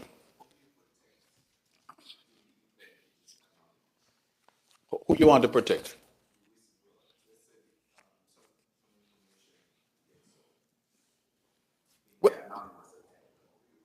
Well, if that happens, then the provisions that are there will still be there to protect that whistleblower. Meaning that if, for example, notwithstanding my efforts at being anonymous, suppose, for example, I were to say that I have seen these transactions and they look like there's some corrupt behavior. And then the person said, but the only other person who handles that is Tom. Must be Tom. That you can provide some protection to Tom in the circumstances. But I'm saying it's a different thing where the structure of the legislation is that Tom, to make a disclosure, must come and say, I am Tom. This is my address. Well, I think that the basis of it really should be the anonymity. I think that provides far greater protection. Those, Madam Deputy Speaker, are my comments on it. As I said, I think a lot of them are technical. The Attorney General and the government will determine whether or not any of them are worthy for consideration in terms of any further amendments to the proposed legislation. But I welcome the effort. I think that this is yet another piece of the ongoing jigsaw, if you will, that is trying to create a good governance agenda for the country. Thank you. May it please you. Thank you, Honorable Member for Nevis 9. I recognize the Honorable Attorney General to give his wrap-up.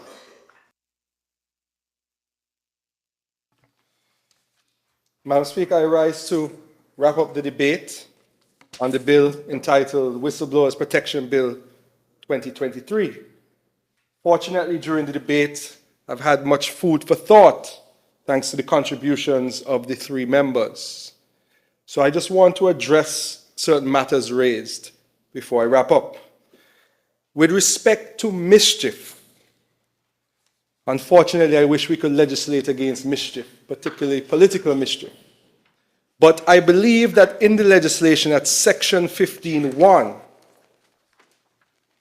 it says that a person who purports to make a disclosure knowing that it contains a statement that is false or misleading or reckless, as well as the statement is false or misleading, commits an offense. So I think that is an anti-mischief tool within the legislation.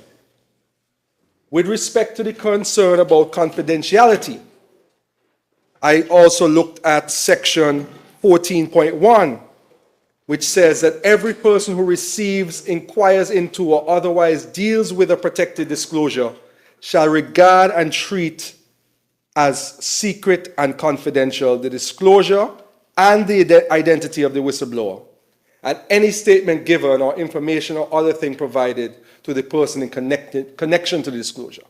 So the disclosure authorities have an obligation to keep the information confidential, otherwise they are subject to criminal sanction as well.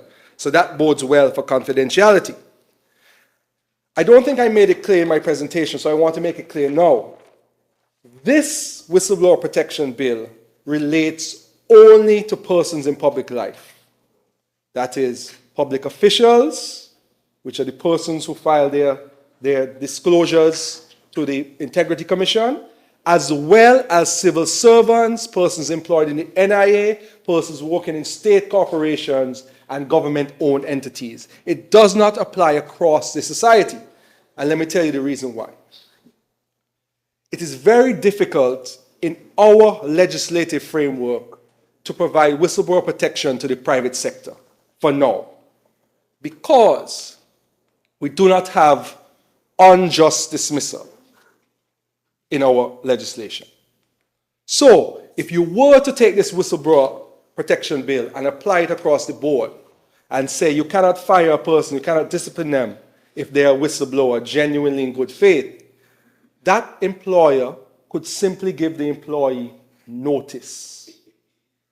So I'm not terminating you because you blew the whistle, but I don't think that you work well. Here's your 3 months notice. Go about your business.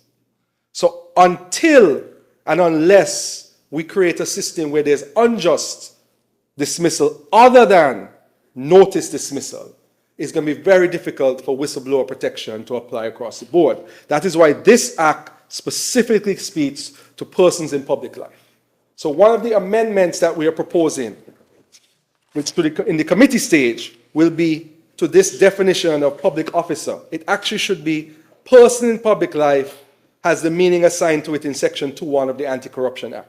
So all of the people who are subject to the anti-corruption laws will be the persons who are subject to the whistleblower protection and who can get protection. So this is a governmental whistleblower protection, and we hope in the very near future, probably when we reform the employment laws, we will then be able to expand or bring a separate whistleblower protection act that will apply to the general public and the private sector. In relation to, yes, that was the point in relation to Confidential Relationships Act. The Confidential Relationships Act refers to private sector individuals who actually receive confidential business information. Bankers, for example. Somebody who works in a bank teller, cannot publish your bank statement. Because you have a confidential relationship with your bank in which private confidential information is given to the bank, and the Confidential Relations Act prevents those documents or that information from being disclosed to anyone. So we don't have that issue of a conflict because this deals with the public service and employees within the Nevis Island administration. In terms of, a very good point was made by the member for number 9 in terms of the disclosure authorities. And so disclosure receiving authorities. And I believe that the list might be too long, having listened to the member's point. I agree. There should be a limited list of bodies that receive this information so people have the confidence that when the information is received, it is professional people, people who are trained and understand confidentiality and that are subject to confidentiality rules and ethics and principles are the persons receiving. So I'm already seeing the potential to strike out a couple of these persons so that there could be confidence in the process, the whistleblower process. So I think for sure, I also take the point that you should actually mention an individual, not just an office.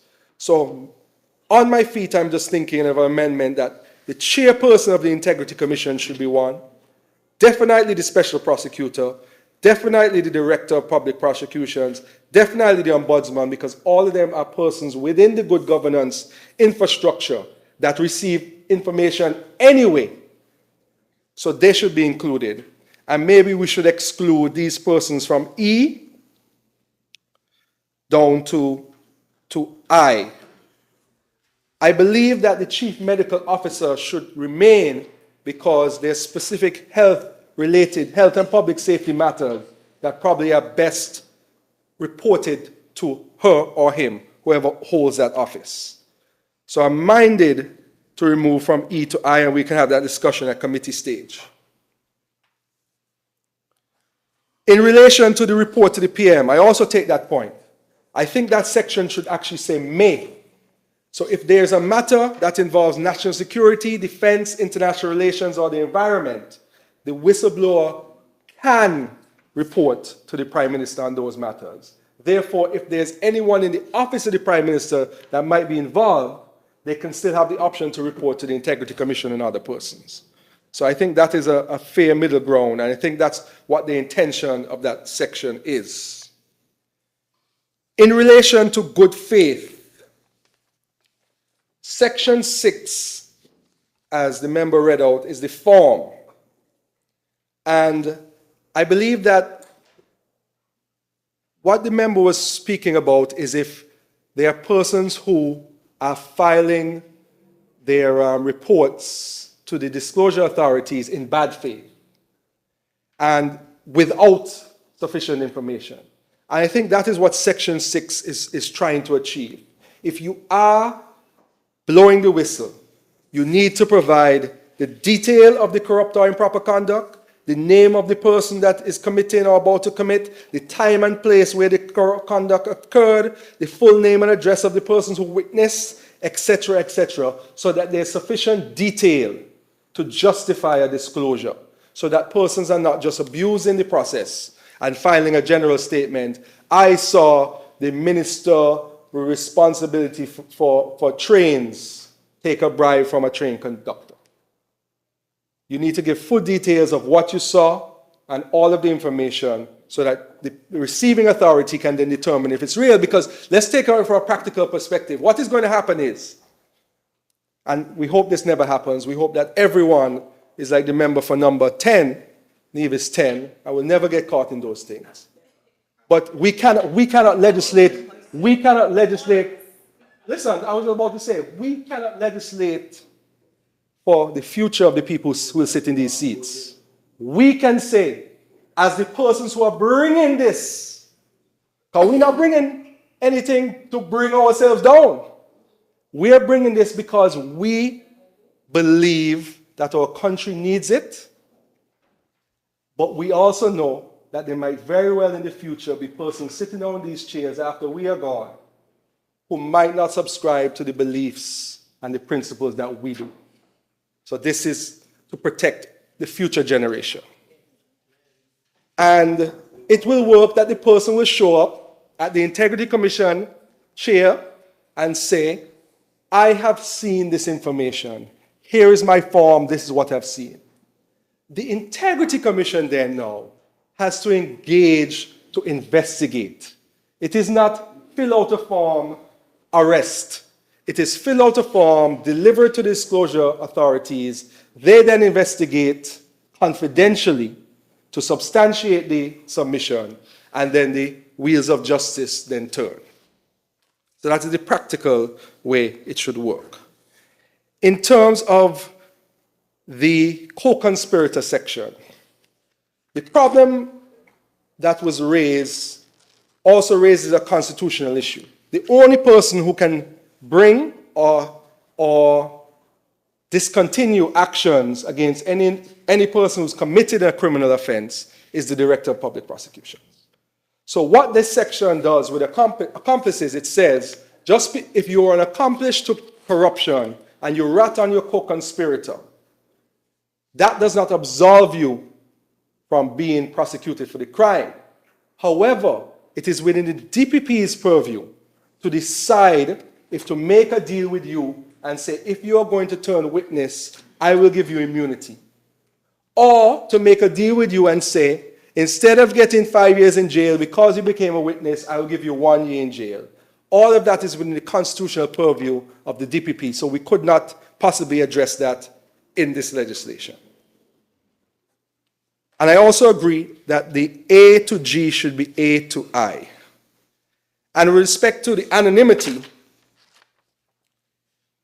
it is important to note that the legislation in Section 7 does provide. So if there's genuinely someone who doesn't feel that the protections afforded to them under this legislation for practical reasons will not benefit them, they can fill out their form, they could put it in a sealed envelope, they could say secret and confidential, and they could drop it off to the chairperson of the Integrity Commission and make an anonymous disclosure under the Act. And the last point I wanted to mention is in relation to sanctions. The member for number 9 said that the sanctions only relate to employment. They relate to employment, but also in the definition section, the definition of actual sanctions are the whistleblower should not be subjected to any disciplinary action, dismissed, suspended, demoted, harassed, or intimidated, transferred to a different position against the will, refused transfer or promotion, subjected to a term or condition of employment or retirement that is altered to the disadvantage of the person, refused a reference or being provided with an adverse reference, unfairly denied appointment to any employment or office, threatened with any action referred to above, adversely affected in respect of the employee's employment, profession, or office in any other way.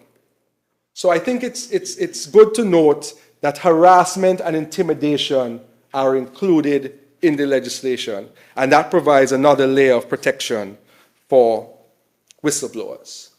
And lastly, education, education, education. We come in here and we pass laws which we think are important for the benefit of our people, but unless they know how they work, they have no benefit. Therefore, I think with respect to this, what my plan is, and I've already put those wheels in motion and reserved the day, is that World or International Anti-Corruption Day will fall on December 9th this year. My intention is for all of the arms of the good governance infrastructure in our country to have a press conference on December 8th, the day before anti-corruption, so that the messages can be played and the press can ask the Ombudsman, the DPP, the Integrity Commissioners from St. Kitts and Nevis, tell us about how we are protected and if good governance is in our country. And I promise the people that by that date, all of the acts, all of the 5 pillars of the good governance transition will be enforced and fully activated, and anyone who has any question will be able to ask that question on that day. And that will be part of our start of our education campaign with respect to the new good governance infrastructure in our country, because education is extremely important. And I presume that as the Prime Minister has announced, there will be a Civil Service Institute. That's the right name, Prime Minister? Correct. This will be a topic. This will be all civil servants, when they come into the service, will have to do a course or some sort of part of a course in relation to their obligations and the responsibilities and rights and protections within the Whistleblower Act. So I think that is important. And what we will do is we will try to the various internal mechanisms under the office of the head of the civil service is to inform and educate civil servants on St. Kitts and on Nevis as to their rights and obligations with respect to this act. Madam Speaker, that is all that I wish to add. And I would just leave by saying I wish this bill, which has sparked a very good debate, safe passage to the House. Thank you, Honorable Attorney General. The question is that the bill entitled Whistleblowers Protection Bill 2023 be read a second time. Those in favor? Those against? The ayes have it. A bill to deter and combat corruption and other improper conduct by encouraging and facilitating bona fide disclosures of such conduct and protecting the persons who make such disclosures, otherwise known as the Whistleblowers Protection Bill 2023. The bill has been read a second time. House moves into committee stage.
Clause 1.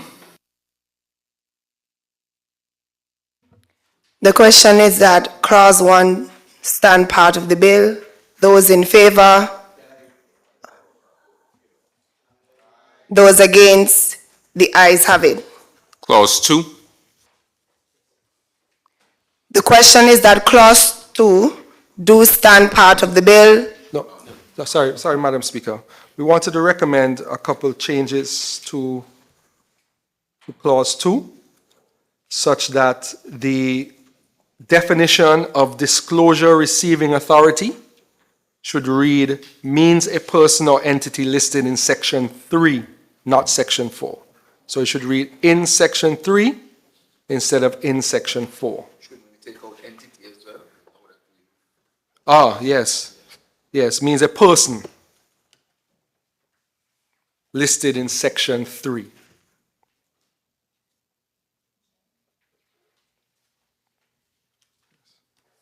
And in the definition of improper conduct, section J and section K, instead of A to G, it should be A to I.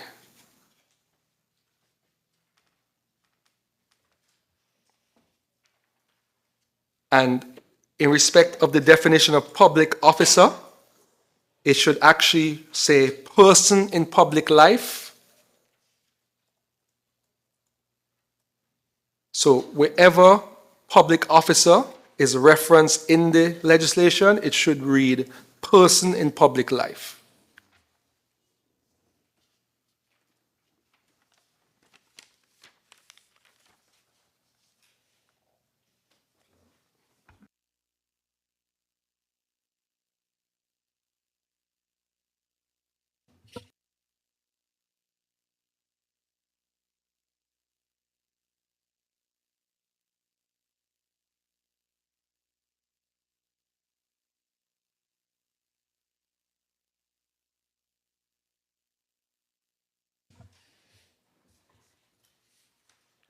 The question is that clause 2 stand amended.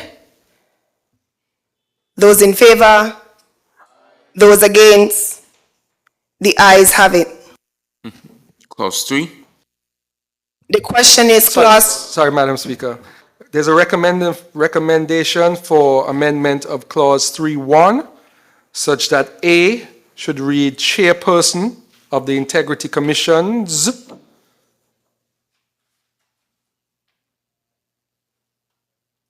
Or you could read chairperson of the Integrity Commission, which would mean either chairperson, the one for Nevis or the one for St. Kitts. So chairperson of the Integrity Commission, and there should be a removal of E through I. So from Accountant General to Controller of Inland Revenue should be removed. The question is that clause 3 be amended to include chairperson of the Integrity Commission and E to I be excluded. Those in favor? Those against? The ayes have it. Madam Speaker, with respect to section 4, the shall should be changed to may. So it should read, so it should read, notwithstanding section 3, a whistleblower who wishes to disclose a matter that would prejudice the national security, defense, international relations, or the environment, so a the should be added, of the Federation of St. Christopher and Nevis may make the disclosure to the Prime Minister. There's any, like a storm, some sort of information about a storm that could damage the environment, oil leak. Environment could describe a number of things. Oh, sorry. The environment could describe a number of environments, essentially. If you want to talk about storms and the natural environment, maybe the Minister of Environment could help us. What would be the appropriate language to make it clear what environment you're talking about? Because you talk about national security, defense, international relations. I think those are clear on their face. But then you say, the environment. So the economic environment, Is it a? Somebody, there's like somebody finds out information from a potential oil storage Right. facility that would spill. So is there language like the natural environment or the physical environment? Physical environment? Physical environment.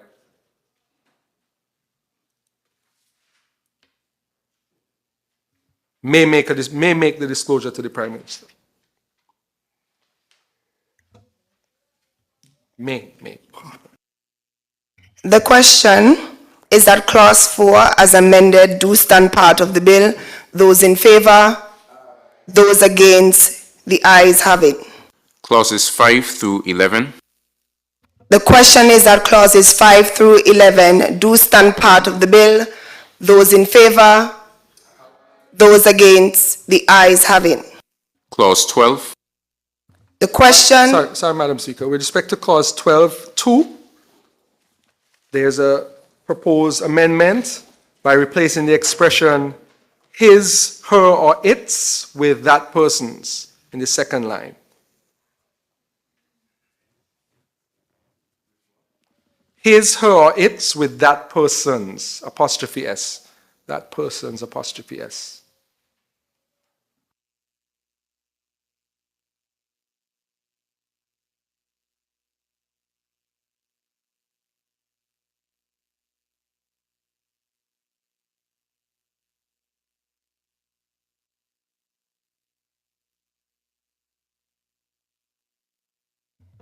The question is that clause 12 as amended do stand part of the bill. Those in favor, those against, the ayes have it. Clause 13. The question is that clause 13 do stand part of the bill. Those in favor, those against, the ayes have it. Clause 14. The question... Madam Speaker, with respect to 14.2, 15.1F, and 15.2, so 14.2, 15.1F, and 15.2, the expression is guilty of should be replaced with commits. So in 14.2, it should read, a person who contributes in subsection 1 commits an offense. And in 15.1F, it should read, knowing that a document, it should read, it's actually not in F, it's in 14. It's at the end of 14, should read, commits an offense after F. And in 14.2, in the first line, it should be a person who commits an offense. 15F, after 15F and after 15.2. My apologies. And 14.2. Is guilty of, it says commits, yeah. The question is that clause 14 as amended do stand part of the bill. Those in favor, 14 and 15, do stand part of the bill. Those in favor, those against, the ayes have it. Clauses 16 and 17. The question is that clauses 16 and 17 do stand part of the bill. Those in favor, those against, the ayes have it. The enacting clause. The question is that the enacting clause do stand part of the bill. Those in favor, those against, the ayes have it. The arrangement of sections. The question is that the arrangement of section do form part of the bill. Those in favor, those against, the ayes have it. The title. The question is that the title do stand part of the bill. Those in favor, those against, the ayes have it. House resumes.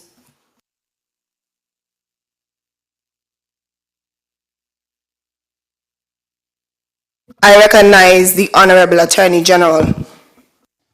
May it please you, Madam Speaker. I rise to report that the bill shortly entitled Whistleblower Protection Bill 2023 has passed through committee stage with amendments.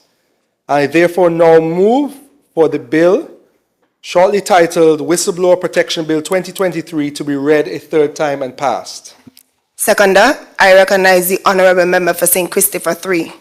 I move to second the motion, Madam Deputy Speaker. The question is that the bill entitled Whistleblowers Protection Bill 2023 be read a third time and pass. Those in favor, those against, the ayes have it.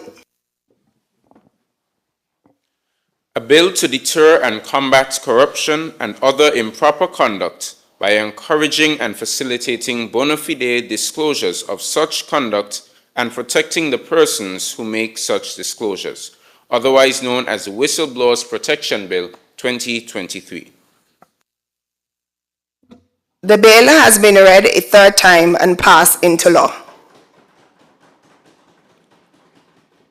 Next item. I recognize the Honorable Attorney General. May it please you again, Madam Speaker.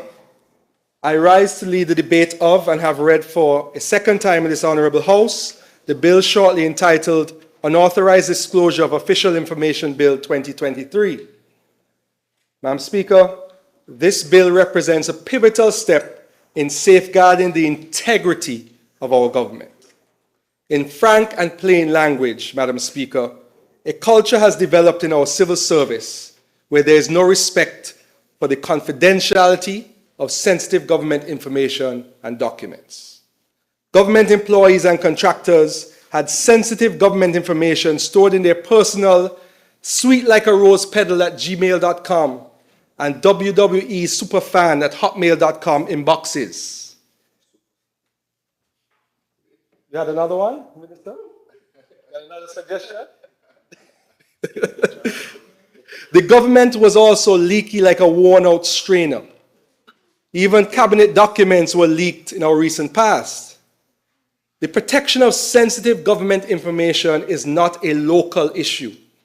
It is an international standard, even in the legal framework of our mighty northern neighbor. Why do you think former President Trump is in hot water for allegedly carrying his top secret presidential files to Mar-a-Lago? Why President Biden is in hot water for allegedly keeping his secret Obama-Biden administration records in his garage? And why former Secretary of State Hillary Clinton was in hot water for allegedly using a private email server for official public communications rather than using the official State Department email accounts maintained on federal servers? This is because the operation of a government is serious business. Certain sensitive government documents and files should remain confidential to protect national security, preserve diplomatic relationships, maintain the integrity of ongoing investigations, and safeguard sensitive information crucial for effective financial planning.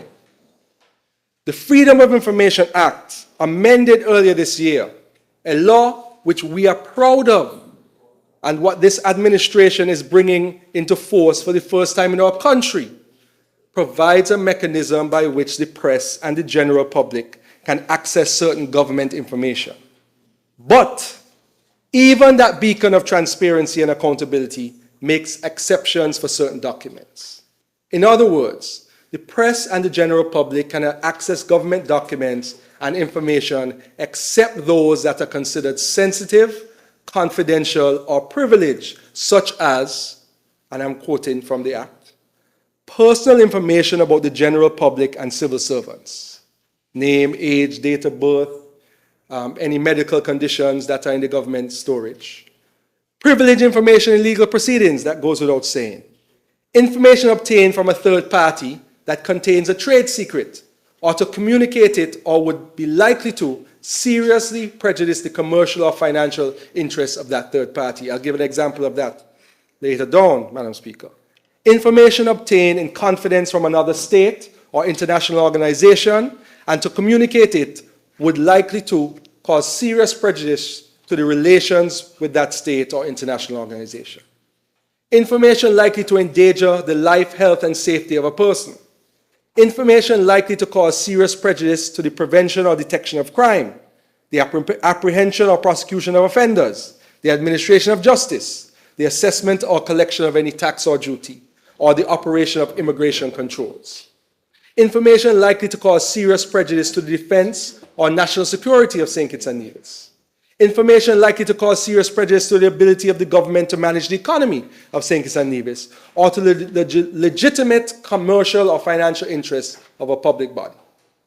Information likely to cause serious prejudice to the effective formulation or development of government policy, seriously frustrate the success of a policy by premature disclosure of that policy, significantly undermine the deliberative process in a public body by inhibiting the free and frank provision of advice or exchange of views, or significantly undermining the effectiveness of a testing or auditing procedure used by a public body, or official records of any deliberation or decision of cabinet.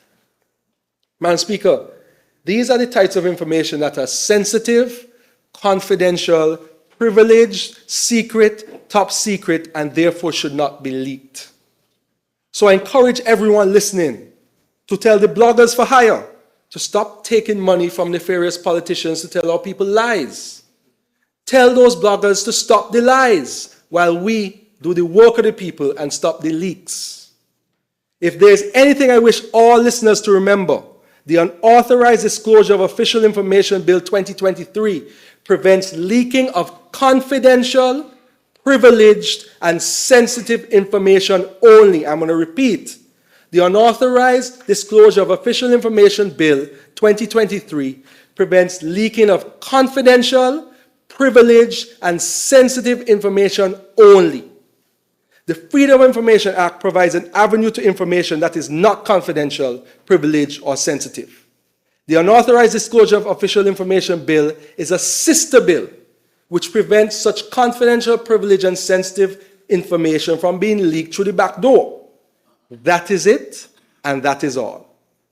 Further, Madam Speaker, building upon our commitment to transparency, the proposed whistleblower bill, which was just debated and passed, aims to shield government employees who, in the pursuit of justice, expose corrupt conduct to designated authorities. However, as was raised in the debate, a stark realization dawned upon us. A realization that those who seek refuge under the protective wings of the whistleblower bill, protection bill, should in turn be restrained from unauthorized disclosures or leaks of confidential government documents to the public or the press. With every right comes a responsibility. Recent unfortunate instances, like the unauthorized leak of the Cabinet Secretary's minute regarding VAT days, and the public statements by an opposition member of this House that documents pass from one person to another person to another person, suggesting that he obtained information through one of the persons in that chain. Those underscore the urgency of addressing this leakage concern as part of the good governance transformation. Imagine, Madam Speaker, if there's a leak of a document held by the Foreign Affairs Ministry as to the residential address of a witness to a murder, that witness living in another friendly state through an international witness protection exchange. That could cause the life of the witness to be at risk. Imagine if there's a leak of a document held by the Ministry of Immigration as to the list of persons who are illegally in the country and being sought for deportation. That could cause the potential deportees to go into hiding and escape deportation. Imagine there's a leak of a contract held by the Ministry of Environment that has a full description or design of a modern method of recycling to reduce the waste at the dump. Not moving the dump, but reducing the waste at the dump. That could seriously prejudice the commercial or financial interests of that third party and cause the government to get sued by that third-party innovator. Imagine there's a leak of a document held by the Medicinal Cannabis Authority as to the modern method of cultivating medicinal cannabis in St. Kitts and Nevis. That could cause a potential entrepreneur to lose his or her special advantage in the medicinal cannabis industry. Imagine if there's a leak of the time and the vehicle to be used for the transportation of a cache of rifles to be delivered to the Defense Force camp. That could cause the receiver of the leak to hijack the vehicle, steal the guns, causing a national security issue. That is the type of leakage we are trying to stop. I could go on and on, But those are all sensitive matters that should not be leaked in the public interest. So, Madam Speaker, at its core, the Unauthorized Disclosure of Official Information Bill 2023 endeavors to bridge a legislative gap by establishing criminal offenses for the unauthorized disclosure of defined damaging and confidential information. We have drawn inspiration from the UK Official Secrets Act 1989, and this bill integrates the above-mentioned privilege matters contained in the Freedom of Information Act. That's why I say it's a sister act. So as we advance with the comprehensive legal reforms and good governance, including the 5 fundamental and interlinking legislative pillars to sustain the good governance institutional infrastructure in St. Kitts and Nevis, we recognize the need for a legal fortification against unauthorized disclosures of confidential, sensitive, or privileged information. Critical sections of the bill, Madam Speaker, namely sections 3 to 11, criminalize unauthorized disclosures of information related to matters of national security, international relations, crime and special investigation powers, other unauthorized disclosures, information resulting from unauthorized disclosures, or entrusted in confidence, and information entrusted in confidence to other states or international organizations. In Section 8, the other unauthorized disclosures involve information within the boundaries set by the Freedom of Information Act. I want to make that clear. This act works as a sister to the Freedom of Information Act. It includes confidential government communications, prejudicial commercial communications, matters related to health and safety, information about sustainable development, and more. This section fortifies the protection of sensitive information, ensuring the government's ability to operate effectively without compromising its duties to the public. Section 12 delves into the responsibilities of public officers and government contractors, emphasizing the duty to prevent the unauthorized disclosure of confidential, sensitive, or privileged information. It establishes offenses for the retention of documents contrary to official duty, or the failure to comply with official directions for the return or disposal of documents. So not only should you not leak the documents, but you should not take them and put them on your dinner table so that anybody could have access to those documents. Naturally, they are secret, they are confidential, and they should be preserved in a safe place. And when you're senior, if you work in the office of the Prime Minister, and the Prime Minister says to you, destroy that document, you should not be making a copy first and keep it in your trunk in your car. You should go to the shredder and immediately shred it. These are the obligations under this legislation. So, Madam Speaker, in closing, I wish for the general public to reflect on the significance of this bill in the context of the good governance transformation. Where there are rights, there are also responsibilities.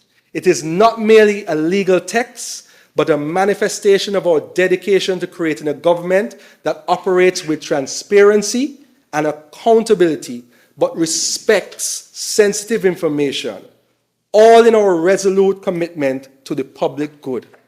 With those few words, Madam Speaker, I'll take my seat. Thank you, Honorable Attorney General. Seconder,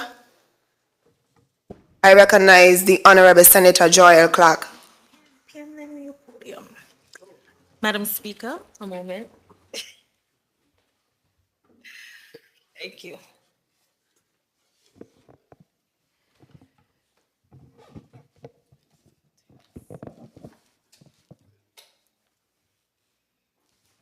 Madam Speaker, I wonder if we're going to get 8 of these for Christmas. Yes. Oh, great. Great. Madam Speaker, I'm very pleased to be able to rise to second this bill and also to lend very brief comments supporting the legislation. As the move of the bill outlined, they're complementary. The bill previously passed in the Honorable House, the Whistleblowers Protection, and this bill, the bill to addressing unauthorized disclosure of official information. And in lending support to the bill, I'll just raise a very small perhaps cabinet joke. Well, I take it not as a joke, but something that we've shared. That was it last week when the announcement of VAT was announced before our Honorable Prime Minister could make the announcement, and we deliberated on where was the breach. And I said, sometimes breaches are internal. Sometimes we blame cybersecurity, we blame people who hack devices or hack our systems, and sometimes it's the very persons who work with us inadvertently or deliberately. Well, thank God it was VAT and it was good news, and it was shared with the public before it was authorized to do so. And I say that to say, when we sit in places of privilege and access to information, we must always be guided by very serious codes of conduct, including protection of information and unauthorized disclosure of information. Now, for many of us in the political space or in the global political space, we see Trump and his ongoing battle with information or classified documentation. We remember the Hillary emails and how that resulted in what some would say her campaign lost. And there are countless examples of politicians and persons, civil service servants and public servants who have access to information, who either go home and open an email on the wrong account and their partner has access, or they're reading a document that's classified and they go in their car and they leave it somewhere, or they send a picture because they want to quickly get a response to something via WhatsApp and their phone is accessed. And however the information is inadvertently disclosed or deliberately done so, there is a need for legislation to back up preventing this from happening. And that's why I'm standing here to say I fully support this particular bill. We, unfortunately, in St. Kitts and Nevis, as the honorable member for the leader of the opposition mentioned, that bills must be contextual and it must be cultural. And in St. Kitts and Nevis, I've often lamented that if something isn't said on social media, it doesn't happen. And the opposite is true. For many persons, if it is said on social media, it is true and it happened, even when it did not. And although this is a parallel argument to this, I believe it is a strong support for how we deal with and treat with information. We have to get to a point in St. Kitts and Nevis where information, undisclosed information, number one, is treated appropriately. But number two, propagandists and persons who I think are like tantamount to terrorists when it comes to information aren't given that much weight and power in the social media and public space. And how do we do this? We must put systems in place to protect the disclosure of information and also to guide how public servants treat with information. I am looking forward to that time when the government can share government business without having to be reactive because someone put it on social media or someone put it on their status. I'm also looking forward to a time when people feel safe and feel comfortable that their information isn't disclosed because a junior staffer has access to an email, or because someone is deliberately malicious, or because you're vying for a particular seat in government and someone decides to go and access all your information down to your personal information because their intent is to be malicious. A country cannot develop, a country cannot say it is developing. We cannot transition to sustainable island state premised on partnerships and justice, SDG 17, if we don't push for these legislative amendments.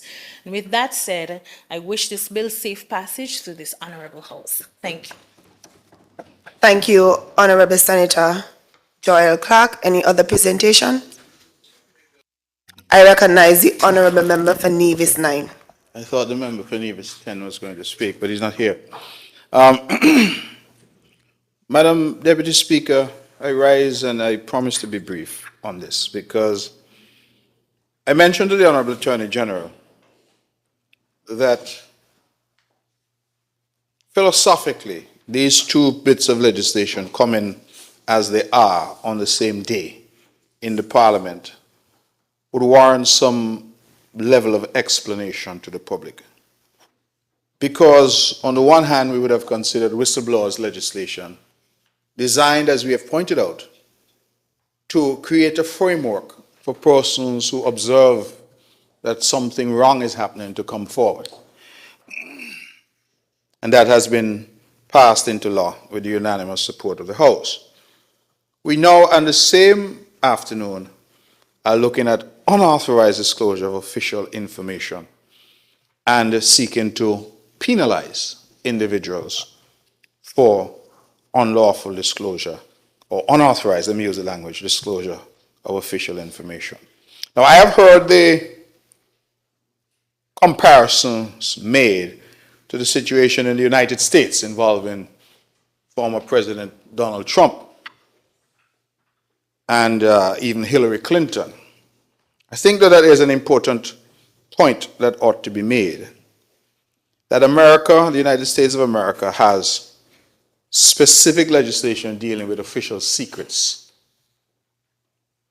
And so, in the United States, Madam Deputy Speaker, there is a clear understanding of what documents constitute official secrets or national security documents, so that individuals who come into contact with those documents or that information can find themselves in hot water, as President Trump and former Secretary of State she was, Hillary Clinton, find themselves or found themselves as a consequence. So it comes from a particular framework that exists in America that perhaps doesn't exist here. So I'm just warning against the comparison may not be a real comparison. Because in the US, you have the Official Secrets Act.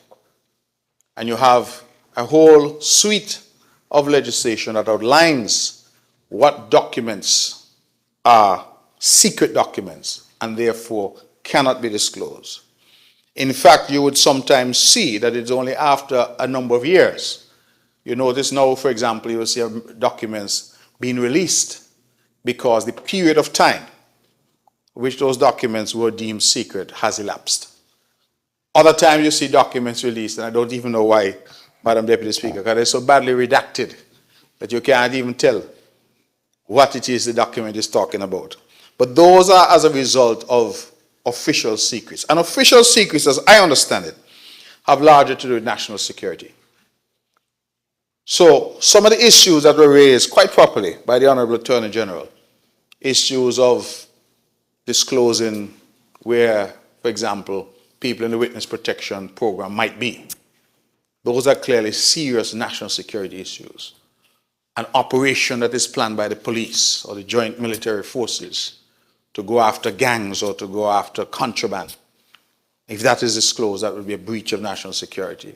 We don't really have so many issues in terms of risks from neighbors, but in countries where there's some level of volatility, where there's risk of war and the like, we have agencies, spy agencies in various countries, the CIA, KGB, Mossad, MI5, MI6, as the case may be.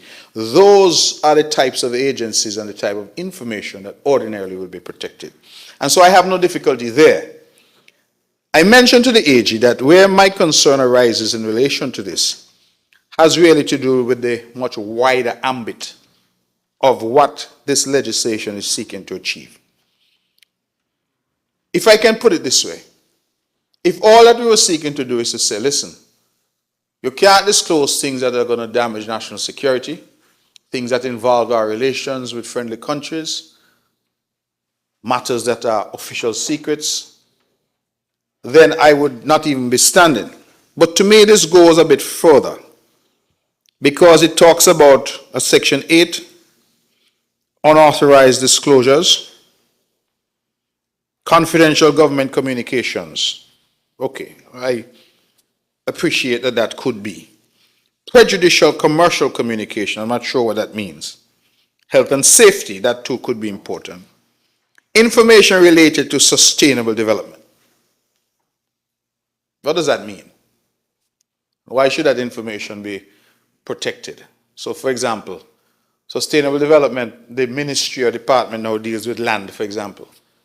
So if 10 pieces of land in an area in Singles, Lagreet, are allocated, what is so special about that information? And I'm not trivializing it. I'm just using an example of one of the things that sustainable development deals with. But an example. So sustainable development, as I understand it, deals with land. An example. So if you were to allocate 10 parcels of land in Lagreet, what is so important about that information that it should be somehow protected? Government or statutory corporation policy making. There was a time, for example, when solid waste handed out garbage bins to everybody in St. Kitts. So if the plan to do it was disclosed, what is so damaging to the national interest that everybody in St. Kitts is going to get a garbage bin?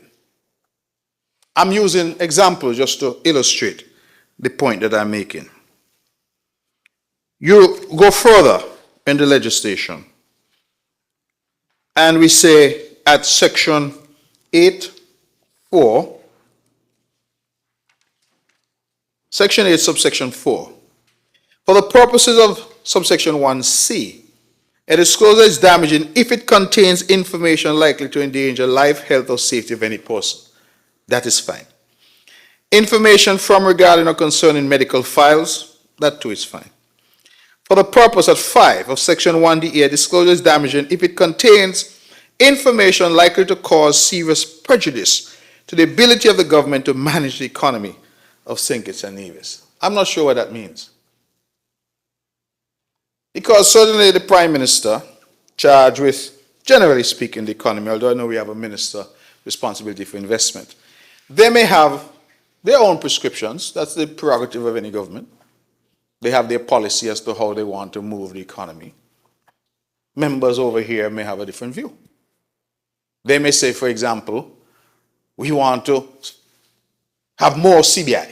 That is our policy prescription. People over here may say, no, we want a ganja industry. That is the better prescription. What in the disclosure that the government's position is to do more CBI is dangerous or deleterious to the country in such a way that somebody who were to disclose, well, you know, that's the government's policy, that somehow becomes unauthorized and criminalized behavior. You see, to me, the point I'm getting at, Madam Deputy Speaker, and I'm not sure if I'm being as clear as I would like to be, is that you have different types of information. Some information, without a doubt, should be protected. That, to me, is the comparison with the United States and Trump and those. Official secrets, defense, national security, we understand. Things that will impact people's lives, endanger life, endanger health, we understand.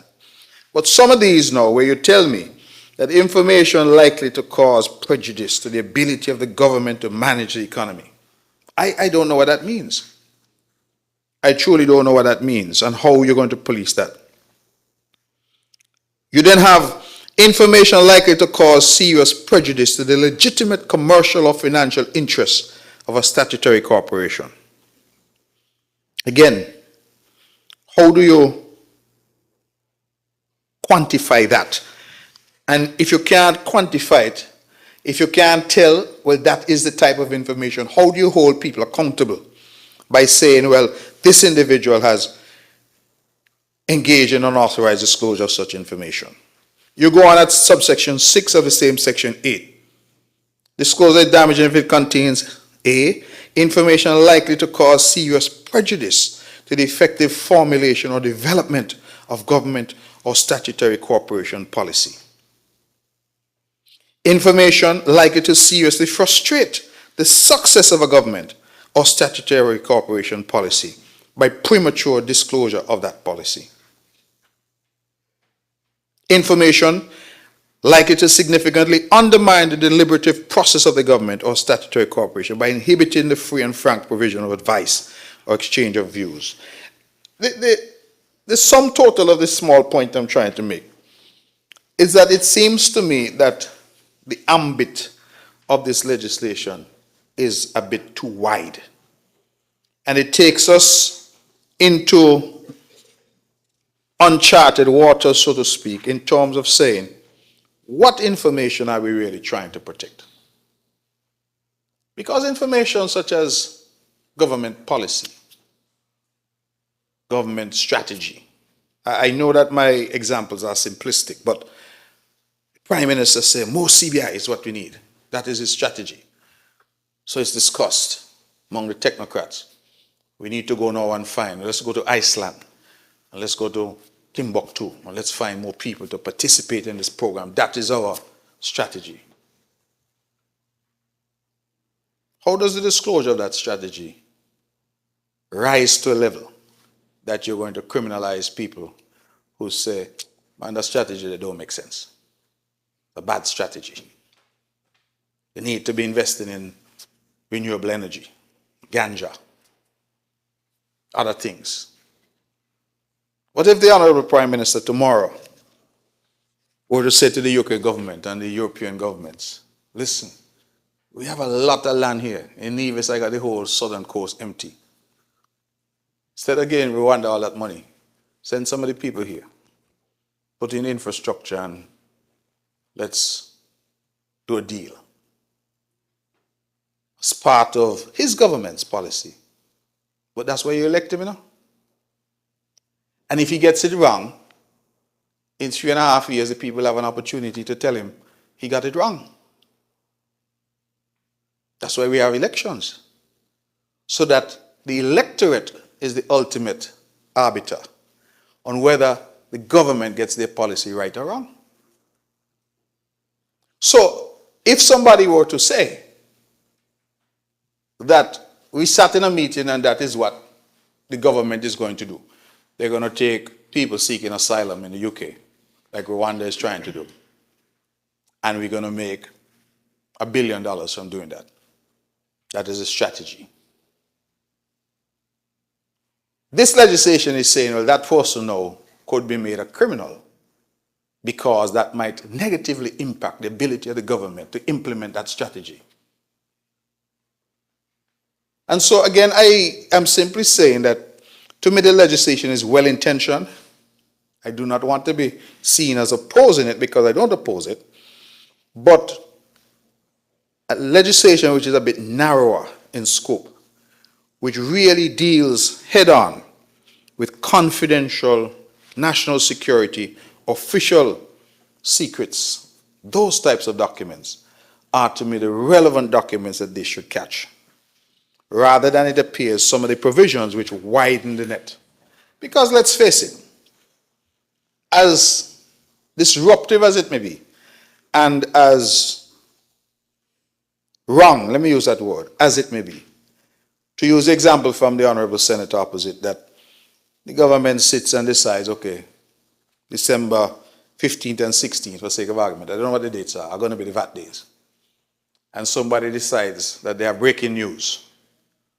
So they send a friend by, so the VAT days, get ready. And that person puts it up. Because going back to our current climate, we also have a climate now everybody wanting to be forced with the news. That's also part of it. We have a lot of these, what they call them, journalists, Facebook journalists or blogger journalists, and being forced. So this breaking news is a big thing. So you see breaking news and everybody's attention is attracted. But it can't be breaking news if somebody don't break it some time ago. So people want to be first. So when you hear about the VAT days now, you send a little text to your friend. You say, oh, these days are going to be the VAT days, and whatever. right?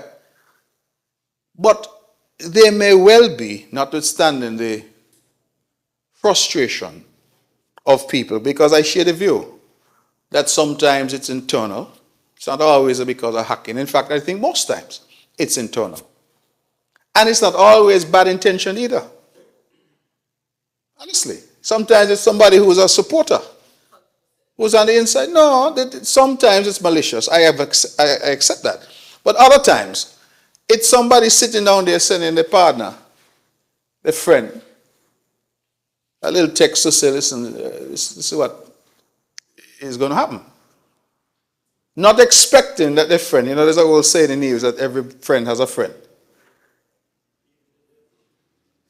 He has a lot of friends. Right? So, sometimes it's not necessarily malicious, but information is what it is. And especially with these devices, it moves in an instant. While I hear that, I am all in favor of the processes. I'm just more looking at the quality of the information. So, we have a live example here, mentioned by the Honorable Senator, of information about the dates for VAT going out before it should have. So whether it was by a few minutes, a few hours, or a few days, that information was disseminated prior to the government being ready to disseminate the information. That is wrong. I'm not going to defend that.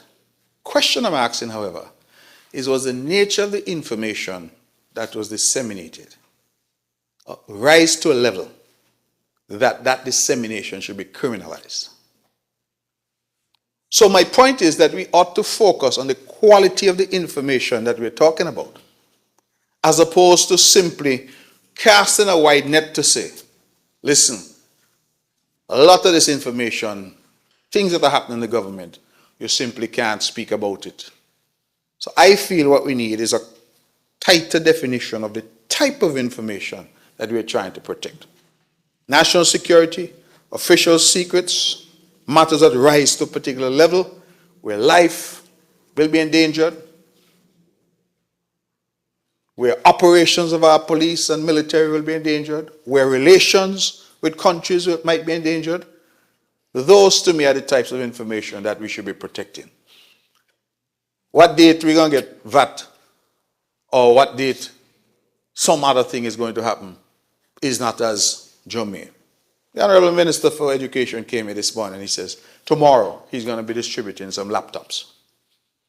Now, what if somebody in his ministry saw that? Could be the cleaner in the office, come in and see the memo on the desk and say, my son going to get a laptop Tuesday. Thank God for labor. And with that, she run and she go home and tell she family, Tuesday, Jeffrey giving all of you laptop. And the son said, what? Let me send a text to my brother, my cousin in school, and all like that. The whole of us stay high now, Tuesday. Laptop going to be disseminated. Not necessarily any malice. But does that information rise to a level that you now start to say, boy, that is going to somehow prejudice, damage the Ministry of Education's ability to implement this distribution of the one-to-one laptop program?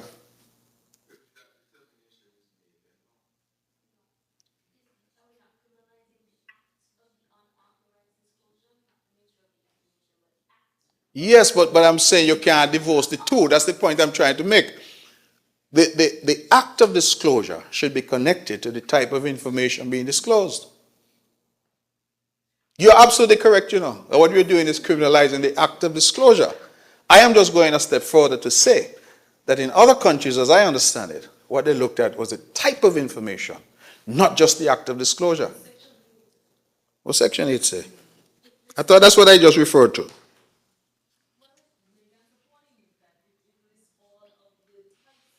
Yes, so I'm saying some of these go to my mind. This is my submission. I think you bring me to the conclusion of what I'm trying to say. Some of these listed in Section 8 go too far. I feel they could tighten it rather than what I consider to be an open-ended approach. I've used some examples which may not all be directly on point. But I think the point I'm driving at is that in our culture, how it is set up, how the country is set up, we must expect from time to time. See the example I use about the one-to-one?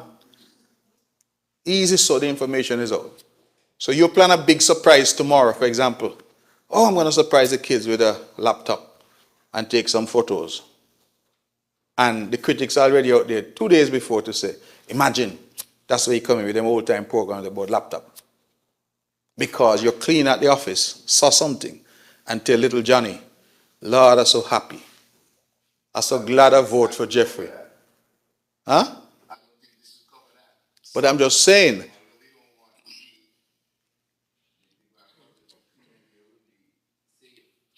cleaner may be safe, but I'm saying that we need to ensure that the type of information that we are trying to protect rises to a particular level. That we are not just saying, well, listen, we don't want leaks. Leaks are going to happen. I think that is just the nature of things. The example I've used, there's no malice. The cleaner said, thank God she voted for Jeffrey. Johnny get a laptop. She happy. Was she so happy she can't wait till Tuesday? Right? So the point that I'm making is that we should try to tighten up, and Section 8, in my view, is a bit wide and a bit unwieldy in terms of how, in fact, it will operate in practice. And so that, for me, is the concern when you start to talk about impeding government policies to grow the economy, impeding the statutory corporations policy. What do you mean? How does this work? And what information are we really trying to protect? That, for me, and I think something closer to the US example, would actually be better. So I support the bill, but I'm asking that it be tightened up so that we don't have difficulties in the future. May it please you. Thank you, Honourable Member for Nevis 9.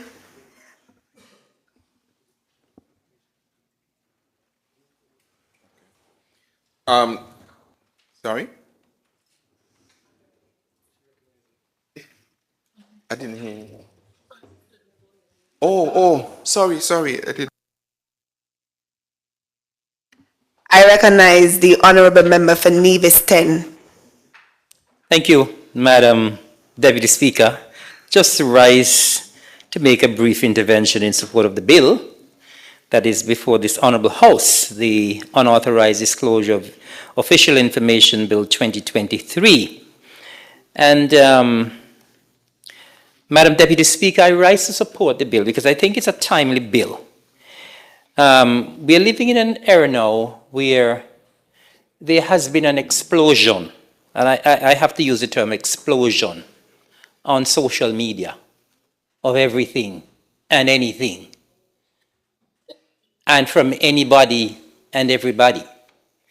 And sometimes that includes public officials who feel empowered to just post anything they feel they can post. And in so doing, sometimes they're trying to seek to embarrass people, embarrass permanent secretaries, embarrass government ministers, embarrass an office. And a lot of the times they do so with no remorse. And public officials sometimes, they do these things because they know there are no penalties. They know that it is difficult, many of the times, to take disciplinary action on civil servants. They know there's a long process before you can get disciplined, or before you can be terminated, or be fired, like we were 2 years ago. Yes. And so, I didn't leak any information. And so, Madam Deputy Speaker, a lot of the times, officers do these things because they know, I can do it, because nothing is going to happen. And it's about time that people realize that there are consequences to your actions. And when people act maliciously, they should be penalized in some way.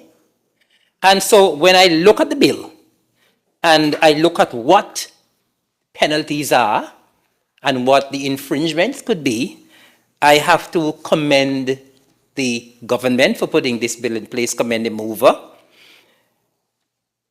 When we look at things like national security, things like international relations, there should be secrets there that should not be released. And in so releasing could endanger even relations with other states.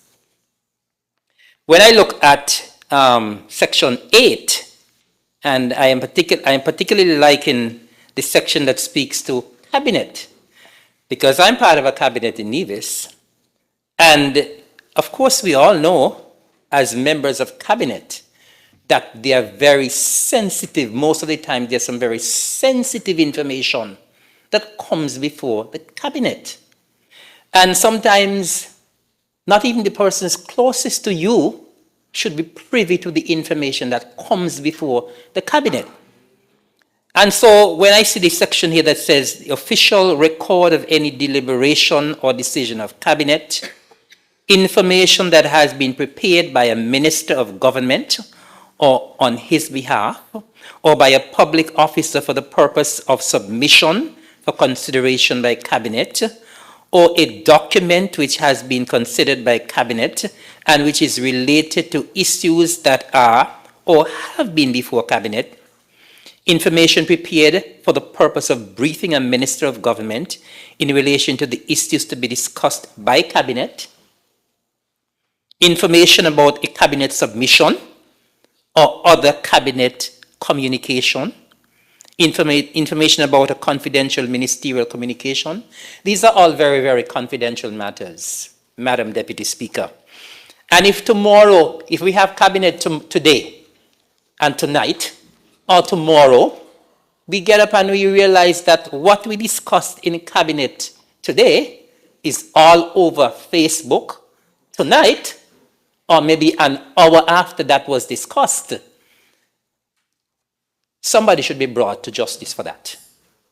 And it is said, yes, sometimes our colleagues are guilty. And so if one of our colleagues are guilty, they should pay the penalty. They should pay the penalty. Because we all took an oath. That might have to happen. We all took an oath, Madam Deputy Speaker. And we are not the only ones who took an oath, because to my knowledge, persons who are in the civil service, they should have also taken an oath as well. And so they have a responsibility that documents or information that should be kept confidential should be kept confidential at all times. And so I am in full support of this bill, because persons need to be held accountable when they maliciously do these things. And I believe most of the times when people are doing these things now, they are maliciously doing them to try to embarrass somebody, try to make somebody look bad. And of course, we know we live in a small society. And people do a lot of things for political reasons, unfortunately. And as I said, people were doing them because nothing was happening. Things come out on Facebook all the time and nothing happens, you know. People get upset. Government ministers get upset. Permanent secretaries get upset, but nothing happens. And so it's about time that we put something in place, that we enact laws to ensure that something will happen. And there's a consequence. But when you decide to do bad, deliberately, I think people should pay. And when I look at the penalties, I think the penalties are in order. It says here, a person who commits an offense under any provision of this act, other than Action 10(1), etc., shall be liable on summary conviction to a fine not exceeding $20,000. Sometimes people have to feel it in their pocket. Or to imprisonment for a term not exceeding 6 months, or to both. Or B, on conviction or indictment to a fine not exceeding $100,000. I hope people are listening. $100,000, or to imprisonment for a term not exceeding 2 years, or both. And so, if people decide they can do what they want, and they can post what they want, and they can bring out whatever information they want, and there are no penalties, well, going forward, this bill or this act will ensure that that doesn't happen anymore.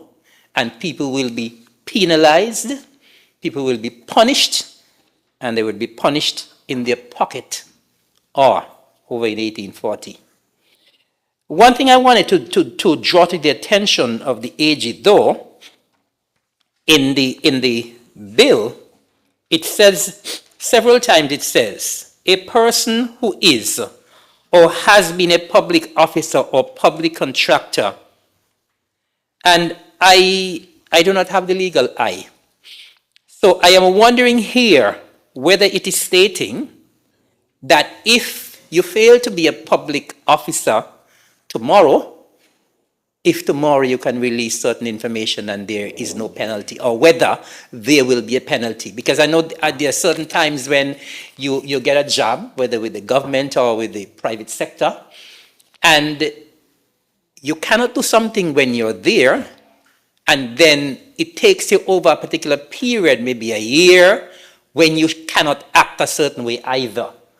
So I don't know whether or not that is clear here in this bill, Mr. AG, or whether or not that has to be cleared up in the bill, whether or not when you are not an official member of the government, for example, if you retire tomorrow and you have that information, seeing you're not in the civil service, can you release it? And will you pay a fine? Will you pay the penalty? So maybe that is something that we need to clarify in this bill. But generally, as I said, I'm in full support of the bill, because I'm in full support of persons when they do mischief, that they should pay, and pay a hefty fine. May it please you, Madam Deputy Speaker. Thank you, Honourable Member, for Nevis 10. I recognize the Honourable Member for St. Christopher 3. Thank you, Madam Speaker.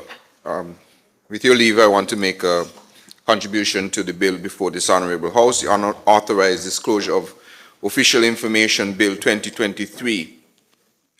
I think there are certain parts of this bill, as discussed so far, are not really up for contention. National security interests, people's health information, relations with our international allies or regional allies and so on. Those are what are very clear for people to understand. But I think a section of this bill, with respect to number 8, section 8, looks to, if I can summarize it in a bit, is respecting the government processes. Because there is going to be a time when you are, I don't know, making a pot of soup, or you're doing something, and if you taste it before it's finished, you're not going to like it. Because maybe say that again? You know, the chicken mightn't be cooked, and so on, etc. Because it's not ready. It's in the infantry. It's still baking. It's still being done. And by getting involved, now jeopardizes the end result. For instance, you go in and you teeth out all the saltfish before you're done. You're not going to be there when the pot ready. It's supposed to be a saltfish cook-up, and then when you look, all you got in is rice and the pork that Honourable Member for number 4 like. Right? you don't eat pork? But the point is that there are going to be phases in the development of government policies that need to remain confidential until they don't need that confidentiality anymore. And what this legislation is trying to prevent is for jeopardizing those processes to the cost of the government or to the peril of the government, because now the government may have to go and react, or a party may have to go and react and spend money to deal with all of that. But what I want to make clear to those listening is, if in that process of policy development or cabinet has pursued some particular activity, a public officer picks up what they suspect is corrupt, they now have the ability, to the whistleblowers protection, to report that to the relevant authority. So this does not protect the government from hiding any corrupt practices. You have that ability to do so. What we don't want in a government is, for instance, like what happens in many of our ministries. We are debating with, in our case, we have been engaging with some international partners about energy solutions. And if statements are made before they are to come out, while the negotiation is going out, then you may lose that international partner. And so what this is really respecting the process. Else, every government, if this were not the case, then every government department could just do everything with a camera on. There must be some things that are identified as confidential in the process development. The other reason why this is important is because many things that is done at the confidential levels at government may actually never pan out. They may never actually reach anywhere when the time comes to make the decision. The decision may be not to go that way because some information has been revealed. Maybe an international partner, you have now done due diligence. You have found out that that is not the way to go.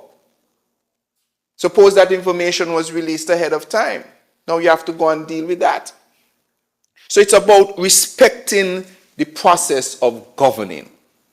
And so yes, I believe as we advance, you're going to have situations where we're going to have tiers of information so that information can be classified at different tiers and has time frames, or have time frames as to when they can be released and when they cannot be released at all levels. There must be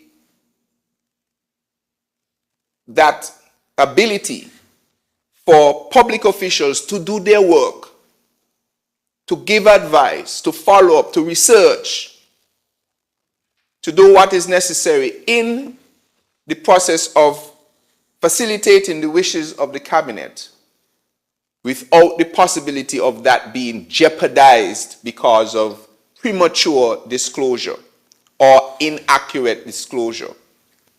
And so I don't think that the bill should be looked at as trying to curtail or prevent anyone from identifying important anomalies that they may pick up in pursuit of their own duties as a public officer or a person in public life. So if they see something wrong, we have passed the legislation that allows you to identify that. But as the government is pursuing a particular deal with international partners or even third-party partners, and the information being released can jeopardize that relationship, that is only going to be to the detriment of the people we are trying to serve. And so the two bills together allow for there to be fairness. Fairness that if the information is in any way corrupt or finds that there is maladministration or all the things we spoke about in the whistleblower protection bill, there is a way for that to be reported. However, as the government does its work at the cabinet level and at any level that has been identified here, we have to respect that process so that it goes through the process without the fear or being in jeopardy because of premature disclosures. think, though, there are important observations that were made by the member for number 9 in terms of fine-tuning or being more narrow in terms of some of the language in the legislation. For instance, you referred to the sustainable development reference. Now, perhaps it sounds a bit broad, and we will look and see how we can curtail it, perhaps. But, for instance, sustainable development might be, I think we've heard of insider information, where, for instance, people can decide to invest in things based on information. Now, imagine if the government is, through sustainable development, looking at some forward planning of some area that they're working on. And if that information gets out, then somebody can go and hedge and position themselves in an advantageous position to take advantage of that government discussion. That is not fair to the market. And so that is why this bill is about respecting the process. So for sustainable development, they may have some forward planning that should remain confidential, that doesn't allow a big company, for instance, to know that the government is going to make this particular planning decision and position themselves to then shortchange a smaller man or a smaller group of men who may want that fair opportunity to invest. When you look at long-term development strategy, if certain people get the information ahead of time, again, because of their ability, their purse and so on, etc., they can then go and position themselves to take full advantage. So this is about really respecting the process of governance to ensure that everyone remains on a playing field. The people involved in government, for instance, in certain aspects of government, already have to take an oath, by the way. Some of the information is already identified as privileged. But we must protect the unauthorized disclosure of official information so as not to prejudice the development of our agenda. When you look at sustainable development, you have that they may have the direction, again, where the government is going. And if that information, for instance, is found out ahead of time, maybe even though we St. Kitts and Nevis, we have all friends, but we still live in a competitive world. And if the government has determined strategically to go in a particular direction, we would not want that information as a government to be out too early to then prejudice our ability to take whatever advantageous position we may have. And so, again, I want to reiterate that I think it's very clear for people to understand the national security implications and so on. Nobody is making an issue about that. We have to ensure that what is confidential at the security level, what the police is up to, if they're going to do a raid here or this, etc., that information is privileged. That has to be protected. Everybody understands that. Everybody understands about health care and private information. People understand lawyer-client confidentiality, doctor-patient confidentiality. We understand those things.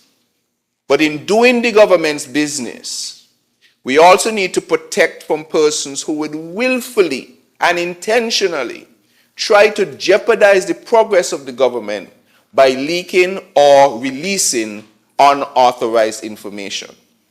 Communication between departments. It is not that you're hiding anything. People are seeing it. And we now have the legislation for if someone along that chain finds that the department is communicating something that is corrupt, there is now an avenue for you to disclose it. So it's not as if you're being shut out or anybody is being shut out of providing the information. There is now a proper avenue for which, through which you can make your disclosure.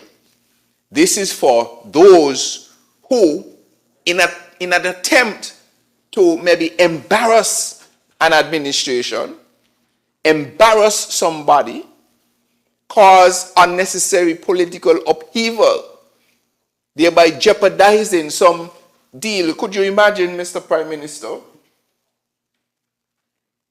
You are on the crux of a big discussion, negotiation, multinational, this, that has nothing to do with national security, but will position St. Kitts and Nevis in a great position to reap significant economic benefit.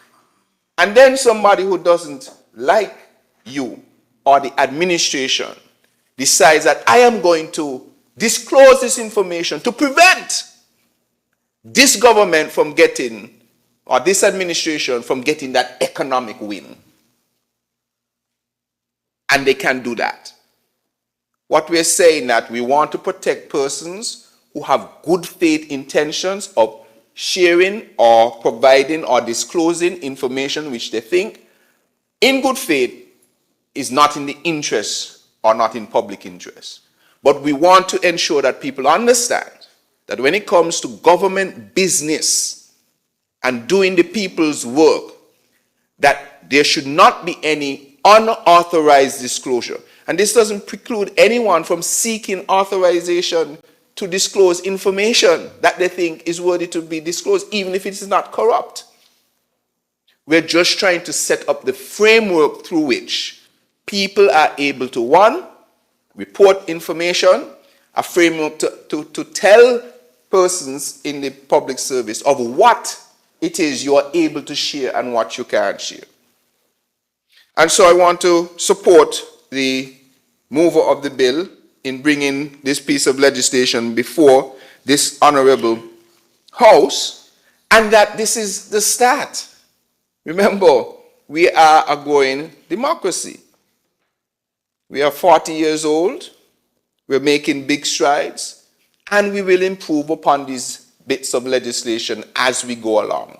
We are going to find ways that we are going to tighten up certain corners of this bit of legislation and all of the others that we have brought, but it is important for us to make this step now in order to signal to our government employees and our persons in public life that as part of the government, you have a right to disclose or to share or to, report if you see something that is not good, that is corrupt otherwise. But you do not have the right to disclose information prematurely that you do not have the clearance to disclose.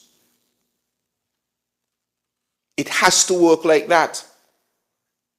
Or else, what type of society would you have anyway? What type of financial institution would you have if people in the banks could just disclose anything that is being discussed at the boardroom? Or could discuss the information in the bank, or perhaps tell information, bring out information about a new service that the bank is going to bring out so that another bank gets an opportunity to get there first. What kind of society would we have if people who work in flow, who understand the next deal, that flow is coming up, go and release that information? Not that the information is corrupt, but it's privileged information to that particular business apparatus. What kind of society will we have if there is no protection of the process through which you're using to come to a decision? And this bit of legislation is attempting to start that in the government service. That one, we must work together, do what we have to do. Officers, do what you have to do. But you're not allowed to disclose information that you have not gotten the authority to disclose. That will break down any operations in the government. It will cost the government or cost any institution unnecessary expense in dealing with information that is prematurely disclosed. And so, again, I want to commend the administration for taking this bold step on bringing together all these pieces of the good governance agenda such that we could stay true to our word to the masses of St. Kitts and Nevis that we will pursue a good governance agenda because, one, we actually believe it, we want to practice it, and we want to safeguard our democracy for those who will come in the future. And I have to remember, as always, to use the word sustainable. Dr. Clark, the member senator here, don't miss an opportunity to remind us that we're building a sustainable island state. Because oftentimes we don't legislate because we think everybody will be like us. Right? You would see a cookie in the cookie jar. They say you are told not to take it up. You're not going to take it up. But you forget that there might be somebody who comes thereafter who, I have to be careful, I almost call a name, who like cookies.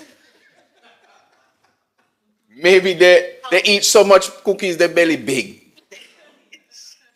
And you forget that you need to put a lock on the cookie jar because you would not have done it. You wouldn't think to do it. You wouldn't think to make those types of decisions. So sometimes you have to legislate for the people who are not yourself. And that is what we are attempting to do here, to try to legislate for people who will go beyond what it is, as the member for number 4 like to call, what the A-team would get involved in. And so that is what this bit of legislation does. I want to commend AG again. We have now 5 pieces of legislation that together will push forward our good governance agenda. St. Kitts and Nevis will be, or is, an icon and a beacon in the region when it comes to our good governance agenda, just as we are also becoming in all of the aspects that we are governing, whether it is in energy.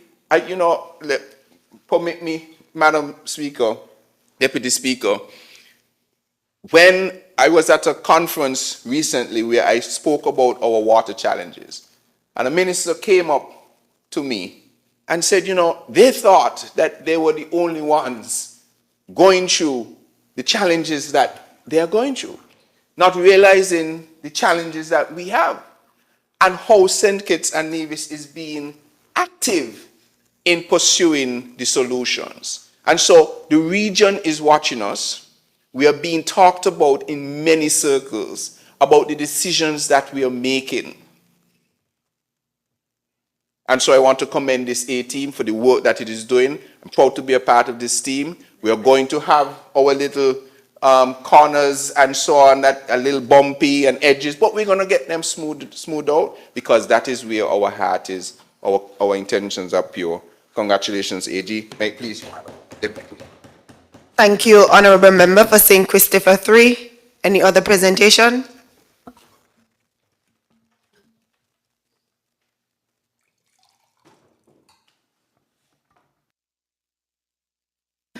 I recognize, sorry.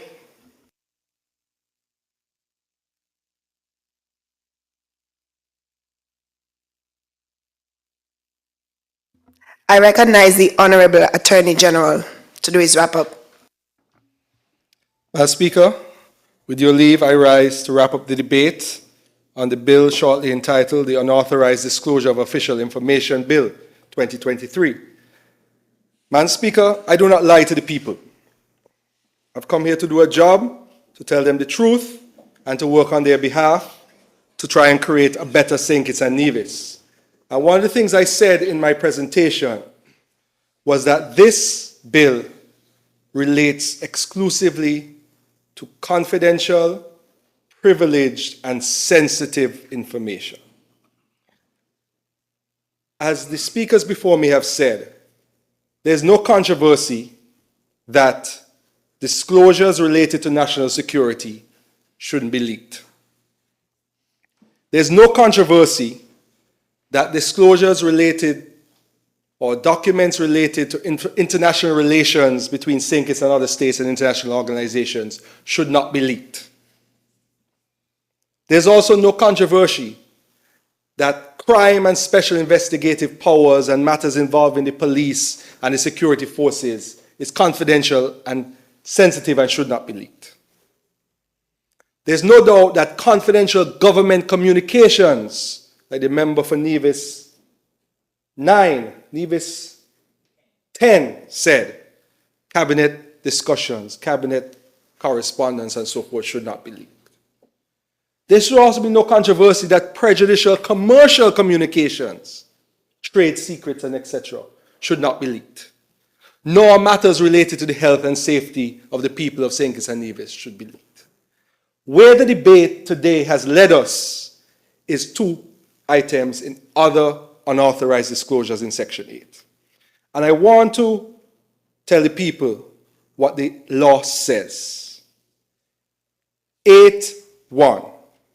A person who is or has been a public officer or public contractor commits an offense if, 1, without lawful authority, he or she makes a 2, damaging disclosure of any information, document, or other article relating to, we'll start with the first one, information related to sustainable development. So first of all, I want to break it down to 3 things. In order to be in breach of this section, you must not have the authority. So your minister didn't say you can issue a press release or you can write a letter to the press. So you didn't have the authority. You could get the authority if you wanted to. You could ask for it. And 2, it must be damaging. So, yes, it says information related to sustainable development, which is broad. But when you go down to Section 8.5, for the purposes of subsection 1D, which is related to sustainable development, a disclosure is damaging if it contains A, information likely to cause serious prejudice to the ability of the government to manage the economy of St. Kitts and Nevis. B, information likely to cause serious prejudice to the legitimate commercial or financial interests of a statutory corporation. Or C, privileged or sensitive geological or geophysical information for the purposes of sustainable development. So, it is not just all matters related to sustainable development. It is those matters which are considered damaging. And Madam Speaker, we did not pull those statements, those words out of the air. This exact language was pulled out of the Freedom of Information Act that was passed in this Honorable House in 2018. So the Freedom of Information Act gives everybody, the press, general public, the person who cleans the streets, to the bank managers, the right to write a letter to a ministry and say, I would like to find out this information. The information officer in the ministry then looks at the request, goes to the Freedom of Information Act and says, is the information being requested by John Doe from Market Street information that I can disclose, or information that is written in the Freedom of Information Act that I cannot? And if the information is likely to cause serious prejudice to the ability of the government to manage the economy of St. Kitts and Nevis, or cause serious prejudice to the legitimate commercial or financial interests of a statutory corporation, or privileged or sensitive geological, geophysical information for the purposes of sustainable development, the information officer cannot provide that information to the person who made the request under the Freedom of Information Act. So, on the flip side of the coin, if you can't get it through a formal application through the Freedom of Information process, how can the government official then leak it? So what this legislation seeks to do, and that's why I said in my presentation, it's the sister legislation, 2 sides of the coin. You cannot get it under the legitimate regime of the Freedom of Information Act, which now gives you the right to access the information. So how can you get it if it's leaked? You have to close the gap on both sides, or close the door on both sides of the coin. And this is the exact language in the Freedom of Information Act. Member for number 3, you remember that debate? 2018? Okay. Now, the second one is the government or statutory corporation policy making. It's not just all government or statutory corporation policy making. It is the damaging kind. And the damaging kind is information likely to cause serious prejudice to the effective formulation or development of government or statutory corporation policy. Information likely to seriously frustrate the success of a government or statutory corporation policy by premature disclosure of that policy. The example that was given by the member for number 3. Information likely to significantly undermine the deliberative process of the government or statutory corporation by inhibiting the free and frank provision of advice or exchange of views. So, for example, if you are a board member in the NHC and you were under the fear that the minutes of the NHC board meetings could be disclosed to the general public, wouldn't you be fearful to be free and frank with the expressions of your opinion and your thoughts? So the minutes of a meeting are confidential, so they should naturally not be exposed and not be leaked. Further, information likely to significantly undermine the effectiveness of testing or auditing procedures used by the government or statutory corporation policy. Again, Madam Speaker, all language taken from the Freedom of Information Act, literally copied and pasted, and put into the unofficial disclosure of official information, unauthorized disclosure of official information Act. So, I take the point made by the member for Nevis 9. This is supposed to be tight. It's not supposed to be broad. But my submission is, I feel like I'm in court again. That felt good. My submission is, Madam Speaker, that the restrictions of damaging information, knowing that they have the criminal standard of proof. So in other words, you are not getting fined, you're not even getting charged if there's a debate as to whether the information crosses the line or not, is when the information is over in the seats. It is crystal clear that is information that could seriously prejudice the effective formulation and development of government policy. So, Madam Speaker, whilst I take the point that it could be considered a little too broad, I submit that if you look at the detail of the legislation, it is not broad at all. That information, some of the examples which the member for number 3 gave, that is sensitive government information, which the Freedom of Information Act says you can't get, and the unauthorized disclosure of official information says you cannot leak. And they all come together to create a good governance structure in the government where there are rights and their responsibilities, Madam Speaker. So I just wanted to make it clear, because I didn't want it to be out there, it just says information related to sustainable development and information related to policy making. It's actually specific information that you don't have the authority of your minister or your supervisor to make, and it must be damaging. So, as I said, Madam Speaker, I will end where I started. I do not lie to the people of St. Kitts and Nevis. This act prevents the leakage of confidential, privileged, and sensitive government information. Nothing more, nothing less. I therefore wish it safe passage, Madam Speaker. Thank you, Honorable Attorney General.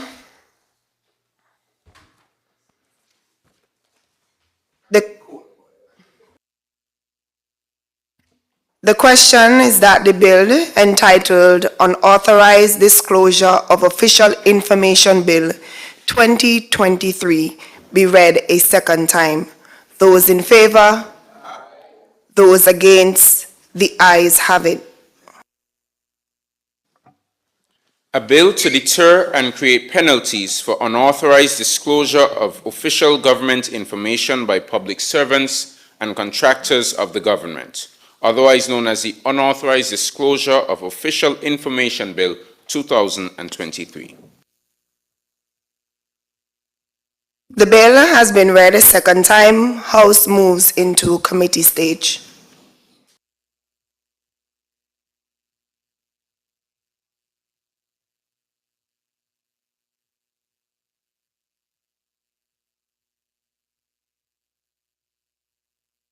Clause 1.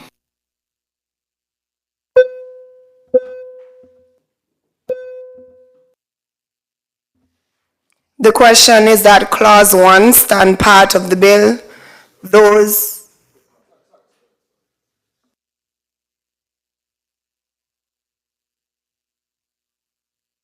The question is that Clause 1 stand part of the bill. Those in favor? Those against? The ayes have it. Clause 2. Can I raise a small point, AG? Clause 2, interpretation section. I realize you say that authorized person has a meaning assigned to it by section 2. Oh, that's to be deleted. Oh, okay. Because there's no such provision No. in the whistleblower. There's no reference to authorized. So, Madam Speaker, the first amendment to clause 2 is the deletion of the definition and expression authorized person. Then, Madam Speaker, there is the replacement of the expression public contractor and public officer with person in public life. Because person in public life includes contractors of the government, as well as public officials and public officers. Is there any reference to authorized person in the legislation? No. And respect to the expression, wherever the expression public officer is, Madam Speaker, it should be replaced by person in public life.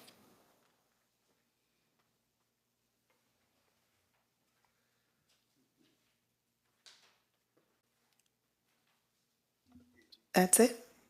Yes, oh, sorry. The question is that Clause 2, as amended, stand part of the bill. Those in favor? Those against? The ayes have it. Clause 3. The question is that Clause 3 stand part of the bill. Those in favor? Sorry, there's a spelling error for the title of Clause 3, just to note. A spelling error. It's missing an R. Spelling error. Unauthorized needs an R. It's missing an R. Clause 3.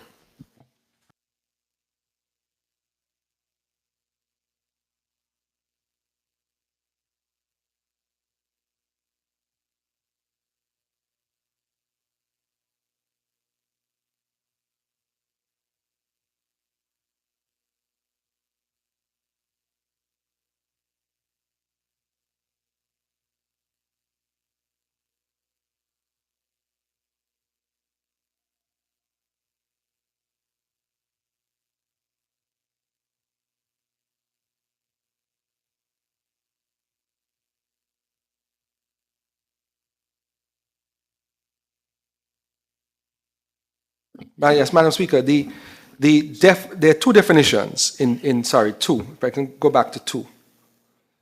There's public officer and there's public contractor. However, the definition of person in public life includes both. So technically, there should be only the definition of person in public life as defined in Section 2.1 of the Anti-Corruption Act, and the reference to public contractor should be removed completely, such that anywhere it says public contractor and public officer, it should read person in public life throughout the act, throughout the bill, sorry. So we are back at Clause 2? Yes. Okay. Yes, I just wanted to clarify what I was saying, sorry. that there are two expressions, public officer and public contractor. However, the definition of person in public life within the Anti-Corruption Act covers both sets of persons. So there should only be one definition. Person in public life has the meaning in Section 2.1 of the Anti-Corruption Act. And then wherever in the Act, public officer and public contractor are referenced because they're only referenced together, it should say person in public life. Okay, so I'll ask the question again for both clauses 2 and 3. The question is that clauses 2 and 3 as amended stand part of the bill. Those in favor, those against, the ayes have it. Clause 4. Madam Chair, in respect of clause 4, there's a typo in the title. So it should say disclosure related to matters of national security, not of, disclosure of. And in subclause 1, and throughout this section, every reference to security should be national security. In subclause 2, the expression security or intelligence, brackets national security, should be national security or intelligence services.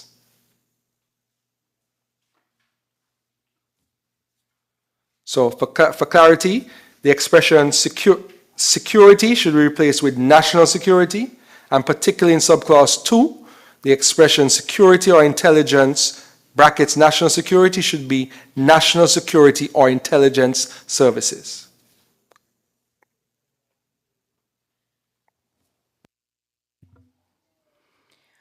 So the question is that clause 4 as amended stand part of the bill. Those in favor, those against, the ayes have it.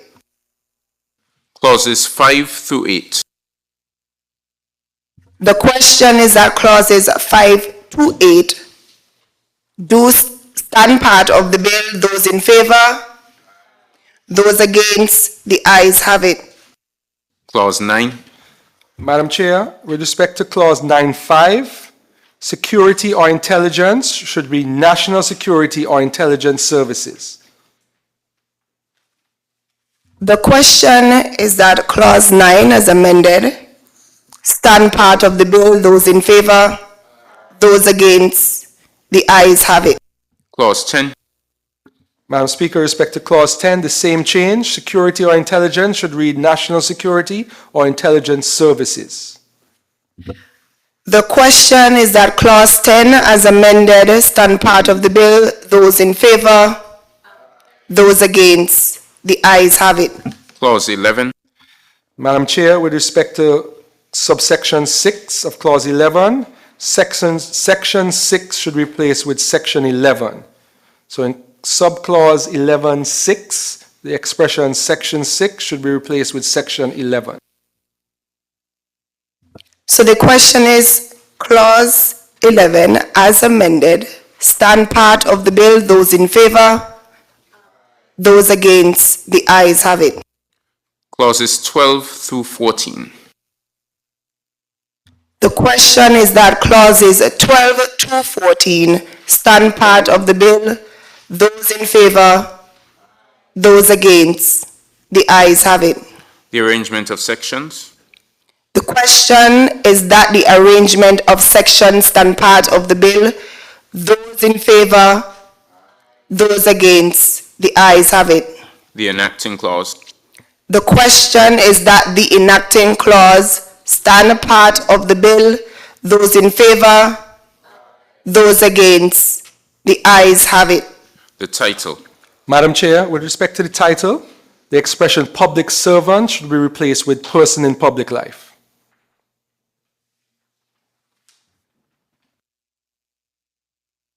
The question is that the title as amended stand a part of the bill. Those in favor, those against, the ayes have it. House resumes.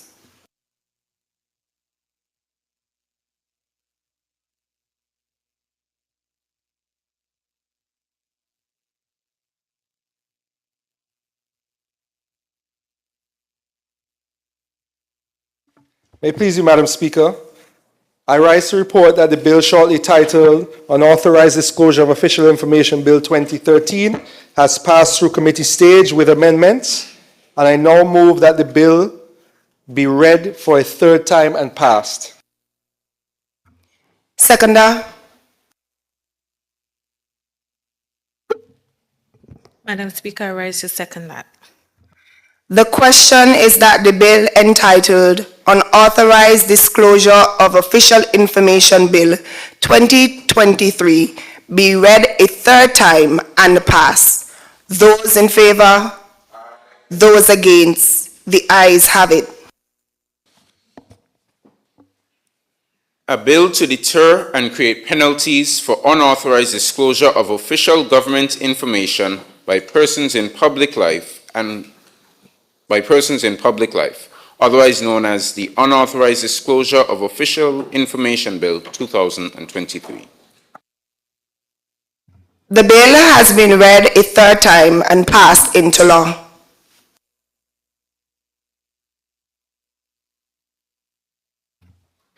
Next item on the order, people.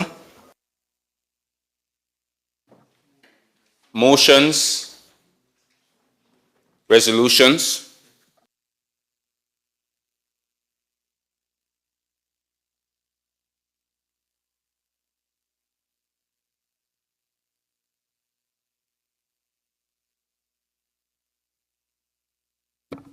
Madam Deputy Speaker, would you rise? I leave to lay before. I rise, sorry. Madam Speaker, would you... Sorry, before you continue, I recognize the Honorable Member for St. Christopher 8. Yeah, Madam Speaker, with your leave, I rise to lay before this Honorable House a resolution entitled Resolution of the National Assembly of St. Christopher and Nevis on Geothermal Energy. And Madam Speaker, I read. Whereas the federal government of St. Christopher and Nevis and the Nevis Island administration equally recognize the critical importance of energy security and the need to transition to sustainable and renewable energy sources. And whereas the federal government of St. Christopher and Nevis and the Nevis Island administration are collaboratively pursuing the development of a geothermal project located at Vaughan's, Nevis to enhance the Federation's energy resilience and reduce dependence on fossil fuels. And whereas the production of geothermal energy will be a significant step towards achieving the goal of full energy independence by harnessing the abundant geothermal resources in Nevis, and whereas the project has received contingently recoverable grant funding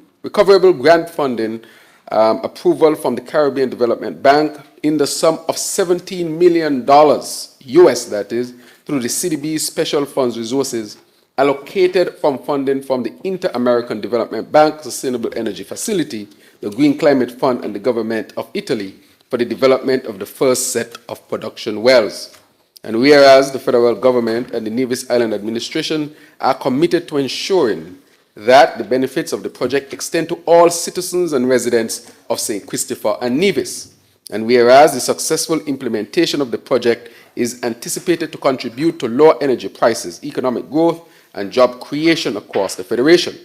Now, therefore, be it resolved that the National Assembly of St. Christopher and Nevis, that 1, the National Assembly acknowledges the potential of the project to enhance energy security, reduce reliance on fossil fuels, and promote sustainable economic development. 2, the National Assembly expresses its support for collaborative efforts between the federal government and the Nevis Island administration in the pursuit of geothermal energy development and the project. 3, the National Assembly affirms that the benefits to be derived from the project shall extend to all citizens and residents of St. Christopher and Nevis. And 4, the National Assembly commends the partnership with regional organizations, including the Caribbean Development Bank, the Caribbean Community Climate Change Center, and the Caribbean Center for Renewable Energy and Energy Efficiency, and supports continued collaboration with relevant stakeholders to ensure the success of the project. And lastly, 5, National Assembly expresses confidence that the project will contribute significantly to achieving the United Nations Sustainable Development Goals and advancing the Federation's commitment to a future of clean, affordable, and renewable energy in its transition into a sustainable island state. Madam Speaker, Deputy Speaker, this is the resolution put before the National Assembly on this day, the 20th day of November 2023. Seconder, I recognize the honorable member for St. Christopher 3. Madam Speaker, I rise to second the resolution put forward by the Honourable Mover, member for constituency number 8. And in support of that seconding, I want to, with your leave, comment on the commitment of the federal government to pursue vigorously the fruition of the geothermal potential on the sister island of Nevis. One of the important things that I've noted through my travels, in particular when I am invited to attend energy forums. I was recently invited to speak at 2 forums in the Caribbean, and sometimes we have to add fully funded. We have to add that, fully funded. But one of the critical things is that they are looking at St. Kitts and Nevis as a model of energy security in our region. They have noticed what the potential is for us to develop this geothermal resource, and they're looking anxiously at us to see if we are committed to that effort. We know that geothermal has been a talk for many, many, many years. We know that there have been starts and stops, ups and downs, etc. But one thing that is now seemingly undeniable is that the resource is there. Estimates say we could have close to 1 gigawatt potential of power. What does that mean in layman language? Right now, St. Kitts peaks at around 27 or 28 megawatts. Nevis peaks around 9 megawatts. So right now, we need in the Federation about 36 megawatts of power. 1,000 megawatts makes a gigawatt. So understand what I'm saying. From geothermal alone, I'm not talking about solar, I'm not talking about wind, I'm not talking about waste to energy, I'm not talking about wave action. I'm talking just about geothermal, that the potential is up to 1 gigawatt of power for small St. Kitts and Nevis, when we only need 36. Round it off to 50 megawatts.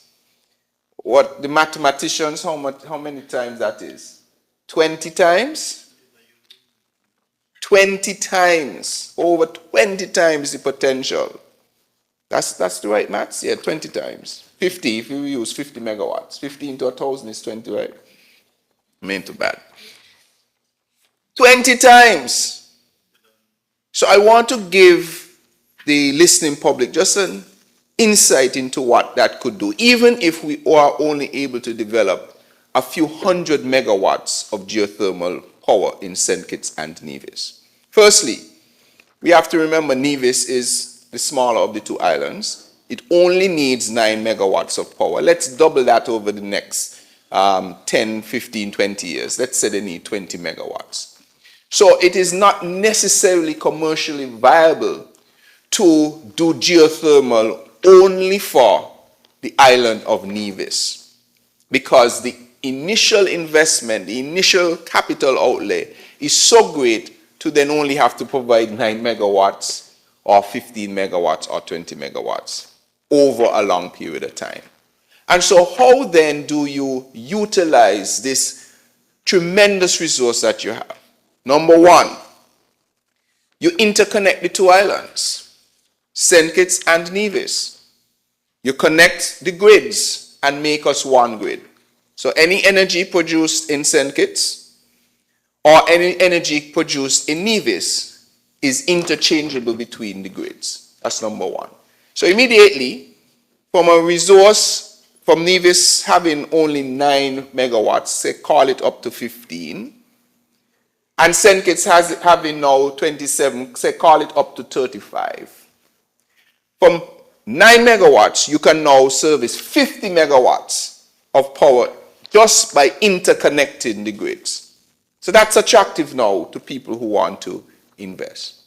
Additionally, how can we transform this energy into something viable that we can make money from, turn energy into a sector?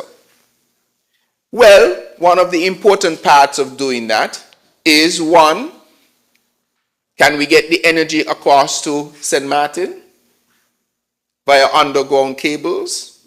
People say, underground cables, electricity? Well, every phone call you make, every internet, everything you download is coming to you largely under the ocean. That technology is well known. Expensive, but well known. Can we provide power to, say, Puerto Rico? If we are able to develop that, can we provide to Antigua? Can we provide to Anguilla by underground cabling? But let's say that's not possible, which it is. How else can we harness this energy that exists? Well, we can convert the energy into something portable. And that is where things like hydrogen, green hydrogen molecules come in. Hydrogen is seen as one of the forward-thinking sources of energy that airplanes, for instance, might be fueling. When I was in Jamaica just a few weeks ago, there was a presentation how they are transforming our Caribbean-type aircrafts that fly, the ATR, the Dash 8, to have hydrogen-powered engines. So imagine that for regional travel. In St. Kitts and Nevis and Dominica is another area that is pursuing this vigorously. We can then produce the energy not only to power our local industries, but also our travel industry. Hydrogen is going to become a significant commodity because of it's expensive to produce, but it's renewable. The byproduct of hydrogen when it's burned is water. So you can actually take that additional energy you have and bring energy-intensive industries like the production of hydrogen to our shores, thereby creating manufacturing jobs, etc. The same is true for ammonia. Ammonia as well is a high energy intensive industry. Ammonia is the foremost fertilizer, I believe, honorable member for number 4, around the globe. So if we have this excess energy that we thought we could not do anything with it, we can now create molecules and transfer that energy into something useful. You can go and talk about other types of mining. Crypto mining, for instance, takes a lot of energy to push those computers to do the crypto mining. So if you explore the energy reserves that you have, then number 1, St. Kitts and Nevis can become energy independent. Meaning that if a war breaks out in Ukraine, between Ukraine and Russia, our prices here are not necessarily affected. That is our price of electricity or the price, for instance, to fuel our cars, because then we will be using electric vehicles. We don't have to worry about energy or fossil fuel not reaching our shores because we're able to produce the energy in a renewable way. So it will provide energy security. It also leads to sovereign security and independence, as I mentioned in my presentation in Jamaica a few weeks ago, that this energy transition that we are pursuing will give sovereign security as well. So there are many benefits for us to pursue this particular agenda. But as with everything, people don't want to get into something that they don't think is viable on a number of fronts, whether financially or even politically. And so it is important for this honorable House to come together in a show of support for what is this resource that can fuel our federation to significant heights in our region and across the globe. When I tell you that everybody in energy is looking at what we're doing, I kid you not. Name the biggest political or geopolitical player in the world, they're looking at it. Name the smallest, they're looking at it. Everywhere we discuss these issues, they're looking at it. St. Kitts and Nevis' name is being called. Dominica as well, because as you know, Dominica has significant resources as well. These are the two Caribbean islands, I think, that are probably furthest along. Dominica actually signed an agreement with Trinidad already to provide hydrogen for their industrial operations in Trinidad. So this is something we must take seriously.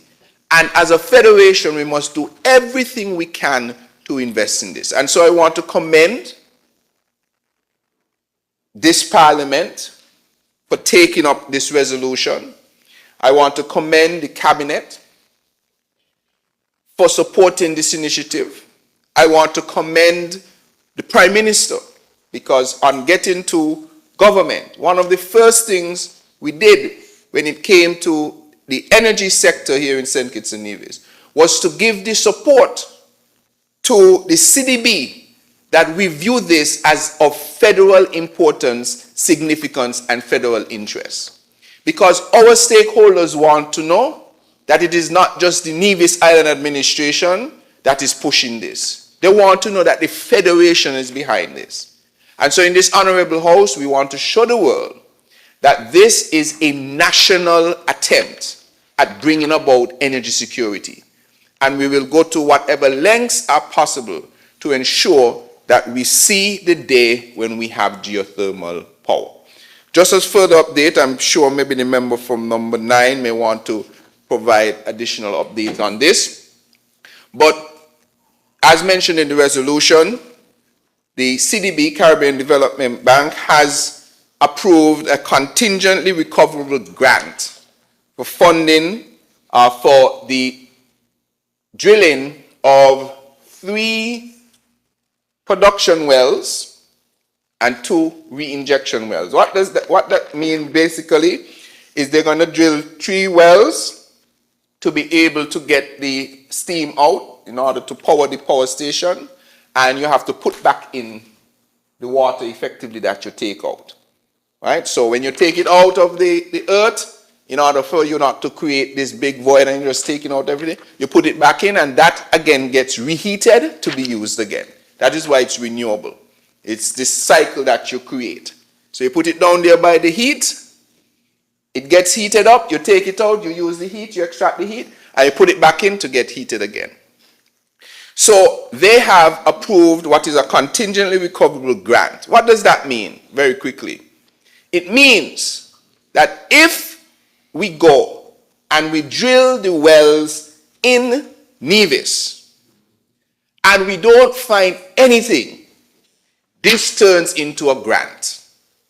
We bear no risk. You have to put your hands together for that. That does 2 things. It shows that the people who are putting in the money, CDB, and whomever their partners are, that they have the confidence that they're going to find something. Because they're not going to give you $16 million US for sure. They know that you're going to find something. Now, if it is that we find the power, which there is obviously nothing is 100% certain except, taxes and death, that's what they say, Mr. PM. But there is 90-something% chance that we're definitely going to find what we're looking for. If it is that we find it, then it turns into a loan. So it bears no risk to us to proceed. And I want to report that the federal government, along with the Nevis Island administration, and the ministry there and the utility there, is working actively to ensure that we get the required persons or contractors or service providers to be able to pursue the drilling of this well. And so I asked the, I almost said cabinet, the parliament, for their support of this resolution. I don't know if the member from, or the senator responsible for environment and climate may add a little something to this because of the significance that this, how this will put us on the map as a sustainable island state and how much it will contribute to our commitment for climate action. And to do our part, although minuscule, we produce very little. We are a very small nation, the smallest in the Western world. We contribute, our contribution to greenhouse gases doesn't even register on the scale. We bear no responsibility for the climatic events that we're having, but we are facing the brunt of it. Our coastlines are eroding, seawater levels are rising, rainfall is decreasing, droughts are extending, hurricanes are getting more vicious. We have to build resiliency. And we are doing our part as the smallest nation in the Western world to seek out renewable energy sources. And so I'm calling on the country as a whole to rally behind this effort in support as one federation as we develop the renewable energy potential through the geothermal. We will, of course, continue our exploits to have a complete energy mix. We are going to pursue our solar potential. We will pursue our wind potential so that St. Kitts and Nevis becomes a place where we have excess energy to invite and attract other industries. So it's not just about for our own consumption. It is about how can we use the fact that geothermal can be in the single digits, possibly, in terms of how much it costs per kilowatt hour, US cents, to then attract businesses and industries to our federation. When I was in Trinidad at some point, it was unrelated to energy. I think it was technology. But the reason why Trinidad can have industries is because their energy is incredibly cheap. Because, of course, they have oil. But that, as it is also not sustainable. They're going to have to find a way to deal with that. But if we want to bring industries to St. Kitts, if we want to industrialize a bit, if we want to have additional ways that we can provide employment for our people, if we reduce energy, as I've said at all these conferences, we solve energy, we solve water. If we solve water, we solve food. If we solve those three, we have developed a sustainable island state for our generations to come. Please support this as I do. Thank you, Madam. Thank you, Honorable Member for St. Christopher 3. I recognize the Honorable Member for Nevis 9. Madam Deputy Speaker, thank you for this opportunity on what I consider to be an historic occasion in the life and times of the Federation of St. Kitts and Nevis. I want to start by thanking the Honorable Prime Minister and the government for bringing this resolution. The resolution goes far beyond what it says. I think I want to speak to what the resolution portends for the sustainable island state that we keep hearing about. You know, in a very strange way, and I hope not to be controversial, but in a strange way, if this geothermal resource were located in Sandy Point, it would have been developed a long time ago. If it were an old road, it would have been developed a long time ago. The problem with geothermal is that it's in Nevis. And because it has been in Nevis, it has languished, even though it represents the answer for the Federation of St. Kitts and Nevis. It has languished. I was in a government for 7 years and we couldn't get it moved. Because while we in Nevis were saying to stakeholders one thing, people over here in St. Kitts, in the same government, were saying something different. While we were talking about developing geothermal energy in Nevis for the benefit of the entire country, we had discordant voices over here in Bastille saying, let us try to see if St. Kitts has geothermal. Let us try and spend money to prospect and to investigate whether or not we have the resource in St. Kitts. And that's why I started where I started, because we would not have had that if the resource was located within the geographic confines of St. Christopher. It's an unfortunate commentary on our nation that we were at that point. And this is why I said today is historic, because it took a change in government and a change in leadership and a change in philosophy for us to now be at the point where we are. And I'm grateful, and I say that publicly, because long after I am gone, I am hopeful that these types of efforts and the message that they send will speak through the generations to come for the benefit of our children and our children's children. I have publicly commended the Honourable Member for number 8, our Prime Minister. He's over there and I'm over here. But when good things are done, we must say that they're good things.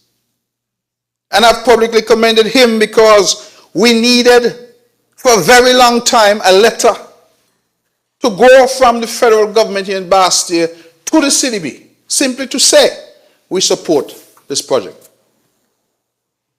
And we could not get that letter. We could not get that letter.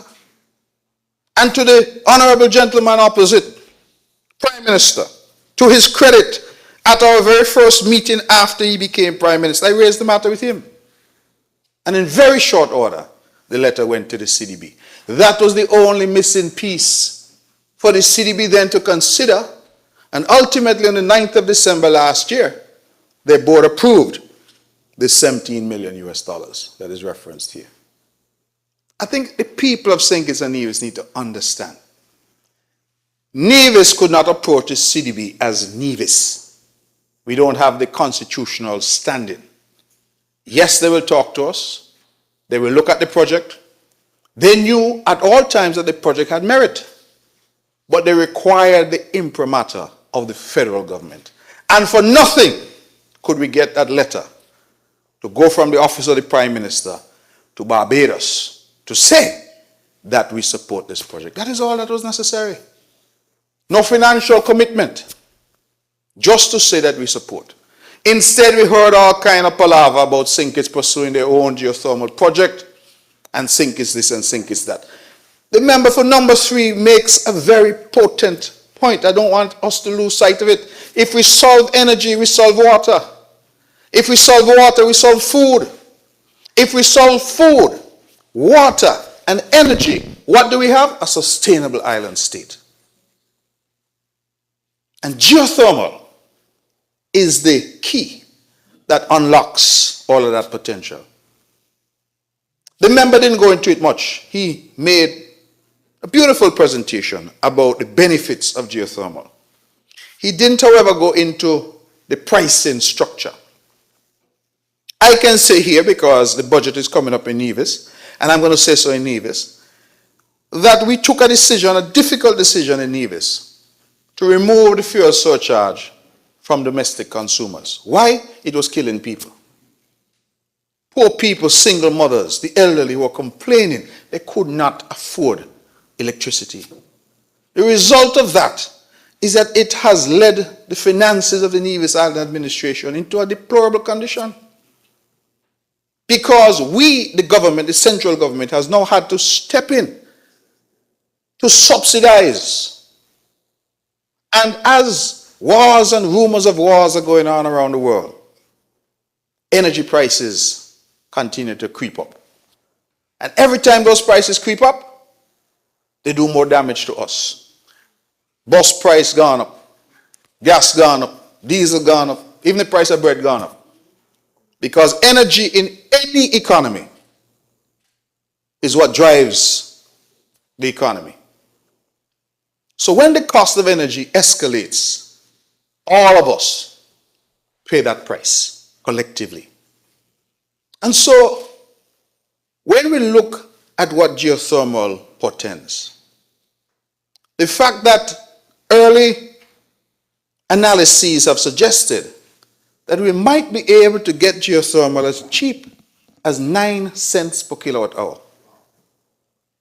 To put that in context, Madam Deputy Speaker, the people of St. Kitts and Nevis are currently paying upwards of 40 cents, so it's US cents per kilowatt hour for energy.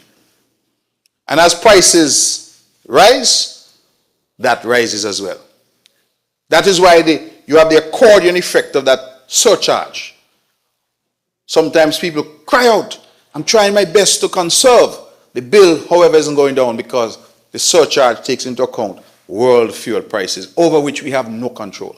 You talk about sustainability, you can't be sustainable when you have no control over the key factors for your sustainability. How can you be a sustainable state when you don't have any control of the next batch of diesel that's coming in to Skellig or to Nevlek? You have no control over the price of that. With geothermal, it means we have a homegrown resource. Despite, I shouldn't say despite, in addition to the obvious value of the fact that it is clean and renewable and all the benefits that flow from that. That may be a matter for the Minister for the Environment, but I think those benefits are known. We have the independence that is so critical, the insulation from exogenous shocks, things that we can't control. And that is why the member for number 3 is absolutely correct. St. Kitts and Nevis right now is the most watched, the most talked about. I have been invited to go to Colombia, I believe in a couple of days. Why? Little Nevis invited to come. They want to hear about geothermal. Great United States of America. In fact, I believe it was John Kerry, some years past. At a particular event, he referenced Nevis and the assistance that the U.S. State Department was giving to this project in Nevis, because they all realized what we should have realized a long time ago, that this resource holds the key to taking us to the next level. We heard the member for number 4 in an earlier bill talk about cannabis and economic diversification. That's not the word he used, but I'll use that language. Getting additional aspects to our economy, weeding us off dependence on certain things, tourism, citizenship by investment. Not that they become irrelevant, but you are now offering other things into your economy, a mix, and energy. The Prime Minister and his delegation just came back from Saudi Arabia. What made Saudi Arabia? Energy. What made Norway? Energy. Trinidad and Tobago? Energy. Guyana now, fastest growing economy in the world? Energy. But they have the wrong kind of energy. Because their energy is diesel fossil fuel energy. Our energy is renewable energy. And so I say to people all the time, and I am prayerful that in my lifetime, I could see my words come to pass, because I have said that Island of Nevis and the wider Federation of St. Kitts and Nevis can become the Norway of the Caribbean, except that we will be exporting renewable energy, clean energy. And if people know Norway, they know it's one of the richest countries in the world, with a sovereign fund that is incredibly well endowed from energy. We have this thing here, we've been playing around with it for far too long. Playing around with it, playing politics with it. Right? We don't want, imagine Nevis going to send energy to Skellig. So when Mark gets vexed, he turn it off. But now I'm saying that's the kind of politics. And you hold it up and hold it up. Because what? And in the meantime, people are suffering. Prices keep escalating. I don't even want to speculate what the fuel bill to Skellig looks like. I know what it to Nevlec looks like. Little Nevlec sometimes is being asked to pay in excess of $4 million a month. $4 million a month just for fuel. You ain't get down to operating costs yet, you know. That's just your fuel bill.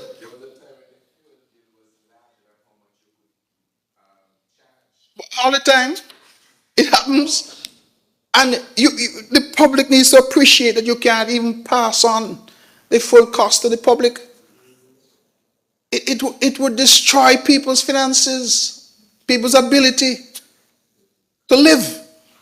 And as governments, we're trying to allow our people to live, and so the government ends up having to pick up the slack. Geothermal solves all that. Can you imagine for a moment, Madam Deputy Speaker, what St. Kitts and Nevis will look like if we can offer power at less than 10 cents per kilowatt hour? And reflect that if it is currently above 40 cents, what that price saving, what that saving could look like for the man in Brownhill, but also for the man in Phillips Mountain. For the person in Charlestown, but also for the person in Bastille. And the beauty about this thing is Nevis and St. Kitts are so close geographically. Years ago, a study was done, and I'm talking a long years ago, I can't remember, I think it was New Zealand, did a study about interconnectivity of St. Kitts and Nevis. Only 2 miles of cable. You could even use a drop card. 2 miles. And we're playing around with this thing and playing around with this thing for all these years. When the answer is there, the resource is there. For God's sake, let us get on with it. Let us get that resource out of the ground. Let us benefit our people. Let us ensure that the next stage in our development, which is within our grasp, is realized. The Honorable Prime Minister and I spoke about this some weeks ago. And I'm happy that we're here now, because the point that he and I recognize, because he's speaking to third parties, I'm speaking to third parties. You know what the third parties are concerned about? Whether St. Kitts and Nevis are on the same page. And they're concerned about it because at a previous time, in the previous dispensation, they realized we were not on the same page. Mark over there in Nevis and make noise about geothermal. Others over here make noise about other things. And undermining and retarding the process. That's really what was happening. So this resolution here is historic, because you can now take this. I took a picture of it, and I hope I don't get in trouble with any of the whistleblower business and thing, you know? Unauthorized disclosure. But you could take this and now share this. You send this to your partners. And you say to your partners, listen, this is one hymn, one pew, one voice, same song. St. Kitts and Nevis, one song. Right? One song, we finish this song here now.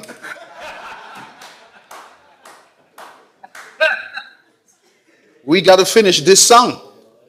But one song, everybody on the same page, that's what the country has needed for a long time. Move this thing forward. There will be a time when all of us who are in here no longer in here. So what's the purpose of us being here?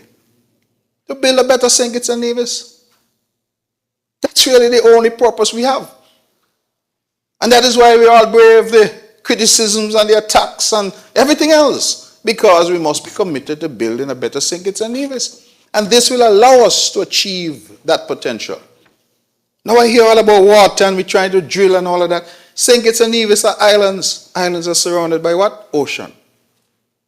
The ocean is vast. The ocean is water, except that it's salt water. Now if you can take the salt out of that water and convert it to potable water, we solve all the water woes in St. Kitts and Nevis overnight. The only problem has been that desalination is expensive in terms of energy. You see where I'm going? You solve the energy problem, desal now becomes easy peasy, cheap.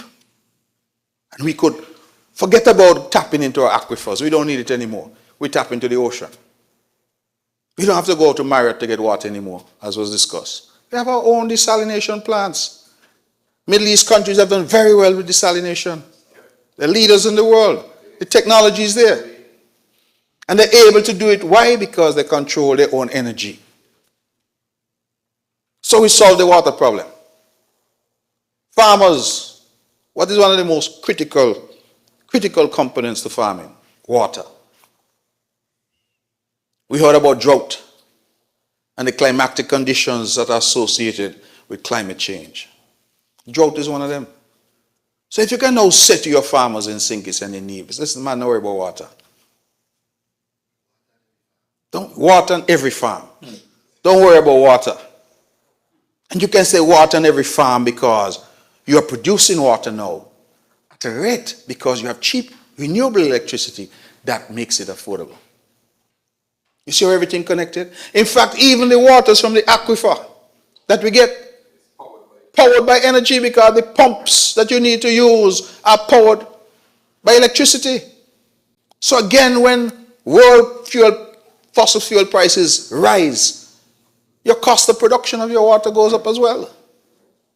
All of these, you could imagine now, you don't have to turn on CNN and BBC to see where the next war is or what OPEC is doing in terms of raising oil prices. That now becomes irrelevant to the people of St. Kitts and Nevis. Irrelevant. And guess what? With what the science is telling us in terms of how much energy is available, the honorable member from number 3 spoke to that. He used some language I don't understand. What I will say is a lot of energy is available. Much more than we can consume even at peak.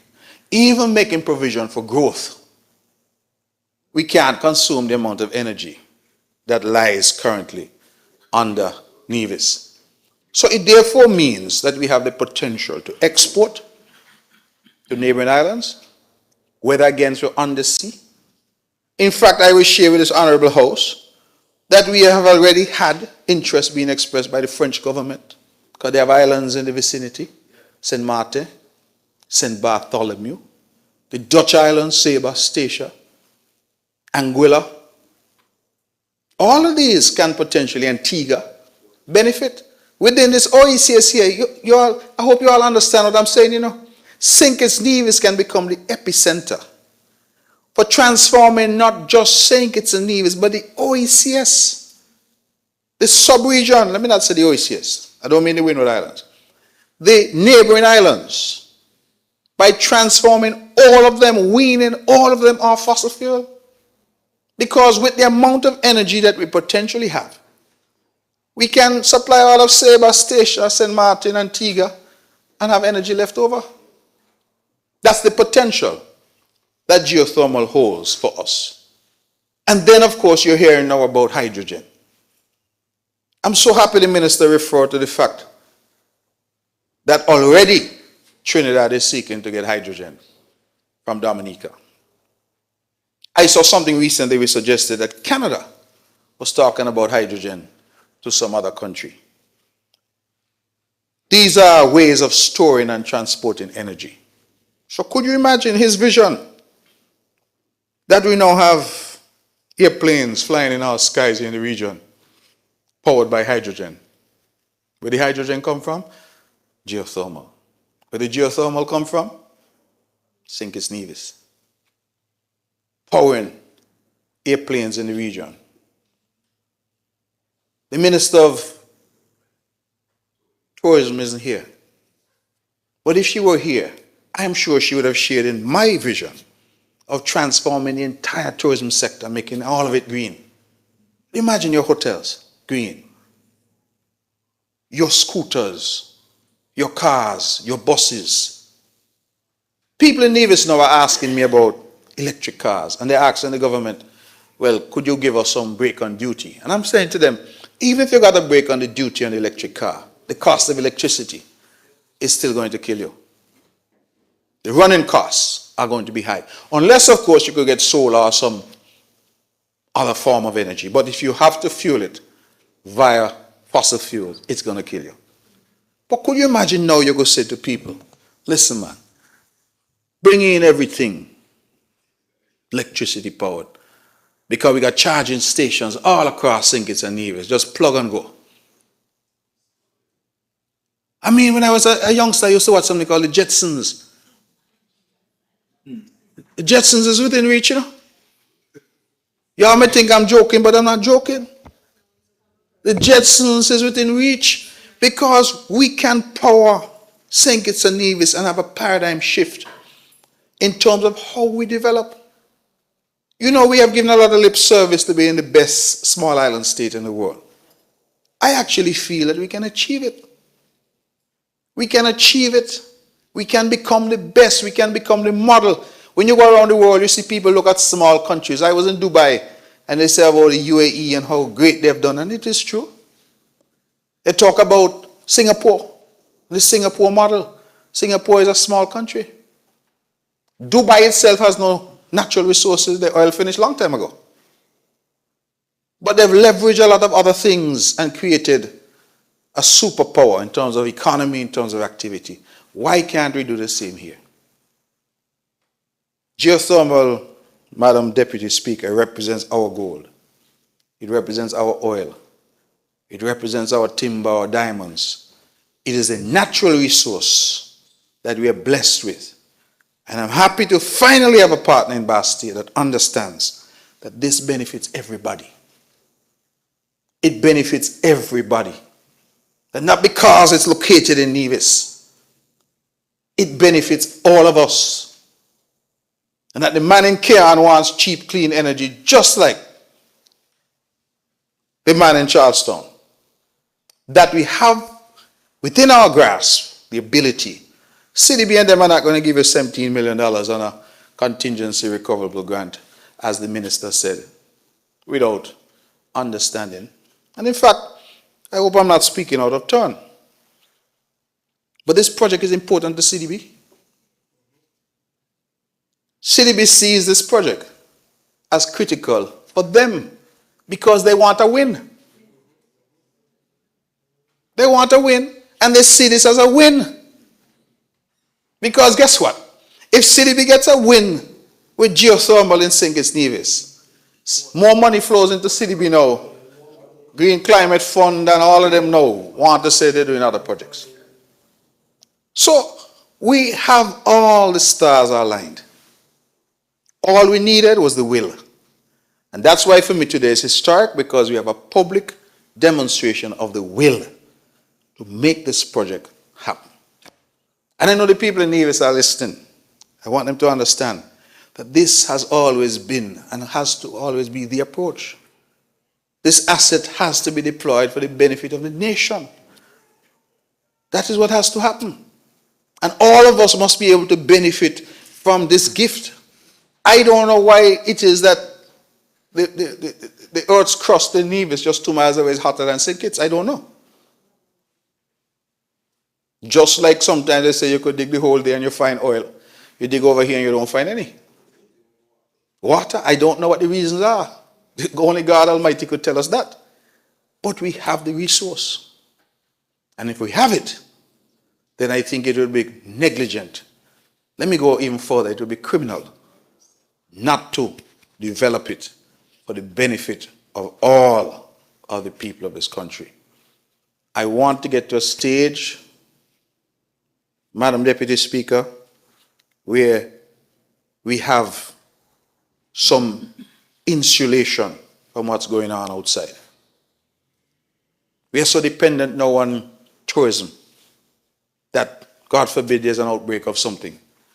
Since I'm here, I got a report about some additional cases of dengue. These things may seem simple to some, but if these things are not controlled, people say, well, I mean, I'll go there because I don't want to catch dengue. I don't want this to happen. I don't want that to happen. Crime. Don't want this to happen. I don't want that to happen. But if you have a sector like energy, which is insulated from a lot of that, and you create new jobs. You create a whole new industry. I hear about crypto mining and all these things. All of this now becomes possible, that you can go out and talk to people. You want to do a big development. Any developer is going to ask you, electricity, availability and cost, water. Those two things are fundamental. Then they get to labor. Labor is movable, so you can find labor elsewhere and bring it in. But you have to have that infrastructure, water and electricity. And the cost is important. Right now we have business houses in St. Kitts and Nevis are looking to put up solar panels. I think I raised it before, that we have some of the main business houses in Nevis are asking us now, listen, the cost of electricity is so high. Can we go off-grid, put up our own? And we need a framework to deal with that. But currently the problem with it is that when one of these big off-takers goes offline, our revenue is going to fall, yes. Although I gather there are no interesting ways to recoup. But our revenue is going to fall because the demand is less. But not only that, the problem with some of it is they're still requiring us to maintain the infrastructure so that if, for example, we have, as we did recently, 3 or 4 days of rain and overcast weather, they still want the capacity and the ability to come back online when their systems aren't adequate. So let us say they switch to solar. It's all good and well on hot days. But when you have 3 or 4 days of inclement weather, Nevis and Nevis still has to maintain engines and capacity, even though it's idle capacity. So when they switch over, nobody costs money. So you have that infrastructure that you're paying for without necessarily earning. So you have all of these problems that can be resolved. And imagine, your Honorable Prime Minister or the Minister of Foreign Affairs getting up at the United Nations and able to declare that we are the greenest place on planet Earth. Imagine that. Greenest place on planet Earth. And I don't mean NRP green, so I hope they understand me. I'm talking in the context of renewable energy. The greenest place on planet Earth. I believe that is achievable. And I am grateful that God has given me the strength to be here today and to see this day. And again, I want to thank the government because we finally, I think, have a partner in Bastia that we can work with to deliver this for the benefit of all the people of St. Christopher and Nevis. May it please you. Thank you, Honorable Member for Nevis 9. I recognize the Honorable Member for Nevis 10. Madam Deputy Speaker, I rise to make just a brief presentation because I think all what that needed to be said, we would have heard in those very erudite presentations from the member for Nevis 9 and the member for St. Christopher 3. So there's not a lot I can add. But I wanted to just add my voice to say that this is a watershed moment in this National Assembly today, the 20th day of November, 2023. As we move towards a sustainable island state, it is important that when we speak about the ban on plastics, when we speak about all the other efforts in sustainable development, it is also important that we speak about our efforts to have green energy and to be less dependent on fossil fuels. And so I want to commend publicly our Prime Minister for the partnership between the federal government and the Nevis Island administration. Madam Deputy Speaker, what this resolution here today demonstrates is the resolve of the Nevis Island administration and the federal government to work together for the benefit of all of the people of the Federation of St. Kitts and Nevis. I just wanted to highlight quickly 2 things in this resolution that says the National Assembly acknowledges the potential of the project to enhance energy security reduce reliance on fossil fuels, and promote sustainable economic development.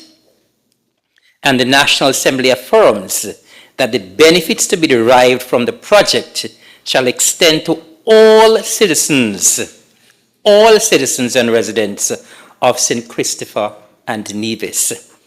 And I think as a mature democracy, Madam Deputy Speaker, that is what we should seek to do in this honorable House, to work together for the common good of all of the people of the Federation of St. Kitts and Nevis. So once again, I want to commend the federal government. I want to commend this honorable House for this resolution, and I wholeheartedly support. May it please you, Madam Deputy Speaker. Thank you, Honourable Member for Nevis 10.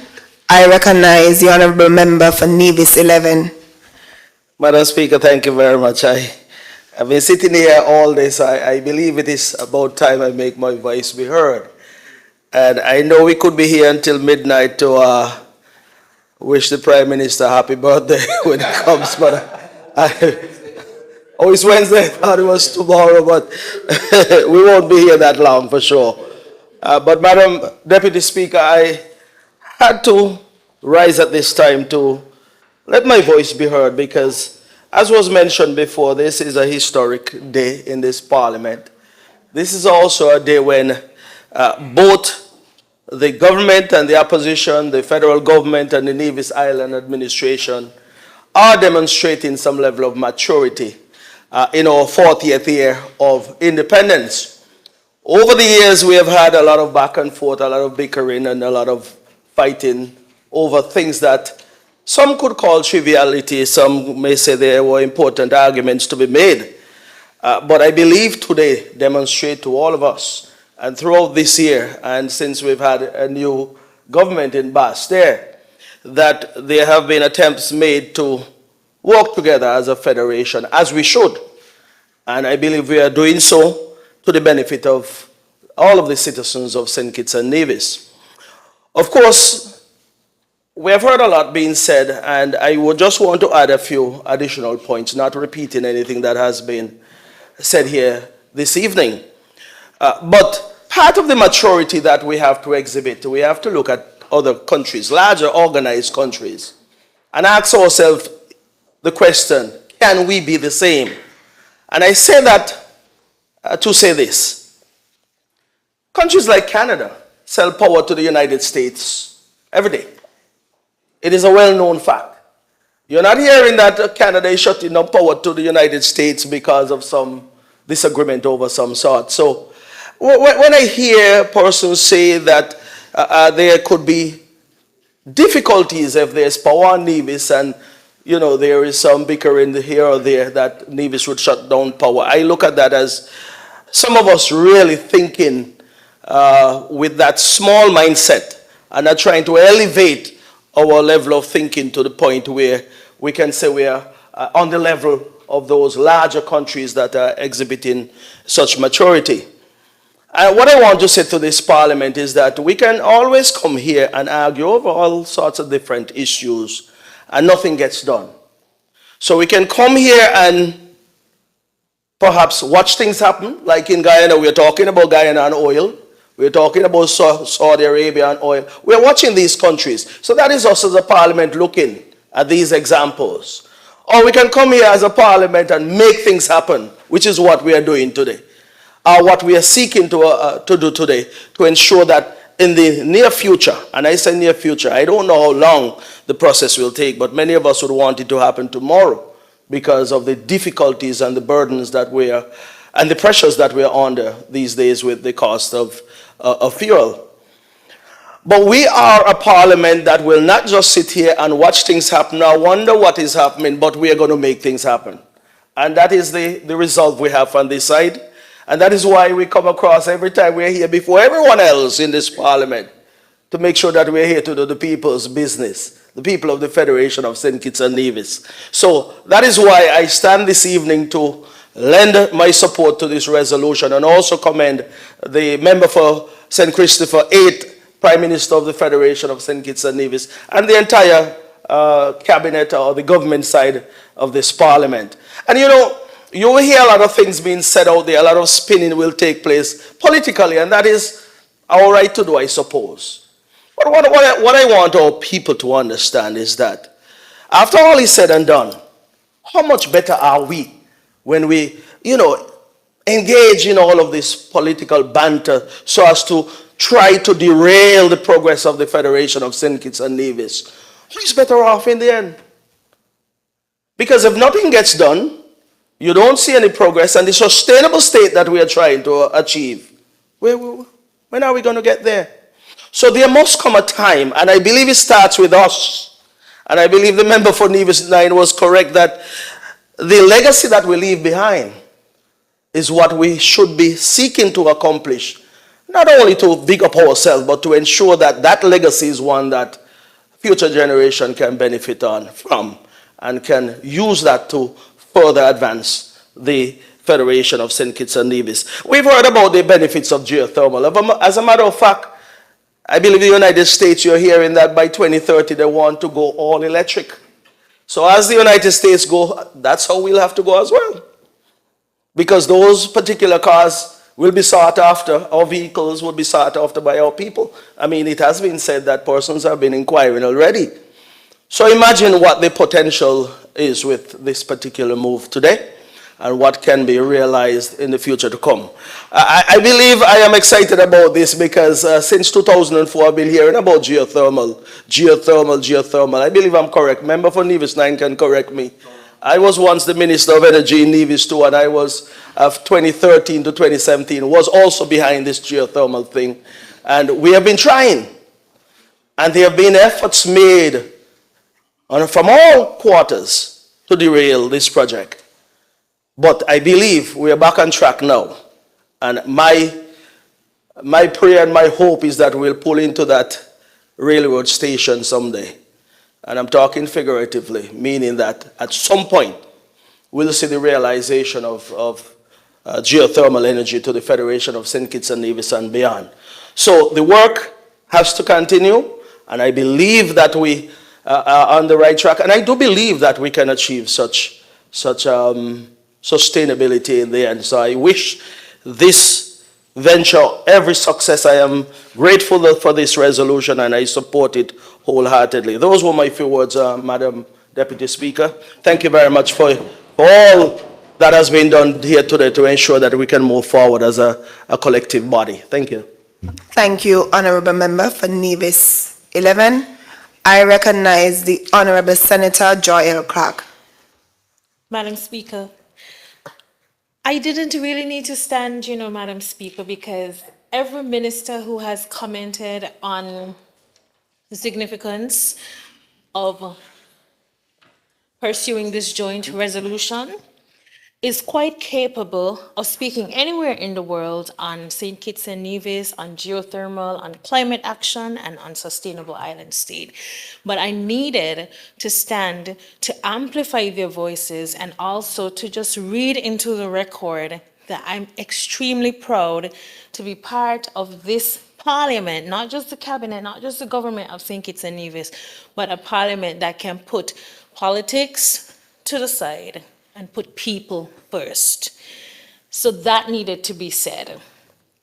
I also need to say that the references, I really do appreciate the reference to the Jetsons, because when I was thinking of what reference would the generation now will respond to, and I was thinking of Wakanda, and we all saw how this very insulated space was controlled, it was managed, they had everything, they were independent and they were secure. And I was looking for a reference because of energy. I was looking for a reference that the generation now would connect to. I really do connect with the Jetsons, and I've said to my friends over and over, what we saw in the Jetsons 10 years ago, 20 years ago, it's possible if we have the political will. And today, St. Kitts and Nevis has demonstrated that we have the political will to put people first, recognizing that prioritizing renewable energy and prioritizing this joint one state, one grid geothermal project is about people.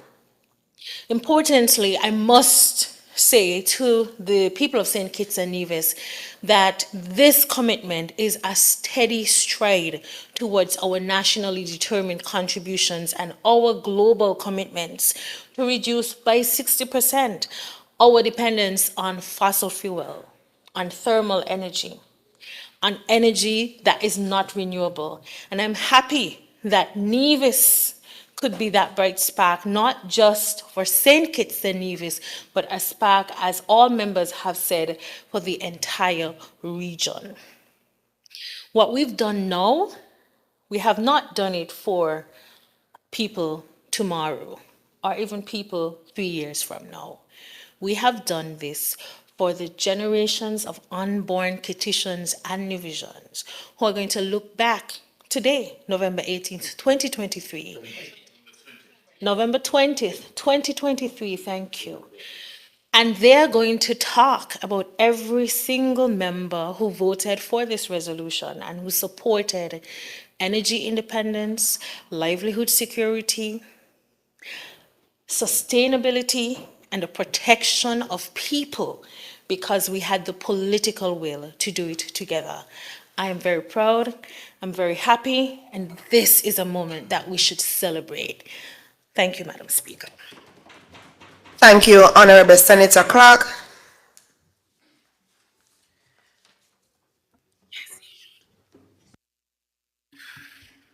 Yes, I thank you. recognize the Honorable Member for St. Christopher, 8. Thank you, Madam Deputy Speaker. With your leave, I rise once again to really wrap up the discussion on this resolution. But allow me for very few minutes, I will not belabor the point, because I think that what has been said thus far has really put into perspective what this is all about.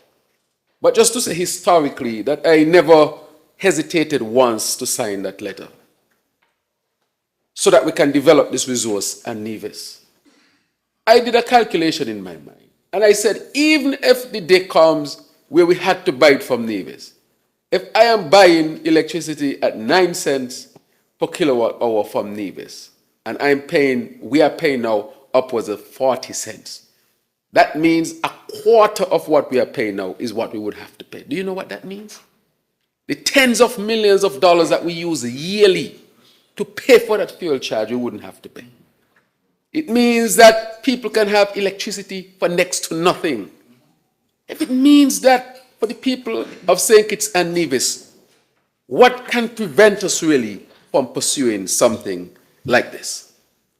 And as I ventured out and I began to speak about the development of this resource, I realized that it is very attractive to larger countries. For example, when I traveled to Bahamas for heads of government, I was asked by the Atlantic Council, based on Part 30, something headed by the Vice President of the United States of America, that I should keynote a particular event that they had, and I invited, of course, the Minister of Energy to be there.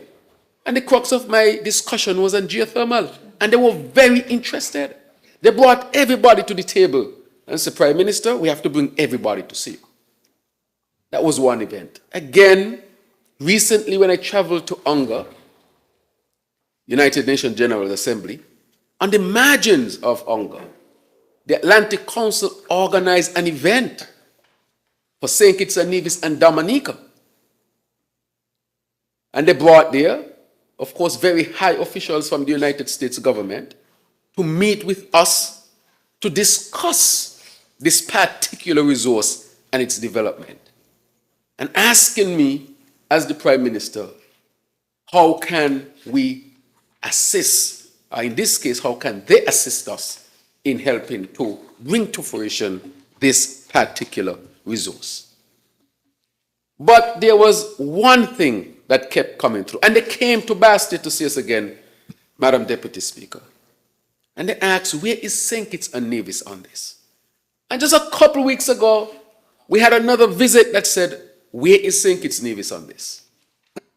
And then I said to the Attorney General, I spoke to the Premier, we need something to demonstrate that we are not just merely speaking, but we agree that we should develop this resource as a resource for the Federation of St. Kitts and Nevis. Just a couple of days ago, I talked to the Attorney General. Before 2 hours was passed, he sent me back something that he had written, which is mostly the resolution today. Discussed it, of course, with the counterparts in Nevis, as the Premier and I, leader of the opposition, had discussed, so that this resolution will be a representation of both islands. Federal government in this case, with St. Kitts, and the Nevis Island administration. And today, in quick order, we were able to bring this to the fore. Madam Speaker, Deputy Speaker, I want to say to our people of St. Kitts and Nevis, this represents freedom. I don't know if we understand. I was in Saudi Arabia, and I want to make it clear that I called the Honorable Premier, and I told him I'm going to Saudi Arabia, and I will have discussions with their fund that they would offer to fund certain things. And I told him I needed somebody from Nevis, and he sent the PS from his office. And at that, in Saudi Arabia, we had, of course, meetings with the CEO of the fund. And I brought the PS from the office of the Premier in Nevis to make the presentation as to why they should fund this geothermal project. Because we have a gap. $17 million guaranteed, we need another $20 million to take that energy out of the ground. And he was able to make that presentation and handed that document to the CEO of the fund.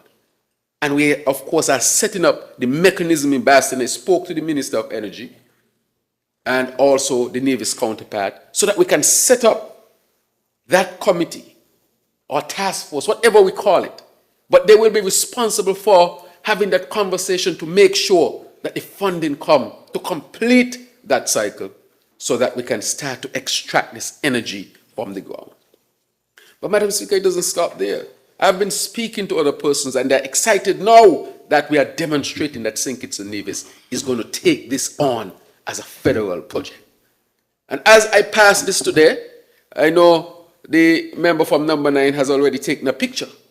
This very night, I am sending this to I would say, a company that is highly interested and a government that has keen interest to assist us in developing this, to say, finally, this is a document that you have been waiting for, to show that St. Kitts and Nevis, we are not merely speaking words of working together, but this resolution passed in the Parliament by members who are here, action together, opposition, government, saying to you that here is a document, we are ready to act. Because when I was in Saudi Arabia, and we were having dinner with the Crown Prince of Saudi Arabia, I discussed a number of things, and I said to him, one of the things I recognize about your country that's probably unlocking its potential could be the reforms, the social reforms that you are going through. And he said to me, Prime Minister, you know, there's a wheel and you have a lot of different spokes. And each spoke is important, as we call it here. But if you notice in a wheel, when you have all these spokes, you have an axle. I don't care how good the spokes look. If you don't have an axle to hold all of those things together, the wheel cannot be a wheel. It cannot turn. And the question is, what is the axle for St. Kitts and Nevis? I had a conversation with 3 other prime ministers while I was in Saudi Arabia from the OECS. I called the OECS meeting as this year I'm the chair. And I asked them, what is the axle for your country? That if you were to solve that one thing, it would unlock everything else and help us to break this glass ceiling that Caribbean countries seem to be hitting and cannot break through. Jamaica in the 60s and 70s, $1 Jamaican equal a US dollar. The economy took off, culture took off, everybody knew Jamaica. They hit a ceiling, come back down. Barbados took off, hit a ceiling, come back down. Trinidad took off, come back down. It seems like in the Caribbean, we just cannot break that glass ceiling. And I asked, what is the one thing in St. Kitts and Nevis that if we were to resolve it, can really unlock every other thing, or almost every other thing? And I agree with the member from number 9 and the member from number 3, my colleague over here. And of course, our learned senator. And the 2 other members over on the opposition side. 10, and 11. And the answer that I believe is energy, renewable energy. This good resource that can last for a very long time at a very cheap cost. It would unlock, it would bring all the benefits that we hope to have here in St. Kitts and Nevis. And therefore, I want to say to our people that we have the opportunity to be a really free people in St. Kitts and Nevis. With energy, as I've been said, you have food, you have water, you have energy to turn the engine of every other sector. That means everything is going to be much cheaper. You can produce things that you need here. It means that once and for all, we can live as a country, not being fearful of what the next event might be, because we have achieved this independence. And I will say, lastly, Madam Deputy Speaker, that the member from number 9 said something. He said it would be a criminal act if we were not to develop this. But I will say even God would frown upon us. Because he would say, give you that. And all you had to do was to put in efforts from both sides. And you mean only 50,000 of you, and you couldn't agree on a resource that would see all 50,000 of you live well? God can't forgive that. Not even God can forgive that. That is why when I heard for 7 years in the same government, you couldn't agree to this. I'm telling you. That is why God had to say, man, no, man, this can't continue. I am telling you, I think God himself look at this and say, no, that can't be right. I have given you a resource to free yourself that comes from the earth. You came together. I put you together because only God can put people together. And you had the perfect opportunity then to free the people of St. Kitts and Nevis.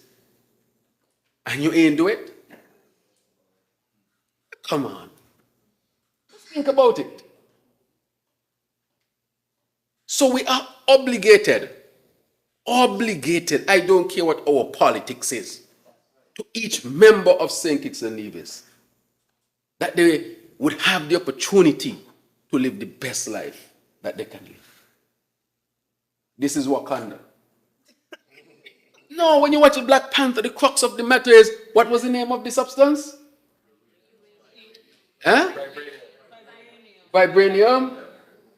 And you know, that was the crux of the matter. It was just energy. And they could have done almost anything. And then what they said? They said we must share this resource with the rest of the human family so that all of us could be free and live well. Well, I think this is the opportunity for St. Kitts and Nevis. So I am going to pursue this. The member from number 9, the Premier, is going to pursue this. The international community is interested in us pursuing this. And I want to say to our people of St. Kitts and Nevis, if we ever had a great opportunity to really become that nation that we envisage and our foreparents envisage, this gives us a great opportunity. Let us make God smile and say to him, the resource that you made available, we just had to put in a little bit of effort, and we have done it. And so we have fulfilled our part in making sure that we work for your people here in St. Kitts and Nevis. May it please you. Thank you very much. Thank you, Honourable Member for St. Christopher. 8. The question is that the resolution of the National Assembly of St. Christopher and Nevis on geothermal energy be adopted. Those in favour, those against, the ayes have it. The resolution of the National Assembly of St. Christopher and Nevis on geothermal energy is adopted. Next. I recognize the honorable member for St. Christopher 3. I know. I just wanted to know, Madam Deputy Speaker, if there is a way that we can record that there was unanimous support of the House on the resolution, seeing that we didn't take a division vote. There was no objection raised. There were no noes raised.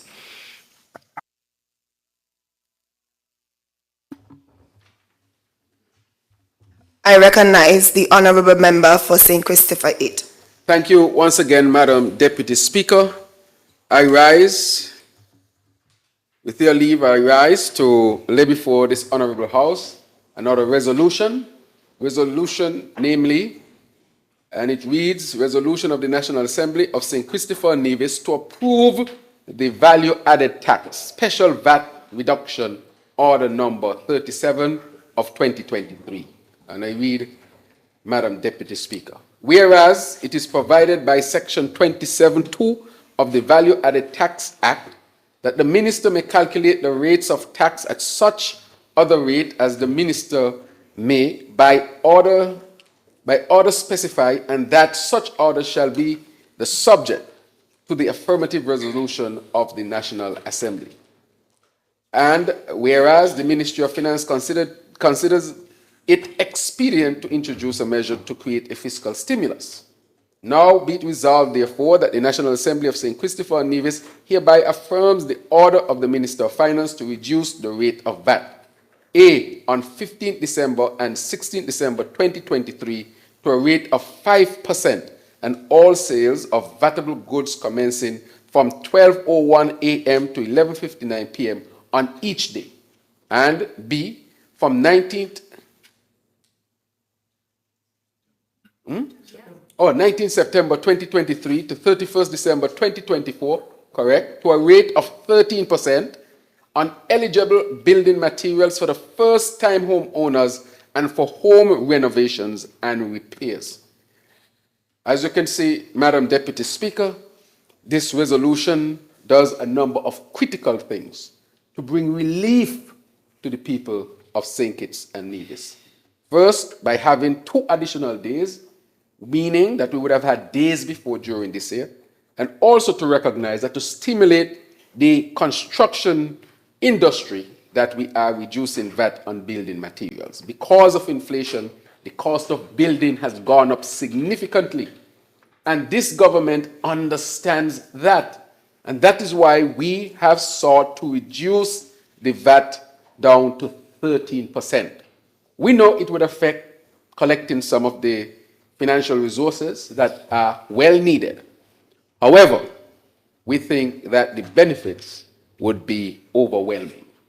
This means, Madam Deputy Speaker, that people can really go and afford the house that they need. We want our first-time home owners to be able to have an affordable home. That is why you see we have come with a number of critical measures.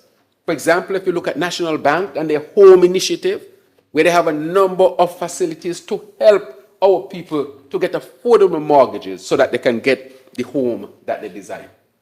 Madam Deputy Speaker, here in St. Kitts and Nevis, we have started our housing revolution right here, with 2 model homes being built, one over in Connery and one in Taylors, with a new technology that is on the way already. This gives our people a greater opportunity to own a home, because we believe in wealth creation, Madam Speaker. Wealth creation is very important. Why is it we want people to have the opportunity to build wealth? Because we want to once and for all deal with the issue of poverty in St. Kitts and Nevis. The only way you can get rid of poverty is give people the opportunity to build wealth. Just passing cash alone is not going to do it, Madam Deputy Speaker. That is not going to do it. If you don't give people the opportunity to own real estate, to own dividends, and to have passive incomes, and to be able to build an empire that they can pass on from one generation to the next, we will not resolve the issue of poverty in St. Kitts and Nevis. And so in recognizing that, this is just one of the measures that we are taking so that we can give our people the opportunity to own real estate so that they can start building their empire. And thus far, through the NHC program, we have had hundreds of people applied and approved for their homes. So we know over the next few years, we're going to have hundreds of homes being built. We still have another program where you can go to a bank, and we have some of the lowest interest rates right now in the Caribbean to get a mortgage. And on top of that, we have reduced the VAT on building materials, creating an environment for people to build wealth. That is what you have to do, Madam Deputy Speaker. Give people real opportunities to build wealth. Because, as I said before, the passive passing of money is not going to resolve it.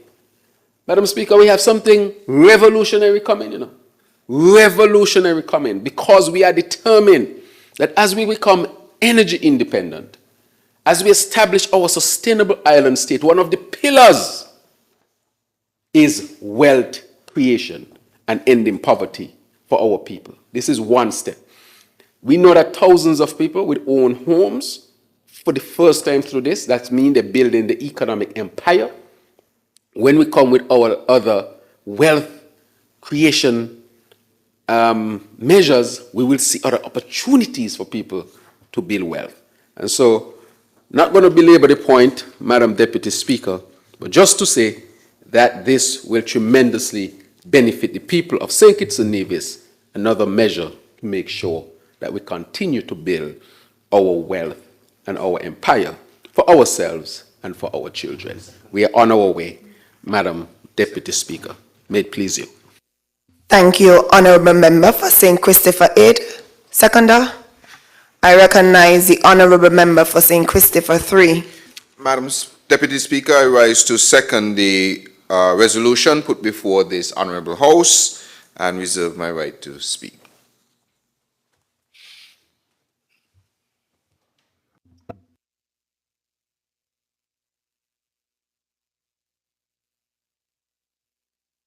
The question is that the resolution of the National Assembly of St. Christopher and Nevis to approve the value-added tax special VAT reduction order number 37 of 2023 be adopted. Those in favor?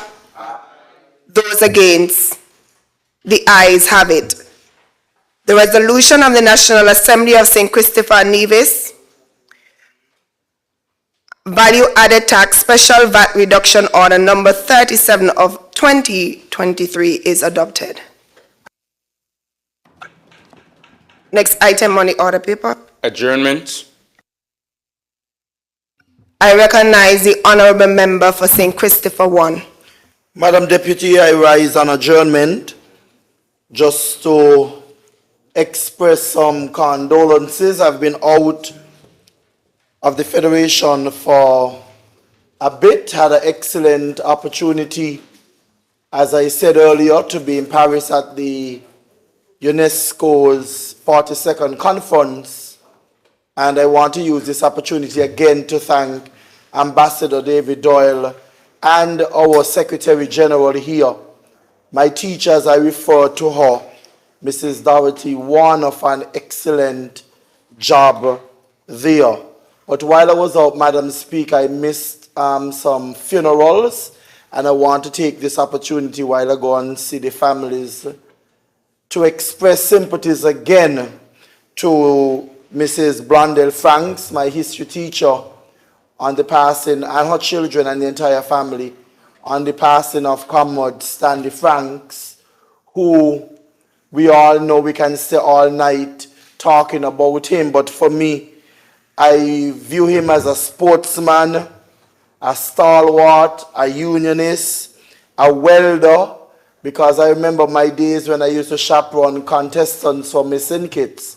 He used to assist with bending the wires and actually building the costumes as well. I also express sympathy to the family of Sheila O'Gara Clark, that's on Sebastian Street, and on Friday, Mother Jew, as we refer to her, was laid to rest. That's a pioneer in the Church of God, in Bassi in particular, a very quiet, but I would say a powerful prayer warrior in her day. And I want to, many years she lived in Miami. I want to use this opportunity to express sympathies to the Jew family, both here and those in Florida. And this afternoon, Honorable Congress Maynard and myself had the privilege of attending the funeral service of Carlton Frank. That's one of my constituents as well. But he served the health department for many, many, many years as a health inspector. I remember as a child, he was someone who we used to run from, because whenever he's in the area, you'll hear your mother telling you, make sure no water there, and make sure they rush in to turn down things and make sure that the areas were well kept. So again, to Mrs. Frank in Taylor's and the entire family, Dr. Frank, as well, and all of the children, we express our sincere sympathy. May it please you, Madam Deputy Speaker. Thank you, Honorable Member for St. Christopher 1. I recognize the Honorable Member for St. Christopher 3. Thank you, Madam Speaker. With your leave, I want to make a contribution on the occasion of the adjournment. I want to join with my colleague, member from constituency number 1, representative, in extending condolences and sympathies to the family of Mr. Frank. One of his sons, Mr. Torre Frank, and I were very, very, very, very good close friends in high school. And as I was telling comrade earlier, Torre was actually very instrumental in my own spiritual journey in terms of how I lead my life. And so I did not know that his dad had passed because I too was in, and so I was happy to be able to attend the funeral and actually get to see Torre after a very long time. So all the best to him and his family. I also want to extend condolences to the family of Aaron Cotton from the West Farm area. He's a former police, and he has passed. His sister would be Mrs. Williams, that is Bouncing Williams' wife, and all the Cottons from the West Farm area. So I want to extend condolences to the entire family. I think the funeral service is either tomorrow or Wednesday. It's coming up shortly. So I want to extend condolences. Also, I think I wanted to note importantly that this is Energy Month, CARICOM Energy Month. And this is why I had to attend some of the conferences that I was invited to speak at. In addition, we've done a number of activities, or are doing a number of activities. We had the Energy Fair on Friday in the Independence Square. We had an Unplug Me Week, teaching about how to conserve energy. There was a primary school quiz. We're going to have an energy conference at the end of the month. And these are some of the things that we're doing for Energy Month. I also want to take this opportunity to commend all of the community folks in what we call Champsville. Don't know if you know that area, Madam Deputy Speaker. It is an area in constituency number 3, otherwise known as the village. Village, I like that one. But I want to commend the community, because one of the commitments I gave in leading up to the general elections is that every effort will be made to bring back on stream the original community festival of Villagerama. And this last week, Villagerama was back. We had an excellent juve on Saturday before the last one. We had an excellent street fair. I joined in giving care packages to the elderly. We visited the eldest man and eldest woman in the constituency, who actually, they have all of their faculties. And it's amazing because I'm actually closely tied to both of them. The old lady who lives on the main road still tells me about when my father used to carry me on his back. We used to live close to the college, Burden Street area, and he would walk with me on his back all the way to camps where I spent my days during the day. And every time I visit her, especially for her birthday, she always talks about that. That's Miss Delaney.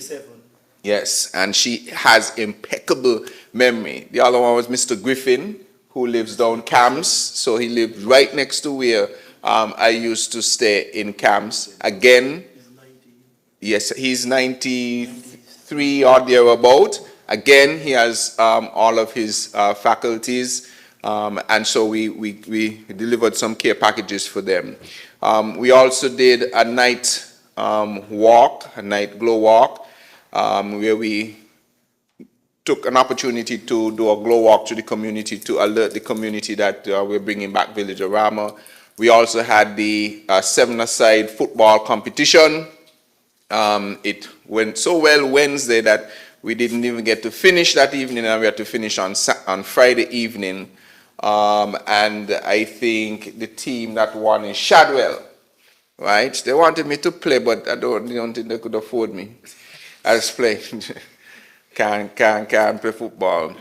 But I love it. And so we had the football competition that went very well. And then on Saturday we had the closing parade. And the last lap, again, that went very well. Thank God we didn't have any major, if any, incidents at all. So we're thankful for the revelers that they partied in good spirits and cleanly. So I want to commend all the persons involved. It was my pleasure to be a major supporting sponsor of the event, and I'm integral in ensuring that it took off, but it could not have happened without the involvement of the community and the community stakeholders and all of the other sponsors that brought Villagerama back. I want to alert the general public to look out for Villagerama next year. It is the original precursor to Carnival. We are the original warm-up for Carnival. Yes, it used to be. Yes, we produced road match king before, road match winners before, and it is always where you get the first dab. Back then you had people like General and Unexpected. Villagerama is where Sugar Bowl was formed. I was there at that show where Sugar Bowl had his first ever public appearance. In fact, he gave the story the other day that the committee, he gave his name, so he was Leslie Morton, but the committee at the time didn't like Leslie Morton. So they gave him the name Sugar Bowl Kid. And he didn't like it, he said. But then he revealed, on Saturday, we gave him an award, we gave awards to community, persons who did well in the community. He said, well, girls started liking the name, and he became very popular, and so that's how he became named the Sugar Bowl Kid. I'll never forget that. It was extraordinary. When he started, nobody knew who he was. People were saying, who joker this they bring on the stage? But by the time Sugar Bowl was finished with that Villagerama show, he became what he is today because of that episode. And we have people like Lala and others, Coach, all kind of people who have passed through Villagerama, and so we are very excited to have it back. Those things, yes, thank you very much, and thank you to the community in Village. With those words, Madam Speaker, Deputy Speaker, may it please you. Thank you, Honourable Member for St. Christopher 3. I recognize the Honourable Member for St. Christopher 8. Thank you, Madam Deputy Speaker. With your leave, I rise on this adjournment to really recognize and to extend my deepest condolences on behalf of myself, my family, this government, to the family of Ms. Rosa Stanley. She is a stalwart woman from the St. Peter's area who has recently passed. I want to extend my condolences to all of her children, her grandchildren, and the community of Paris Village, St. Peter's. I had the opportunity to treat Rosa on a number of occasions. She's affectionately known as that. And of course, it is a sad event, but she would have lived a full life. Today, I journey to Keyon, to the funeral of Miss Prince of Upper Keyon, who was over 100 years old, Madam Deputy Speaker. And I had the opportunity to speak and express my condolences in the church. And I want to take this opportunity to really extend my condolences to the family and the community of Upper Keyon and St. Kitts and Nevis on a whole. Of course, her name became legend when she made 100, and there was a great celebration to commemorate that exceptional achievement. And also to the Flanders family of Upper Monkey Hill. As you know, Mr. Flanders is somebody who I knew since I was a boy growing up in Upper Monkey Hill. I know his wife and all of his children, and I want to take this opportunity to extend my sincerest and deepest condolences. On a happier note, Madam Speaker, I want to congratulate the organizers of the St. Peter's Fest, the biggest ever. The biggest ever. The real precursor. You had jamming in the rain. Umbrella, because the people they want to go off the street. The biggest rain jam ever. So I want to take this opportunity. They had that, they had last lap, they had troops on the road, they had, nights where they had concerts and so forth. Even a walk that was really a hike that I participated in as well. And so I want to say to the people of St. Peter's for the excellent celebrations that we had, bringing back the St. Peter's Fest in a big way. And so I want to say to the St. Peter's that it was my pleasure, because I always said, if I were elected to Parliament, to government, irrespective of everything else, I would give, even though I supported, I would give stronger support to the St. Peter's Fest, and I was able to do that. And with of course, the hard work of the committee and the people of the community, we had a tremendous and excellent St. Peter's Fest. I had to travel in between and could not attend all of the events, but from all sources I am hearing, and I saw that we had an excellent St. Peter's Fest this year. I also want to acknowledge that Tourism Month, the Minister of Tourism, she is ill, recovering very well. She has worked hard in this year and months. She must be commended for bringing back nearly 1 million tourists, all these international flights into St. Kitts and Nevis, and the other work that she's doing in the Department of Labor as well. But specifically to tourism, we want to, of course, recognize her and continue to wish her well as she fully recovers. And as I've said to her, you are on vacation and you are expected to recover fully. So she has our full support, and she has the support of the nation and of the people as she recovers from her ailment. Oh, the Tourism Fest? Oh, the Tourism Fest that was on Saturday. I'm being told that it was excellent, and I want to, of course, congratulate all the organizers. And so, with that, Madam Deputy Speaker, I want to say that St. Kitts and Nevis is really on the crux of creating a sustainable island state. I encourage all of us to be a part of it. Let's do what we can do in our own small way to make sure that we achieve it. Because when we add all those little things together, of course, they produce a big thing, which is that state that we all desire, where we can live free and live well. May it please you, Madam Deputy Speaker. Thank you, Honourable Member for St. Christopher 8.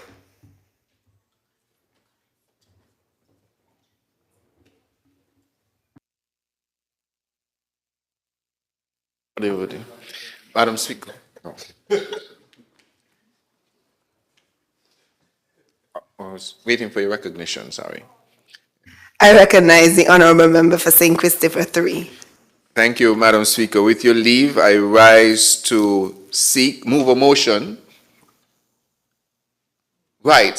Before we do that, we want to commend the Deputy Speaker for sitting in the chair for the session today, seamlessly fitting in that chair and ensuring that even the straight face came along with it. So with that, I want to move a motion. Oh, we got you to smile for the first time today. I want to move a motion to have this House adjourned, sine die. The question is that this honorable House stands adjourned, sine die. Seconder, sorry. I second that motion, Madam Deputy.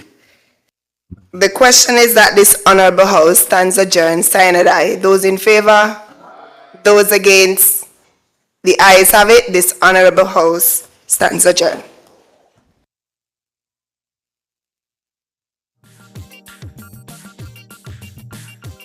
Sleigh bells ring, are you listening? In a land, snow bells will sing. A beautiful sight, a happy night, walking in the winter wonderland.